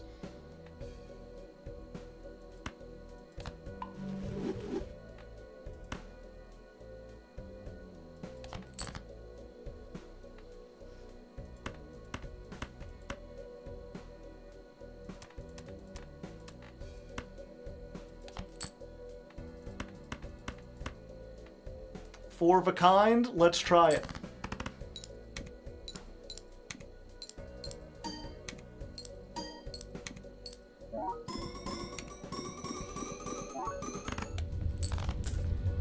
Ooh, I think it might have been higher before. Fuck.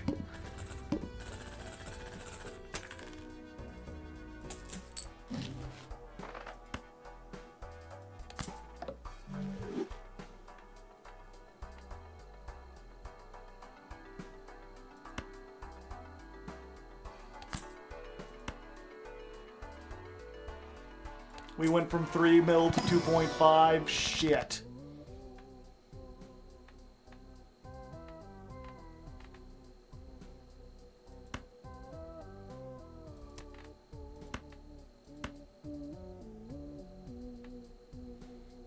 Oh wait, this is death.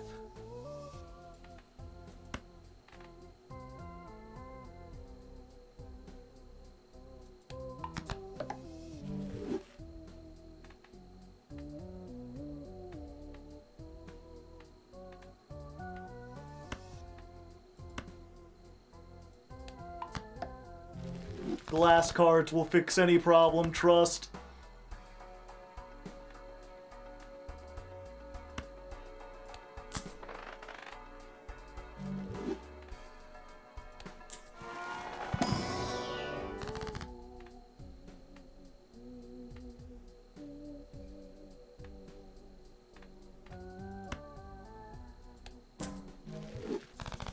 $27.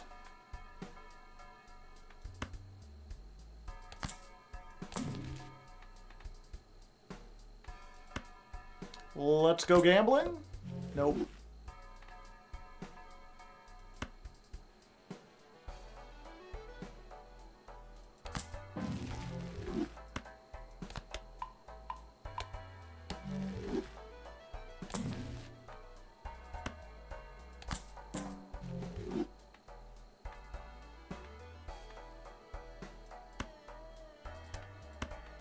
Yeah, we need glass cards. Okay.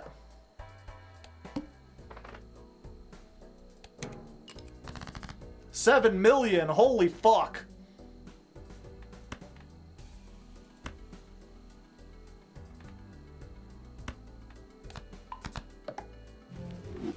How many non-diamonds do I have left? 4.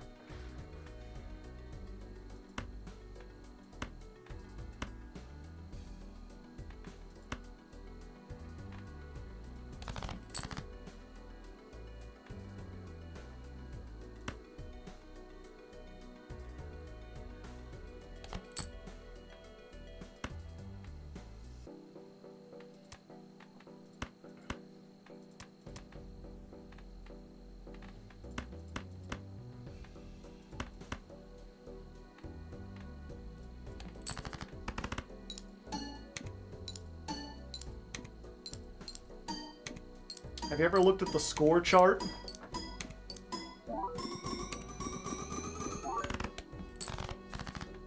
Uh-oh.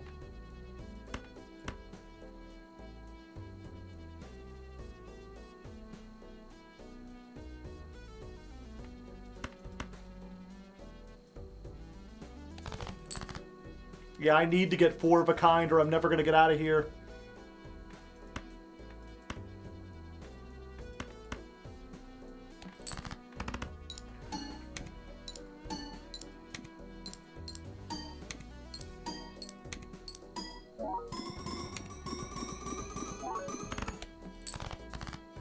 Alright, that's more like it.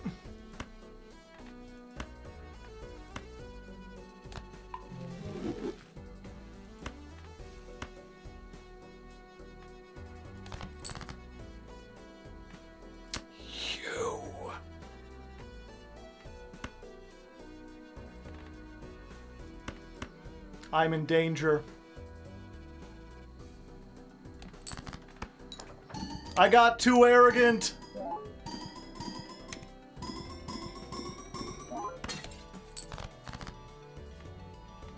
No!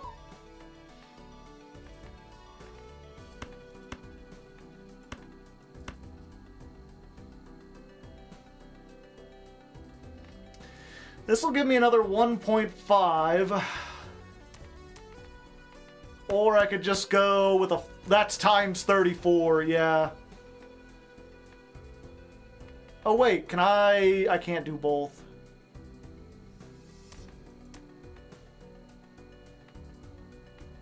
Move the ace to the right. Oh, I didn't even think to do that.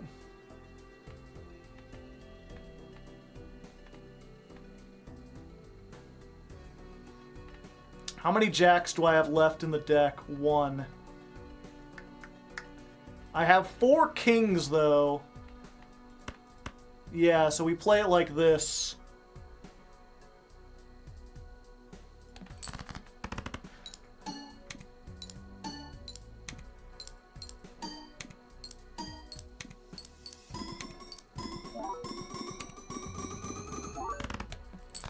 Okay.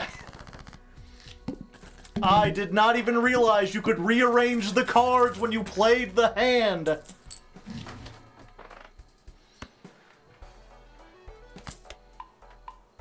That changes everything. Possibly.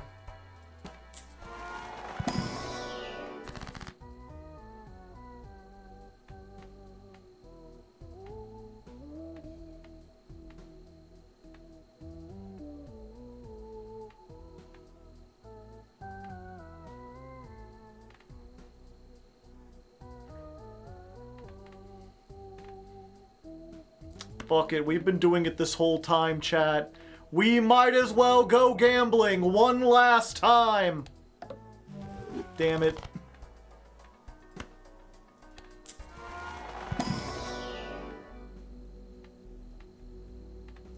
Flush house.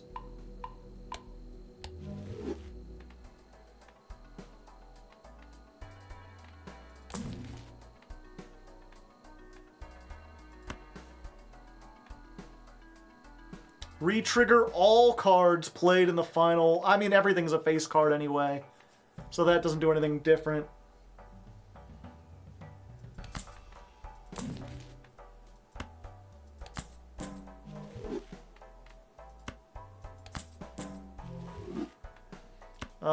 Let's go gambling.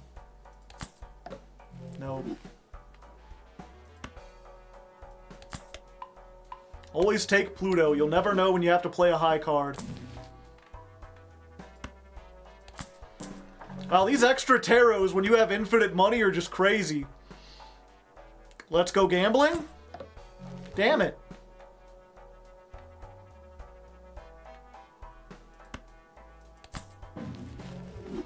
Four of a kind.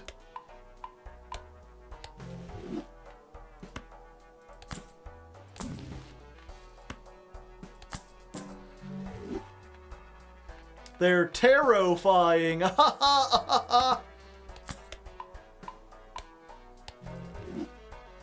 I don't think I can even play a straight at this point. 30 chips for every remaining discard. Yeah. Guess they're right. The chips don't really do a whole lot. At this point, I just need to try to get a better uncommon joker or try to hit the Wheel of Fortune. Let's go gambling.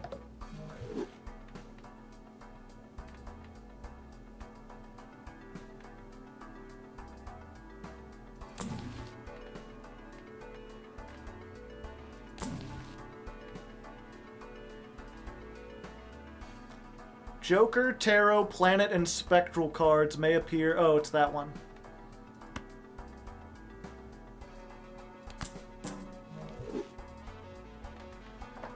Glass, no! Oh, do I want glass more than steel?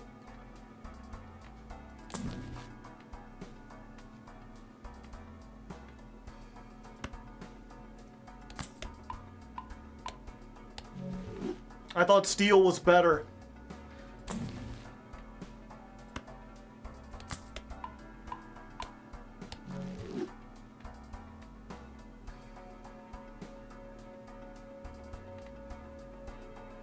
Oh, yeah, good point. Alright, let's go gambling. 50 chips. I'm sure that'll help.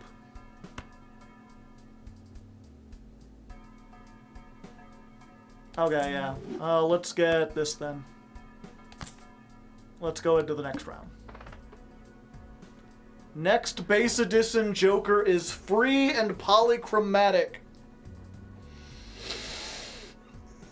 But I'd have to win the 14 million challenge, and I'm not sure if I can even beat 10 million.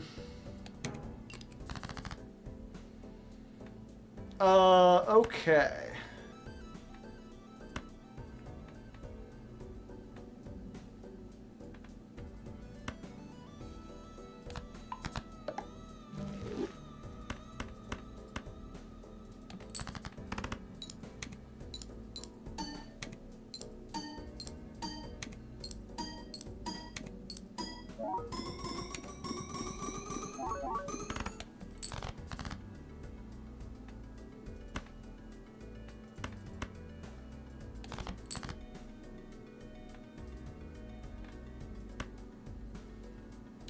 Turn this into a king. I guess turning the 4 into a 5 doesn't hurt.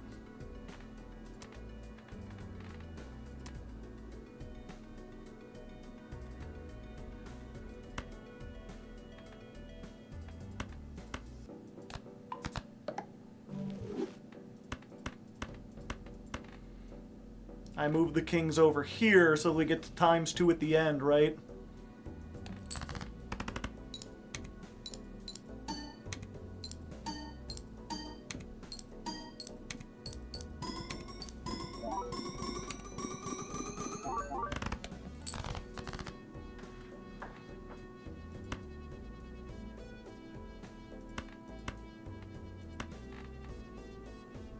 How many jacks do I have? Joker, I still have 5 jacks left in the deck.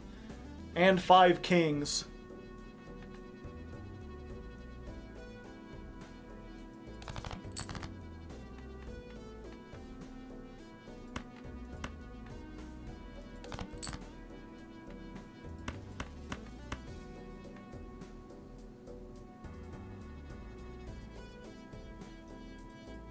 Wait. Yeah, I get ×4 if I do 4 of a kind.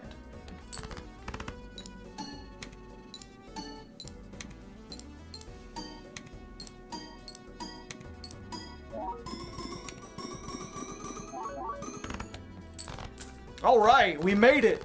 I think this might have been the highest I've ever gotten. Is there some way to look at, like, my high score?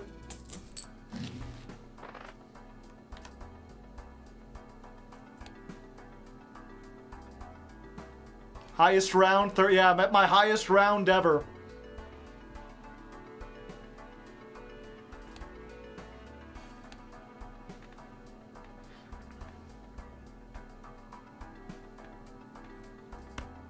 Yeah. Mars? Mars.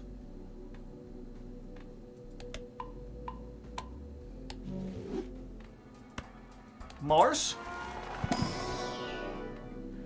No.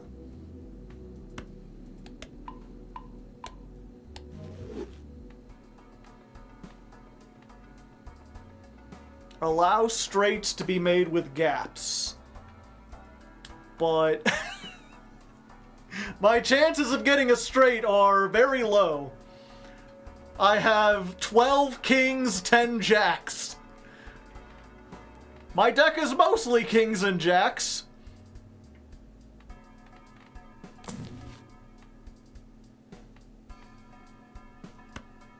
Oh, this might be good.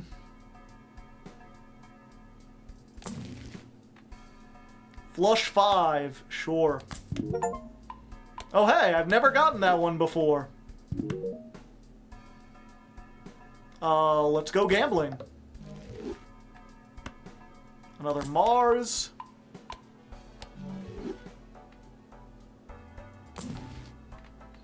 Always get Pluto.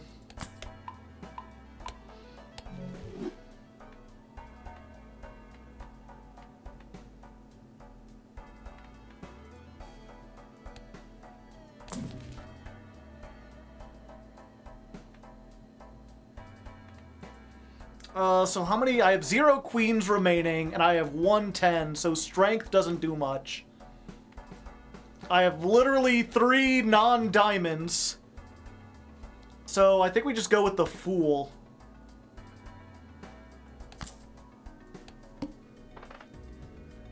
After play or discard, always draw 3 cards. That makes my job easier, right?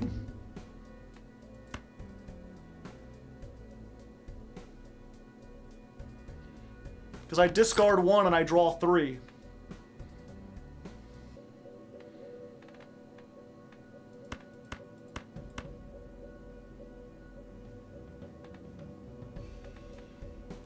Do I turn one of my jacks into a steal so that this earns more?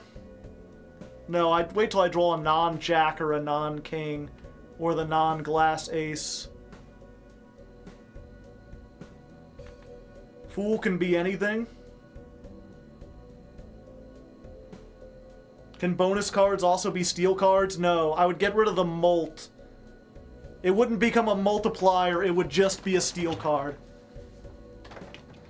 Oh wait, but I can turn... I don't need gold as much anymore. So wait, I can turn the gold into a multiplier. And then use the Fool, make another one, turn this into a multiplier. 4 of a kind.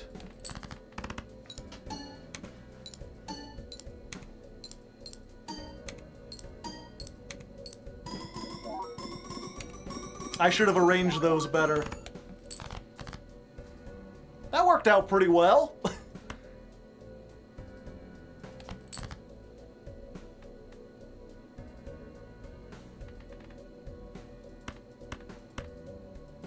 Yeah, these are all malt, so it doesn't matter. Oh, but I can potentially get more golds.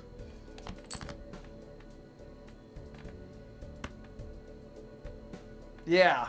That has a chance to do a lot of more malt. Okay.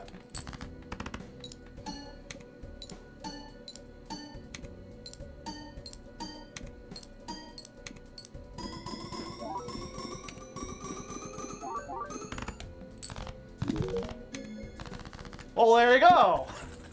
I was worried for nothing, chat. We're coming back. Although I'm not getting up to 300 anymore. Reroll the boss blind? Yes, please.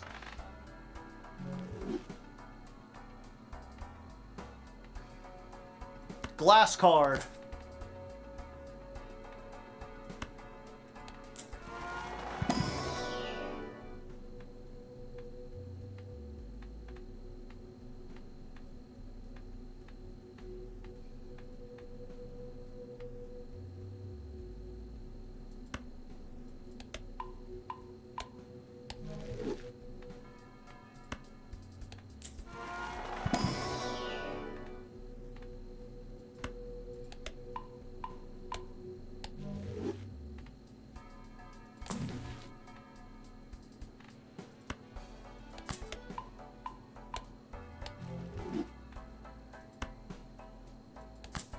Okay. 300,000.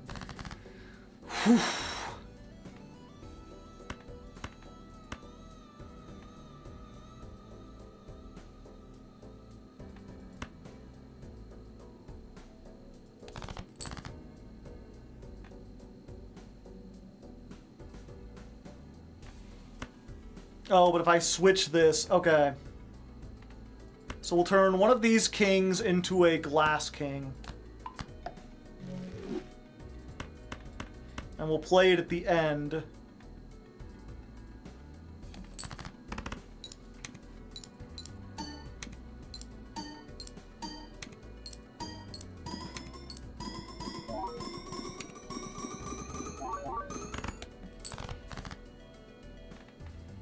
That's not even close!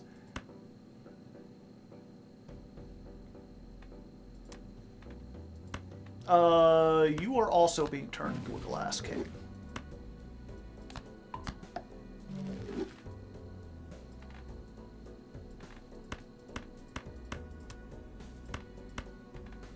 Flush house. How the fuck do you do this? Very carefully.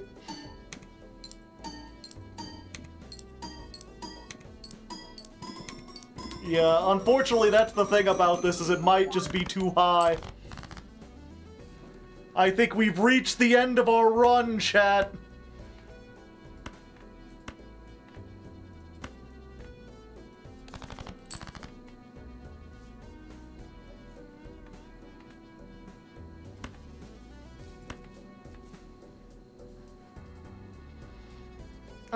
Yeah, we'll just play this to get rid of it. And I don't need the gold. The gold 4 doesn't do anything for us. How many jacks do I have left? I still got 5 and kings.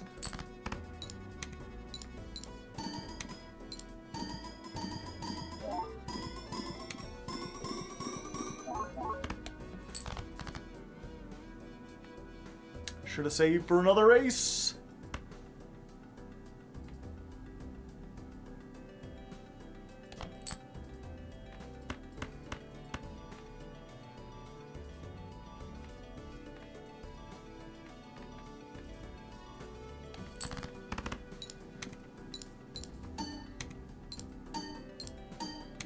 There's a reason the achievements only go as high as Ante 12. Yep.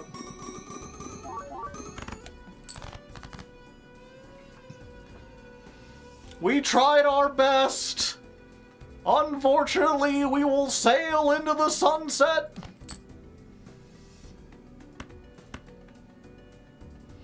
A pair of kings is all I have. 07's in the chat. We made it as far as we could. Endless mode only goes so high.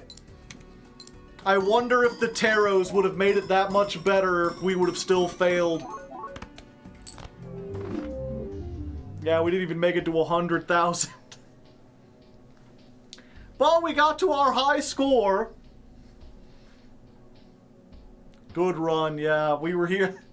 And that took like 2 hours.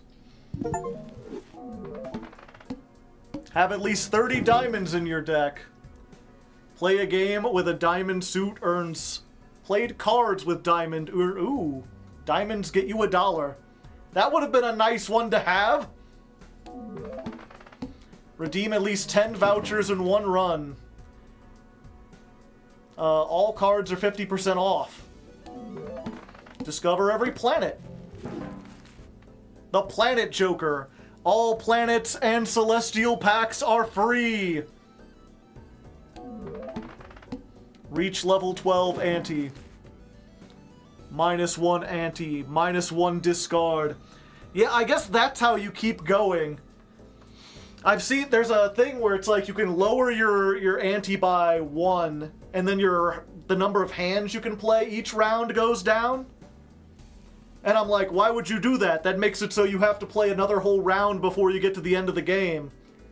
But if you just want to like build up more money and get more stuff, then this becomes good near the end. Discard 2,500 cards. Permanently gain +1 discard each round. And there you go, chat. That's Balatro. If you haven't heard of it before, hopefully now you heard of it. Have more than $400? Shit, if I knew that was an achievement, I would have saved a little more. But we beat the Zodiac on the first one. Now we gotta do it on all of the other difficulties. And there's so much replay value, it's so fun. But I've been here way longer than I intended, so I'm gonna get going.